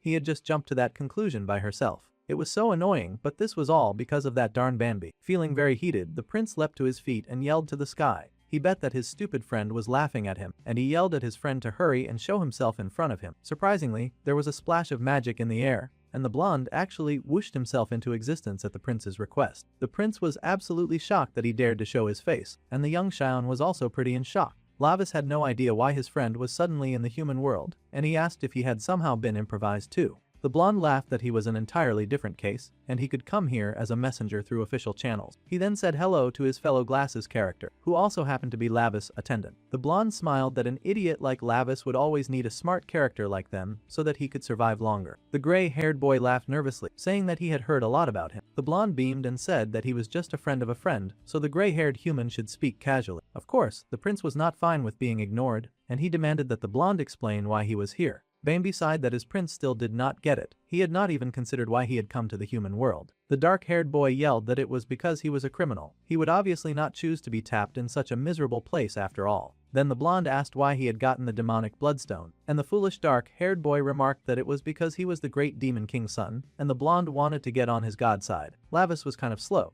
but sometimes that was because he was pretty arrogant and thought very highly of himself. The blonde wondered if the boy ever thought deeply about anything, but clearly, he felt that his words echoed fact. The blonde sighed and told his stupid prince to keep thinking that way, and he would eventually die in that stupid human body. Lavis was not taking the insult, so he demanded that the blonde explain the scheme that was going on. Morgath, who had been imprisoned in the human world long ago, had now started moving. So, the Morgath plot arc was about to begin. The demon prince remembered that guy well, and his eyes widened. Reverse created circle. Morgath was trying to carry that out and to annihilate the heavenly realm, the demon realm, and the human world. In other words, this guy was a high-class criminal anarchist. A big, bright chandelier hung from the ceiling in all of its glory, shining bright and beautiful. There seemed to be a casino machine rolling a failing score, and the man at the machine groaned as he lost again. Gambling was a pretty tricky sin that often came accompanied by a lot of regret, as this green-haired dude was finding out. He yelled that he had been dumping his money into that dumb machine for 3 days. This nonsense equipment was giving him problems, and he yelled for the machine to give him back his money. Obviously, it was not going to do that,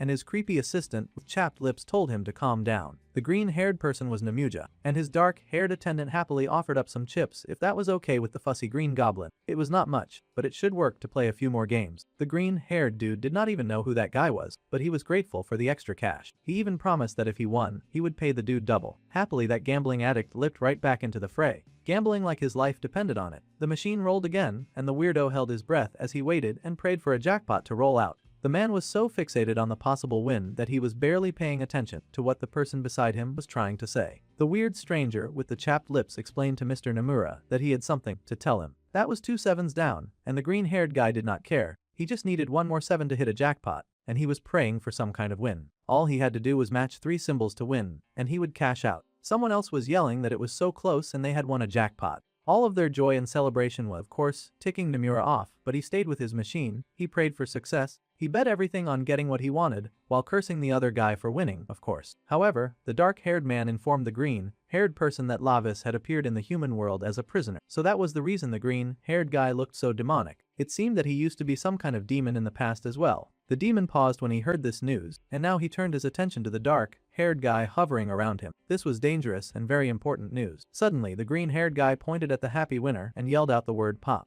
It sounded like an absolutely stupid gesture, until the betting machine in front of that poor winner suddenly blew up in front of him. The man screamed and yelled, wondering what the heck had happened. The poor guy was now on fire, and he rolled around on the floor. The green-haired guy had come so close to a jackpot, but he did not even care anymore. He just stood up and walked out with his dark-haired attendant following closely behind him. The Prince of Hell showing up was kinda something that ruined his whole mood, and he didn't even care that the casino was panicking while they rushed and tried to put out the fire on the poor man, who was in pain. The green-haired demon groaned, muttering that the jackpot never worked out for him, so he was kind of sick of those machines. Now, he wanted this dark-haired stranger to tell him a bit more about the Prince of the Underworld suddenly showing up in the human world. He wanted to know where that guy was being held. The dark-haired guy jumped to answer immediately. It seemed to be the pathetic lord of the Hilt clan. That guy had escaped with his life, and now he was going about causing even more trouble. The prince had told the demon to spread word that he was here, so the evil villain was happily telling as many demons as he could, hoping that he would find a powerful one to end the prince's life once and for all. Right, he had passed on the news to Mr. Namuja, just like the boy had asked him. Meanwhile,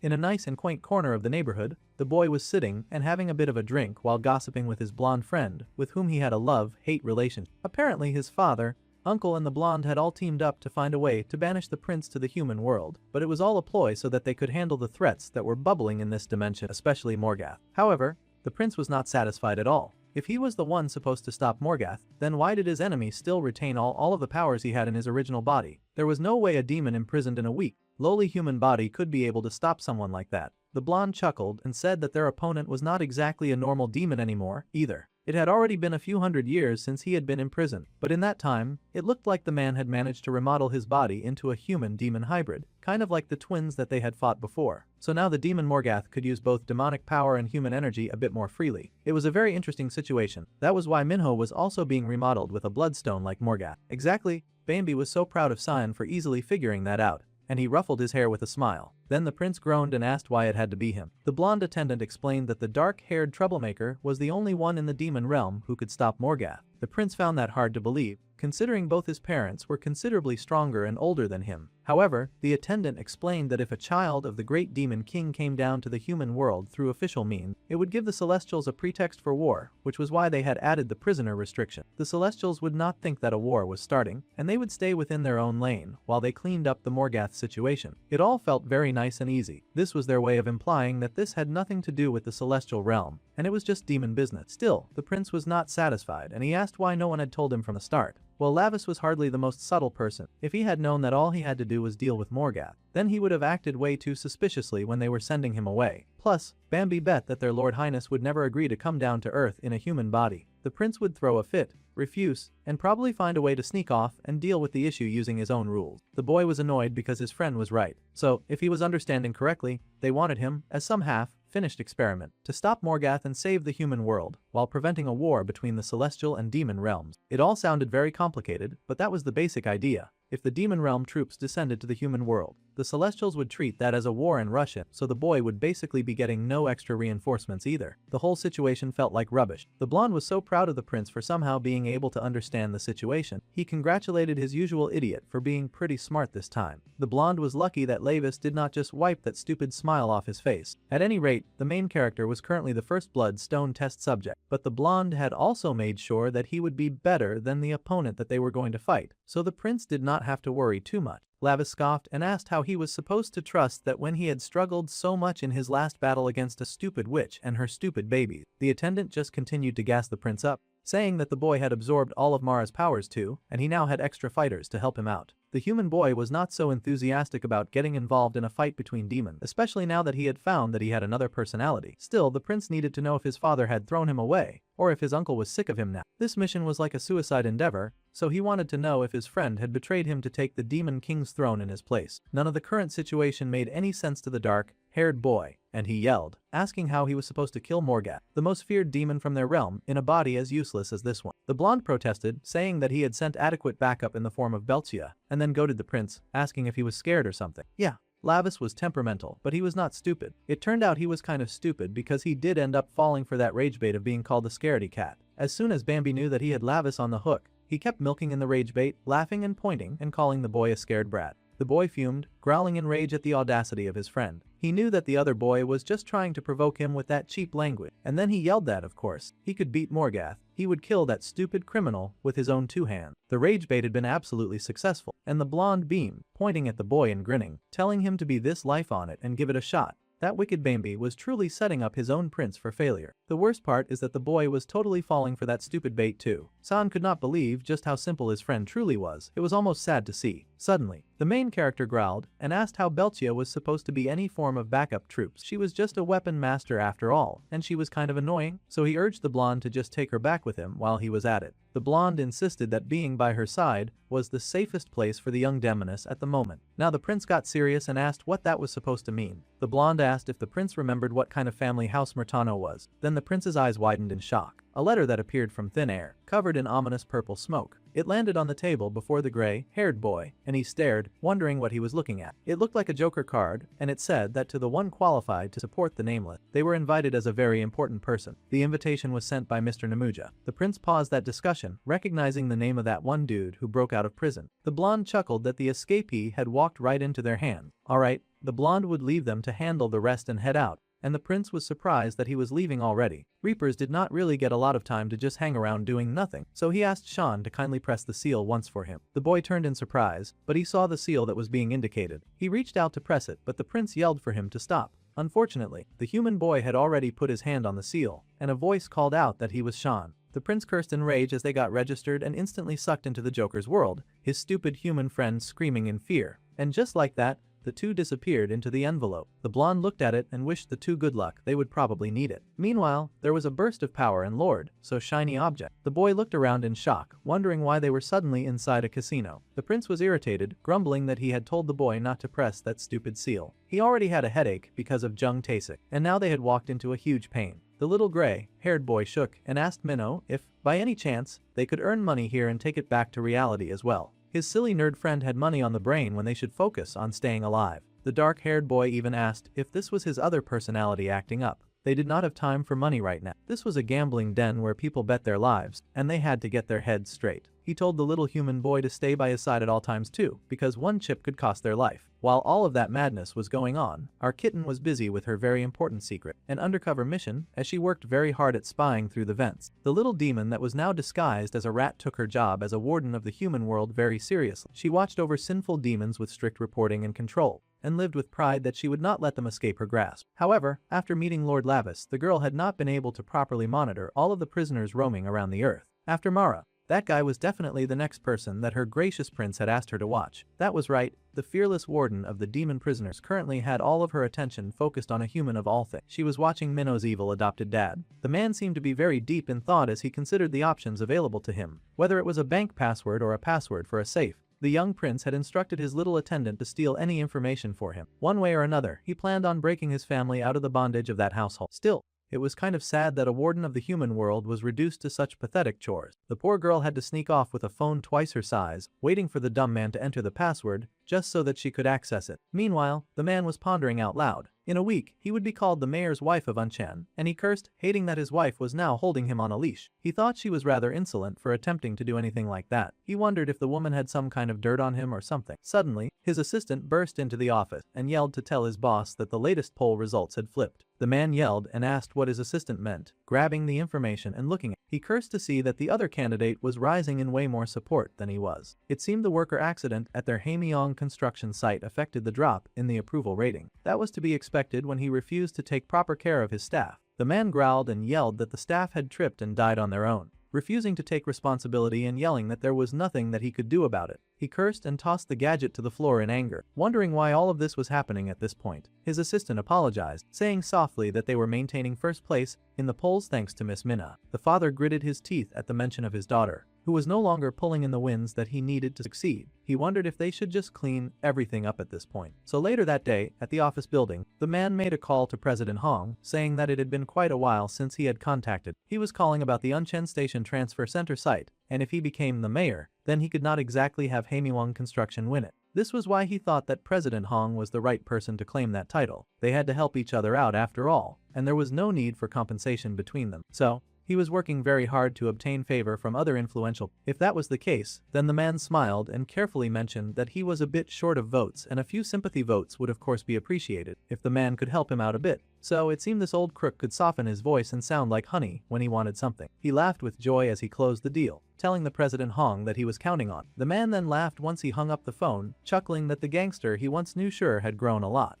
It was rather profitable for his business. As expected of a construction company president, the man understood things instantly. Then, he yelled to the secretary, asking where Seo Junhee was at the moment. The assistant explained that the wife had just left for the hospital to meet up with her daughter, who was healing. This was perfect timing, and that wicked man told the assistant to find their location and send it to President Hong. This man was ready to risk the safety of the two women just to earn some sympathy votes from the people. The warden of the human realm was absolutely horrified to hear what this man was planning. That dude was even more demonic than most demons in the underworld. She realized that Lady Minho and her mother were in serious danger now. Immediately, the girl took off with the phone that she had stolen, hurrying to find the prince and inform him of this right away. At the other side of town, night had settled over the city, and the reborn demoness Belcha took off her very hot costume. She sighed that everything had felt very hot, and it was much better to make weapons in front of a fire than wear that hot and sweaty costume all day long. Suddenly, the blonde appeared behind the girl, asked what she was doing, just hanging around and lazing about. The girl jumped in surprise, but as soon as she recognized Bainby, she immediately started cursing him out. She was already furious, and now she had caught him. In fact, she grabbed him immediately just to make sure that he could not weasel his way out of this confrontation. The blonde demon mused that people seemed to get really sensitive whenever they came to the human world, and he was wondering why that was. She was the second transferred demon to harass him today,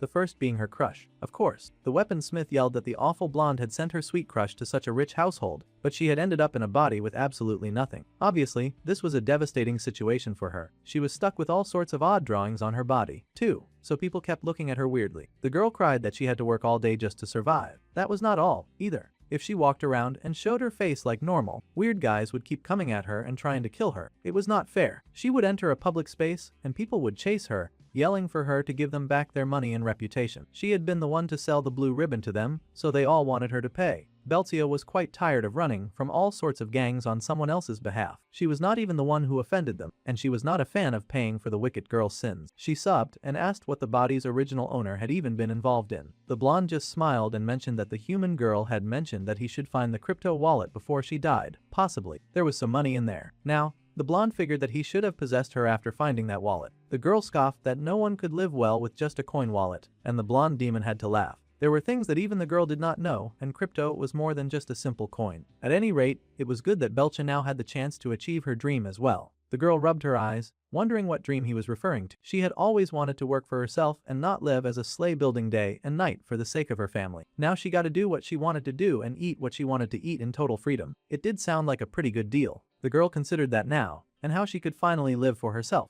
The boy smiled and said that now she could only work when she wanted, and in return, she could do what she wanted. It all sounded very sweet and wonderful, if not for the fact that she had to work, or she would be broke and die of starvation. Still, the girl was rather touched by the dude's little speech, and she touched her chest and thought. Her eyes slid, and she looked at the very disgraceful head that she had to wear to work and make money enough for some food. It was still very annoying work. She had been a master weaponsmith back in her old world, but here she was just a fancy version of a clown. There was no way that she would be satisfied living like that. The girl growled and shook the other boy for selling her such a lousy dream. She had almost gotten steamed to death inside a bear right after being reborn. The boy groaned and apologized, explaining that he had been in a hurry to find her a shell. That just so happened to be the best option in that moment. The girl tossed him to the floor and yelled that she did not care. She was truly a different person when the prince was not around. She acted a bit more like a demon with other people. The blonde attendant groaned and rubbed his poor back. He was just getting abused by demons left and right just for saying hi to them. The girl sucked in her lips and curled her hand into a fist and then asked about her body. It seemed that something really extreme had brought the girl to the human world. She asked if her demon body had been crushed as well.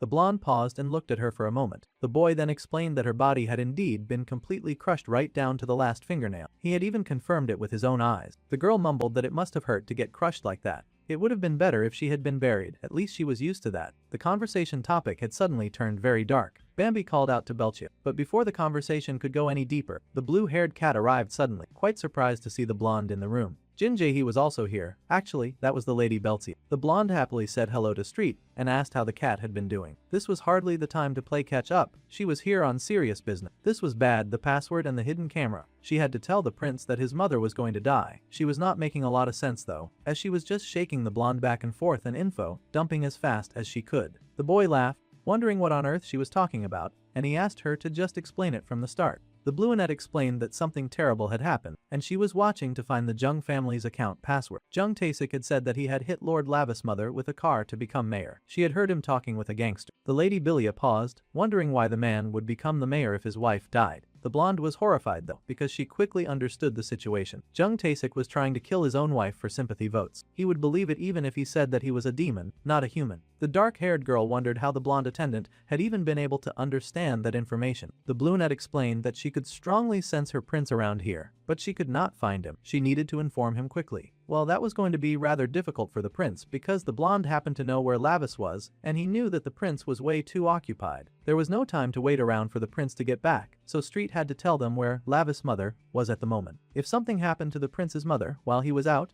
the temperamental berserker might go on a rampage. She was probably near the Lady Minna's hospital by now, so they had to go immediately, and Belcha was told to come along as well. The weaponsmith was surprised, but she came along anyway. Meanwhile, Lavis was stuck facing his own problem. The green-haired demon prisoner had finally shown up, and he greeted the former demon prince. For the noble prince of the demon realm to come to the human world as a criminal, the green-haired monster grinned at the prince and his cowering friend, saying that he would enjoy devouring them very much. So, our dude found himself involved in a really big mess, and now he was confronting some green-haired bully who apparently knew him from his glory days. Honestly, Green Hair was kind of disappointed. The prince was looking different, and he had lost a chunk of dignity since the last time he saw him. He could not believe how scrawny the boy had become. He was basically a high schooler now. This was very hilarious. That was rich coming from someone who looked like leftover celery. He was in human flesh, and he still looked ugly as sin. He should not be talking about people's looks. The prince scoffed at the prisoner, saying that the goat should have reflected and repented during his time in captivity. But of course, demons did not usually swing that way. Escaping was not enough.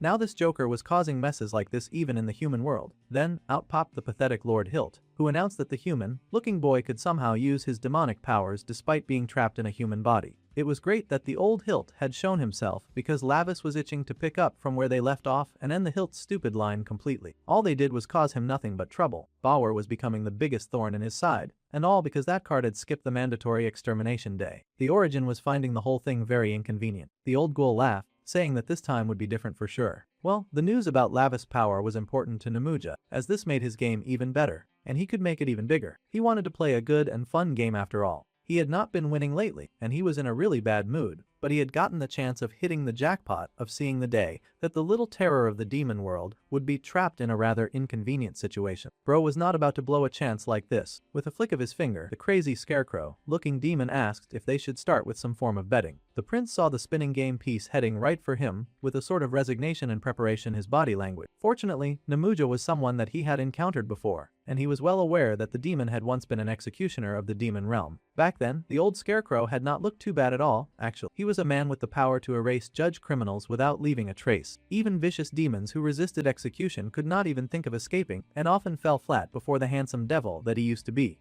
Unfortunately, when a demon was handsome, successful and sadistic, things tended to spiral for them unless they were the main character. He had one day arrested Berza Koronai, who was charged with forced absorption of low-class demons, use of forbidden bloodline sigils, and unauthorized opening of hybrid ritual. Stuff that was just unacceptable. Namuja smirked at his latest pathetic victim, telling him that according to their demon realm law, execution would now be carried out immediately. The demon growled and protested, of course. Very few accepted death or punishment with open arms after all. He yelled that it was not right, and suddenly the chains around his body broke. The charged criminal sprang forward, hissing and growling that the green-haired demon had no right to take his life, and he aimed to shoot some mana at the executioner that he considered lowly and beneath him. People really underestimated the guy whose job it was to kill demons. He slashed that dude up real good, just painting the town red with his entrails. Namuja back then had been fast and precise, spilling blood like falling rain. Above all, the demon had no emotions and no mercy when it came to his victim. He was the perfect executioner. As an executioner, that was his greatest strength, and he was the kind of monster that delivered death, no matter the charge. However, at some point, The dude got tainted by the filth of the sin of gambling. It is always a sad day in the demon world when the executioner picks up an unhealthy self-destructive habit. Now the cold executioner fast began to obsess over probability, luck, wagers, such trivial things that he should not be concerning himself with. He started mistaking the power in his hands as a game. The man let it get to his head, and he would take those whose judgments were complete and roll dice before executing them, toying with their lives in a terrifying way that snatched the hope that he so carelessly gave away. He would play and tell them that if he won they would die, but if they won, then he would spare their lives. It was the arrogance of one who held lives in his grasp, and those at his mercy were always willing to play his games. He began the madness of entrusting life and death to luck. First, the executioner would roll the dice, and if their total was higher than his own, he would let them live. The poor prisoner would watch the dice desperately, hoping to be spared somehow. Sometimes Namuja would roll a low number and grumble that it was not very high, his prisoner might have a chance. Now, it was their turn, and he would stuff the dice in their mouth and tell them to roll them well. The poor trembling demons on death row, who were already in a state of apprehension, would roll the dice with all the hopes in their hearts, and be shocked when the dice actually rolled a higher number. The adrenaline and relief that flooded through her veins were ecstatic, and they looked to the executioner to keep his word, even when it was just a difference of 1.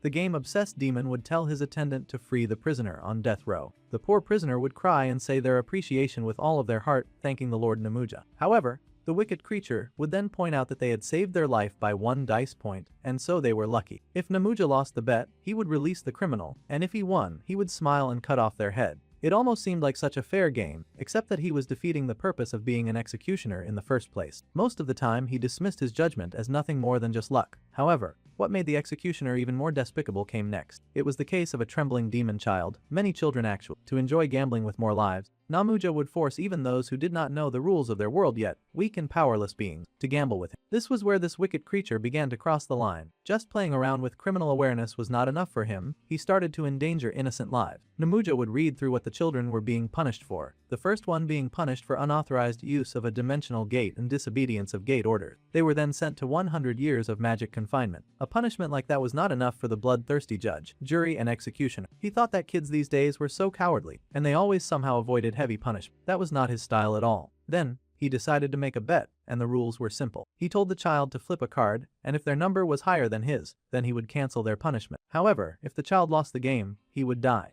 It seemed like a great opportunity to get out of 100 years of confinement. However, the man was playing these sick and twisted mind games with innocent children who just frankly did not know any better. They could not realize that it was better for them to take their chances with confinement instead of taking a risky gamble that would end their lives. The first blue-haired little demon boy was wise and tried to refuse, saying that he was fine with the 100 years of confinement punishment. He didn't want to play any sick and twisted game. Well, the executioner was not having it, and he actually hit the poor child. He growled that the kid should have learned to refuse before committing a crime. He was not going to let the children choose their own fate, and he wanted to force them to play a game just so he could see the despair on their faces and chop off their heads. That sadistic maniac played the game himself and made it so that the child would lose, and he laughed wickedly, basking in the rush of winning an unfair game. He laughed and whooped with joy, but the poor child cried and begged. He had only just gone to the human world briefly out of curiosity. He did not deserve a death sentence. He would devote himself to magic until the end of his life. He just begged the executioner to spare him. Well, the executioner did no such thing. Deeply drunk in his disgusting ways, he killed that poor child unjustly. The vermin yelled that children had no backbone and that demons should bet their lives with pride, accept whatever fate he gave them, and then die without complaint. That was what he preferred anyway. The wicked creature grinned and told the poor child to blame his fate on his own bad luck. The moment the criminal lost the gamble, Namuja would then devour them completely like a monster. He would slit their throat and consume every last part of the criminals brought to him, whether old or young. Their flesh, bones, fear, and even their souls, that greedy monster claimed everything that they were. Devouring the weak was a strict taboo even in the demon realm, but the one who was supposed to punish crime began to feel pleasure in breaking that taboo and committing a crime himself.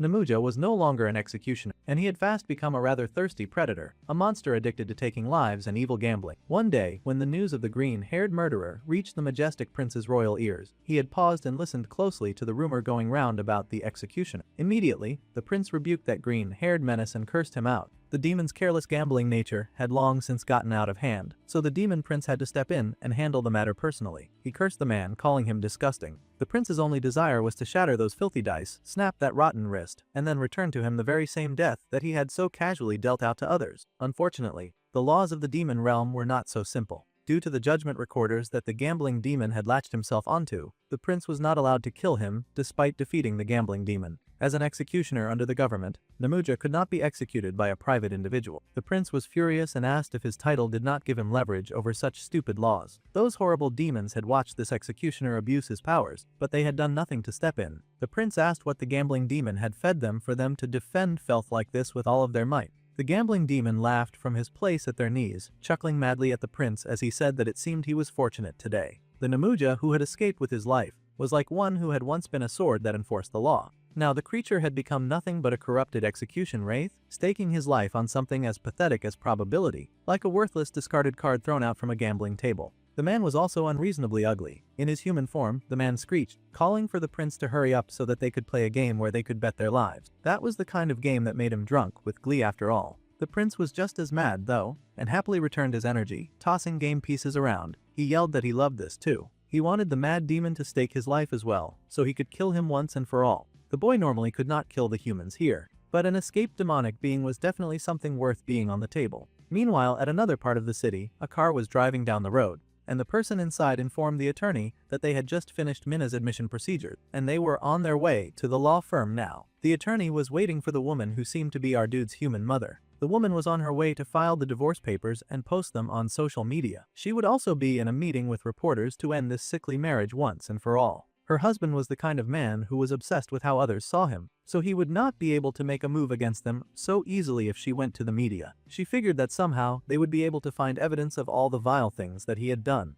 The attorney asked the woman if she would be alright on her own, and coincidentally, a truck seemed to be barreling towards her. The lawyer worried that CEO Jung was not going to sit back and just watch as she tried to escape him. The woman's white car veered into the open road, and a truck was heading right for her direction with clearly nefarious intention. Still, the oblivious woman swore that no matter what it took, she was going to make sure that man could not do anything to their children. However, she had not bargained for her husband targeting her. The lady's eyes flew wide open in shock, and that was about all the warning she got before the truck crashed right into her pristine white car. The blue cat had been hurrying as fast as she could, and she screamed when she realized that she had arrived way too late, and the blonde beside her groaned that he was too late. The car had turned upside down. It was a crumpled mess. No human would have survived such a blatant and terrible collision. The airbag had popped up, so perhaps that was a relief as well. And there was someone standing some distance away, grinning with joy, with the main character's mother in his arms. It was the prince's uncle dressed in human clothes, and he grinned that he had such perfect timing. Any later, and the boy's mother would surely have been crushed. He flew above the rubble, much to the surprise of the other two on the floor. They wondered how on earth the Lord Varkan had even shown up. Even the cat was surprised to see him here. The great purple-haired demon just smiled that he had come all this way to visit his beloved nephew, of course. Meanwhile, his beloved nephew was having a hardcore battle with a lunatic. They threw the dice with such vigor, and it rolled across a purple glowing pentagram, the mad green-haired demon laughing with joy, saying that little Joe's third eye was smiling. He tossed some odd-looking purple balls at his enemy, but the boy sliced through them, making all of the M erupt in blood as he used his sword against them. They both really seemed to be having some kind of wild fun, and the bubbles burst, their red liquid flooding around our dude. It had been 300 years since they had met, and the prince scoffed that the executioner had not improved at all. The other demon just laughed that he'd been nothing but a fool back then. However, now he was very different. As expected, the demon had been able to roll snake eyes, and a large fish-looking serpent head was formed by his long train of bubbles, and they rolled around the prince, seizing him in a vice-like grip. The mad demon laughed, for he now understood that luck was nothing more than a flaw in an imperfect god. Or at least this was what he believed. The demon yelled that he had begun to grasp this thing called probability through the study of statistics. The boy hissed when the snake around him suddenly turned purple, as if it was seconds away from going nuclear. Just as suspected, the snake exploded into a huge purple blast like a bomb eruption. The mad Namuja watched the explosion with glee, and the poor scion called out to Minho in worry and fear. The mad demon laughed and danced, telling the prince that he had already calculated every possible chain probability between all of his skills. The demon had worked for 300 whole years, also that he could repay the boy for the humiliation of the defeat that he had dealt him. The mad demon laughed that he had worked this hard so that one day he could kill the man. The prince just scoffed, smiling but all right, as he muttered that it had taken the other demon 300 years to finally start using his brain. The number of possible outcomes for the sum of 2 dice was 11. The nerd realized that their enemies had calculated all the chain probabilities of that. The gambling demon got heated and yelled at the nerd, telling the boy not to dare mock him. It was not like Scion was trying to make fun of him. In truth, the young lad was completely amazed by the demon's monstrous tenacity and mental fortitude. This made Namuja even more hated, and he boasted with joy, eager to amaze the little boy even more. The cracked dice rolled and spun as the gambling demon threw them once again, and then he screamed with joy when he got a high five. Luck had fallen right into his palm. and he activated his powers with a flourish. For one who had mastered probability, failure did not exist. This was the demon's declaration as he prepped to launch another attack. He fled forward at the prince, who was waiting for his approach. Lavis raised his sword to block the next attack, and their swords clashed against each other as they fought harshly. When the gambling demon had heard that the prince had somehow fallen into the human realm, he simply could not contain his joy or excitement. To think that he would finally get a chance to show the skills that he had honed to the annoying menace that had dumped him in this accursed place like this. Namuja was more than happy to welcome the young lad to hell. They fought heavily, purple blasts meeting the red of Lavis's sword, each fighting for their life. Though Namuja was doing the most and fighting the hardest, because he was insane and he was drunk on the laws of probability. The prince leapt back, keeping a close eye on his opponent, who chased him like a man gone mad. That attack just now, the prince realized that if he had not absorbed Mara, he would not have been able to endure it. The demon opponent laughed, saying that this much was expected of the great demon king's bloodline. To withstand his attacks even while trapped in the body of a sinner, the demon Namuja was impressed. He laughed and asked the prince if he was excited too. After all, they were having this joyful, fun battle, and he figured it was exciting to wonder just how long they would be able to hold out, no matter what came up on the dice that he threw. Lavis snarled that he would be the one to decide the outcome. He was one determined, angry kid. The man laughed, asking if he should throw the boy's next fate then. Happily, he tossed the dice, the demon dice rolling and casting the next future. It was a jackpot, exactly what the demon had been hoping for. The boy wondered what jackpot meant, but he had just about a few seconds to consider that because Namuja then unleashed the jackpot explosion and the purple ball in his hold grew brighter. Jackpot was game over, and the executioner declared him dead. The explosion was huge, casting the entire place in purple light. The Prince Lavis doubled down as he fought against the huge blast, trying to nail him to the ground and take him to the world beyond. Somehow, the prince managed to leap back, creating enough distance between the blast that bounced after him in the form of multiple little purple spheres. Sion screamed in fear and cowered when the explosion happened, hiding as the purple blast filled the room. The opponent, frankly, was doing everything possible to look more like a pig in every frame. Not only had he lost his aura from his past life, but he had also traded every shred of beauty he might have had before for the laws of probability. Now he snickered that among these pathetic humans, there was one that he happened to like, and that was Julius Caesar. For some reason, Bro stood like a chicken as he complained about his love for the beloved emperor, who got killed by his friends because they just could not stand that guy anymore. Namuja said that Caesar was the one who said that the die is cast, and he liked that a lot. He liked a wild human stranger for one stupid line taken out of context. The prince tutted and asked how the little vermin had found a way to get stronger than when he was a demon. The man just laughed and said that he had devoured the lives of those who lost bets with him when he got to the human world. It had all been a very delicious gamble. Now our dude wondered if that method was possible. Perhaps it had happened because the demon had escaped instead of being imprisoned in hell or actually held hostage by this new human form. Honestly, those monitoring guys were so cheap, and they could not even do their jobs correctly if a guy like this was running around the human world, doing whatever he liked. No wonder they had such a huge issue now. Suddenly, the boy's eyes widened as an idea occurred to him. He asked Namuja if he had met Morgath by any chance, and the green-haired crazy dude laughed at the question. As it just so happened, the Lord of Darkness and Depression had come to him while he was escaping after breaking out. The green-haired demon was furious and asked how he had known that Morgath had been the one to release the mana shackles that had been placed around his body. Well, first of all, that idiot had just told him that. For a gambler, he really needed to learn how to keep his mouth shut because he was terribly bad at that. He just went about saying whatever he wanted. The evil green-haired dude yelled in rage, angry that this dude would dare to test him. He was going to raise it to double betting. With a toss, the dice that he wanted came out again, and the pentagram activated. Once again, laughing with mad glee, the cackling green-haired man unleashed the attack that he called Little Joe's Eye. The boy once again raised his sword to block off that onslaught of attack. He groaned as he fought, glaring murder at his opponent. Since this battle started, Lavis had to be on the defensive and had not been able to launch a single good attack against the gambling demon. No wonder Namuja was happily laughing like a madman. In this battle, he had every feeling to feel rather all-powerful, considering that the prince was not trying to hit back. However, even if the demon had studied probability, the prince guessed that the demon could not have won every game. The green-haired demon did not really feel like answering that question. He said that there was no meaning in the victories of pathetic beings, classifying everyone who was not him as pathetic. Once again, the man tossed his dice, but there seemed to be something wrong with the result this time, and it did not satisfy him. Snake Eyes looked up at him, and he was clearly hesitant when he called out the attack, shooting that at Prince Lavis. Just like before,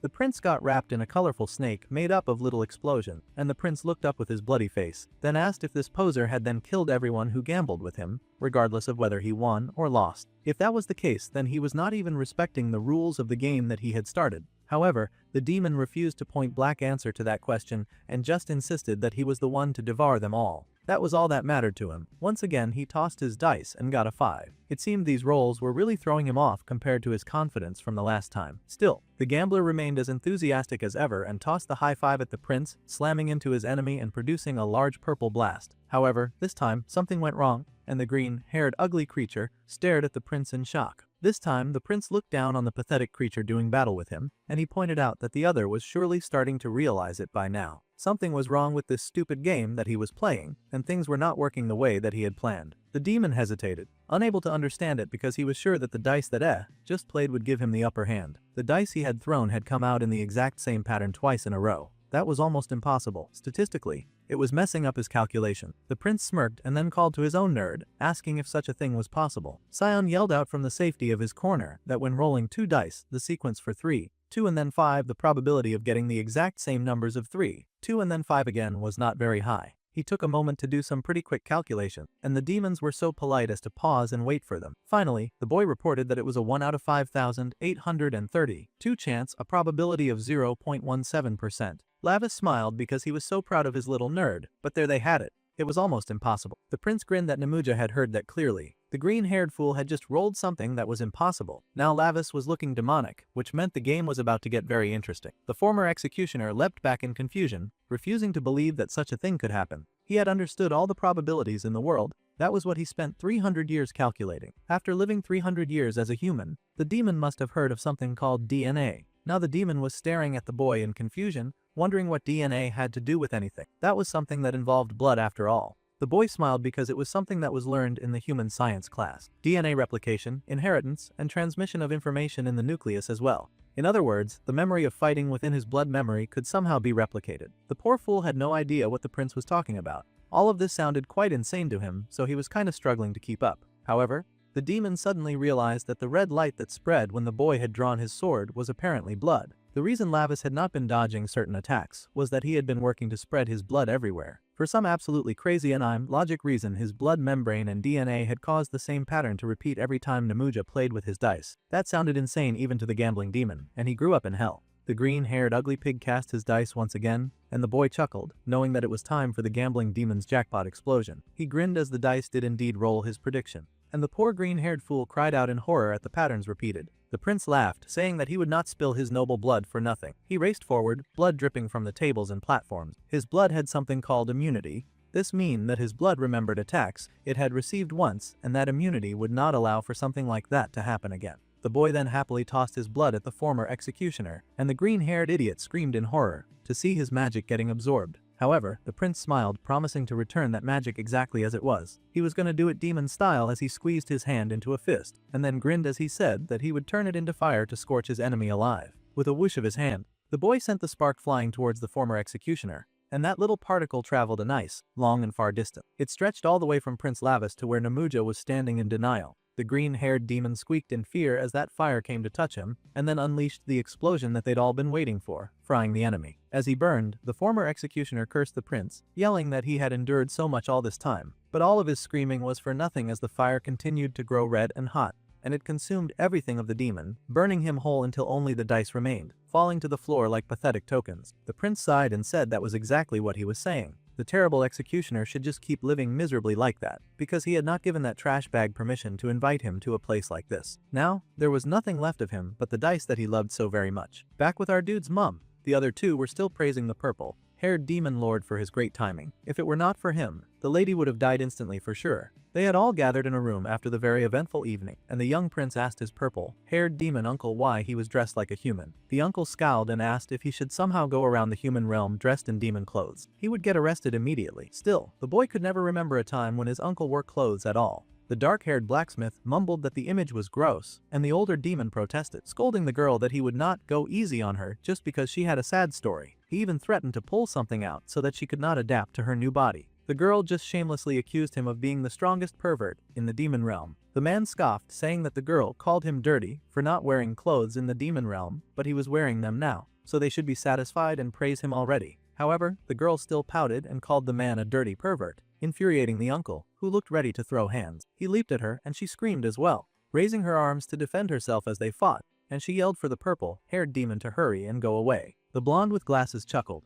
not noticing that it seemed the prince had taken care of the problem that was Namuja anyway. Sending the boy to the human world was truly worth it, and the demon beamed that the boy had absorbed 2 powers of a former member of the 12 Black Throne level. The prince scoffed that it was nothing, ignoring his uncle, who was currently crapping around with Beltia. He asked if they had found any more clues about Morgath. It seemed that Namuja did not know what Morgath was planning, and that the demon was just an early modification test subject for the Dark Morgath. The blonde considered the situation and figured that Morgath probably found it troublesome to take a gambling addict as a subordinate. It would have caused problems later down the line, especially since Namuja was a clown who did not care about loyalty or honor at all. They needed to find Morgath's location as soon as possible. Until 80 years ago they could faintly sense his magic power, but now the dimensional barrier was blocking it. Even with the Lord Barkin's power and his, it was hard to detect anymore. The boy considered the situation. Since they had just released that guy Bower again, Morgath might come looking for them on his own. They might not even need to detect him at all. This was surprising news to the blonde, and the uncle and the blacksmith kept scrapping in their little corner. Putting this conversation aside,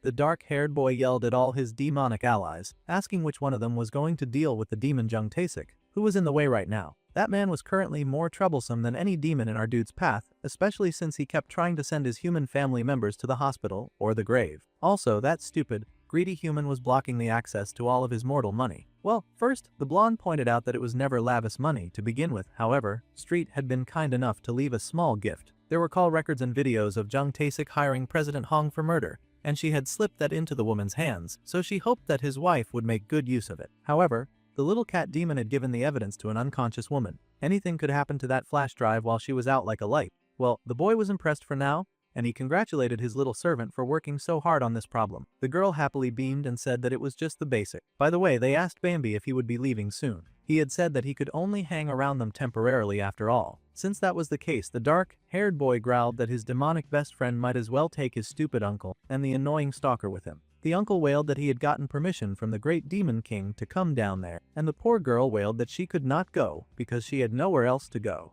The boy yelled to the uncle that he would start spreading rumors that he walked around in the human world wearing human clothes, which would surely put a dent in his tough guy image. Varkin could not believe that his nephew would threaten him like that. Cyan, who had been listening to this back and forth exchange, finally spoke up. He was kind of sorry to interrupt this conversation, but he did have to ask why there were such important people in his house. Meanwhile, over at the hospital, the doctor had checked through the reports. The external injuries faced by the woman were not severe compared to the accident that had occurred. However, the mental shock was quite severe, so the woman appeared to be in a state of shock due to an acute stress reaction. The doctors were sure that with enough time to rest, the woman would awaken again. Her husband stayed by her side like he was sincerely giving, and he held her hand close, thanking the doctors for attending to his wife. The doctors reassured the candidate that his wife was simply lucky, and then they left the two alone. As soon as the doctors walked out, the man released his wife's hand and got to his feet. He had to admit that they truly were lucky. Both the son and the mother had such surprisingly long lives, unlike their father, of course. The man looked down at his wife in disdain, asking if she remembered when they had first met.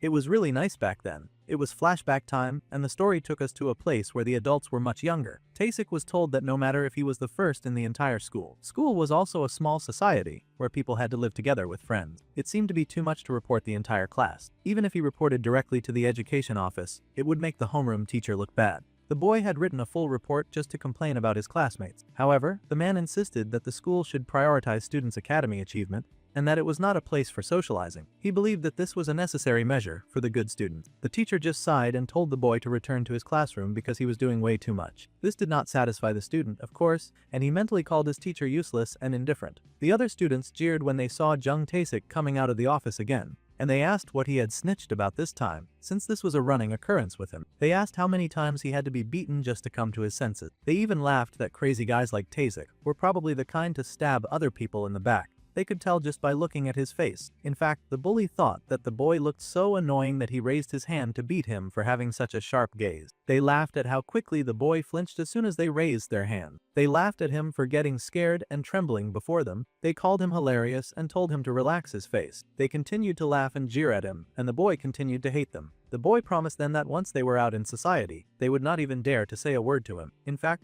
the boy was so upset that he started swearing vengeance on the whole school, saying that they were not worthy to attend the same school as him. However, it did not take long for something to catch the angry boy's eyes. He saw someone whom he believed was the only one on the same level as him. It was two girls happily talking to each other. Of course, one of them was Seo Ju-hee. The poor, Oblivious woman happened to be the only daughter of Haemyeong Construction's CEO, and she represented Unchin City. She was pretty, and he thought that her looks were good enough. The man glared, saying that the girl should have just stayed quiet and waited back then like a good little doll. Instead, she had gone ahead to get married to someone else. He had quickly heard the news back then that the assistant manager Park had married the boss's daughter. This was unthinkable news to Taesik. Apparently, they had been friends in high school, but they were surprised that such a rich woman had married an orphan. The boss opposed the marriage because of the man's background, but they ran away together, and it caused such a huge scene. The gossip continued to talk about how it was a romance, and the more he listened, the more the man continued to growl like a dog. The man growled that he had given up medical school, even though no one had asked him to, and he growled that he had come all this way just to marry her. He was really an entitled dude acting as if the man owed him a favor. He treated her falling in love with someone else as a betrayal, and like that, the lady had abandoned the wicked man and even had a child with that orphan. Actually, she had gone ahead to have 2 happy children. This loser had actually somehow stalked her everywhere, cursing and hating as he watched them together. He swore from that moment on that he would never forgive her. While the woman was living happily with her one true love, the man had done all kinds of dirty things and focused only on getting promoted. No one had asked scum like him to go that far either, but the man had promised President Hong that if he won this contract, the scummy man assured President Hong that no one would look down on him as a gangster anymore. The president sure liked what he was hearing, so he asked team leader Jung just what he had to do to get the contract that was being dangled in his face. He would do anything that the man wanted so that he could finally hold his head high too. The scummy man laughed, saying that he just needed the man to take care of one person for him. The president caught on quickly about what the man was asking, and he asked if he wanted this to be a death thing. The scummy man grinned that Hare would truly appreciate it if the president could kill the target, because then he would finally be able to take over Haemyeong Construction, and if it went well, they could even share it.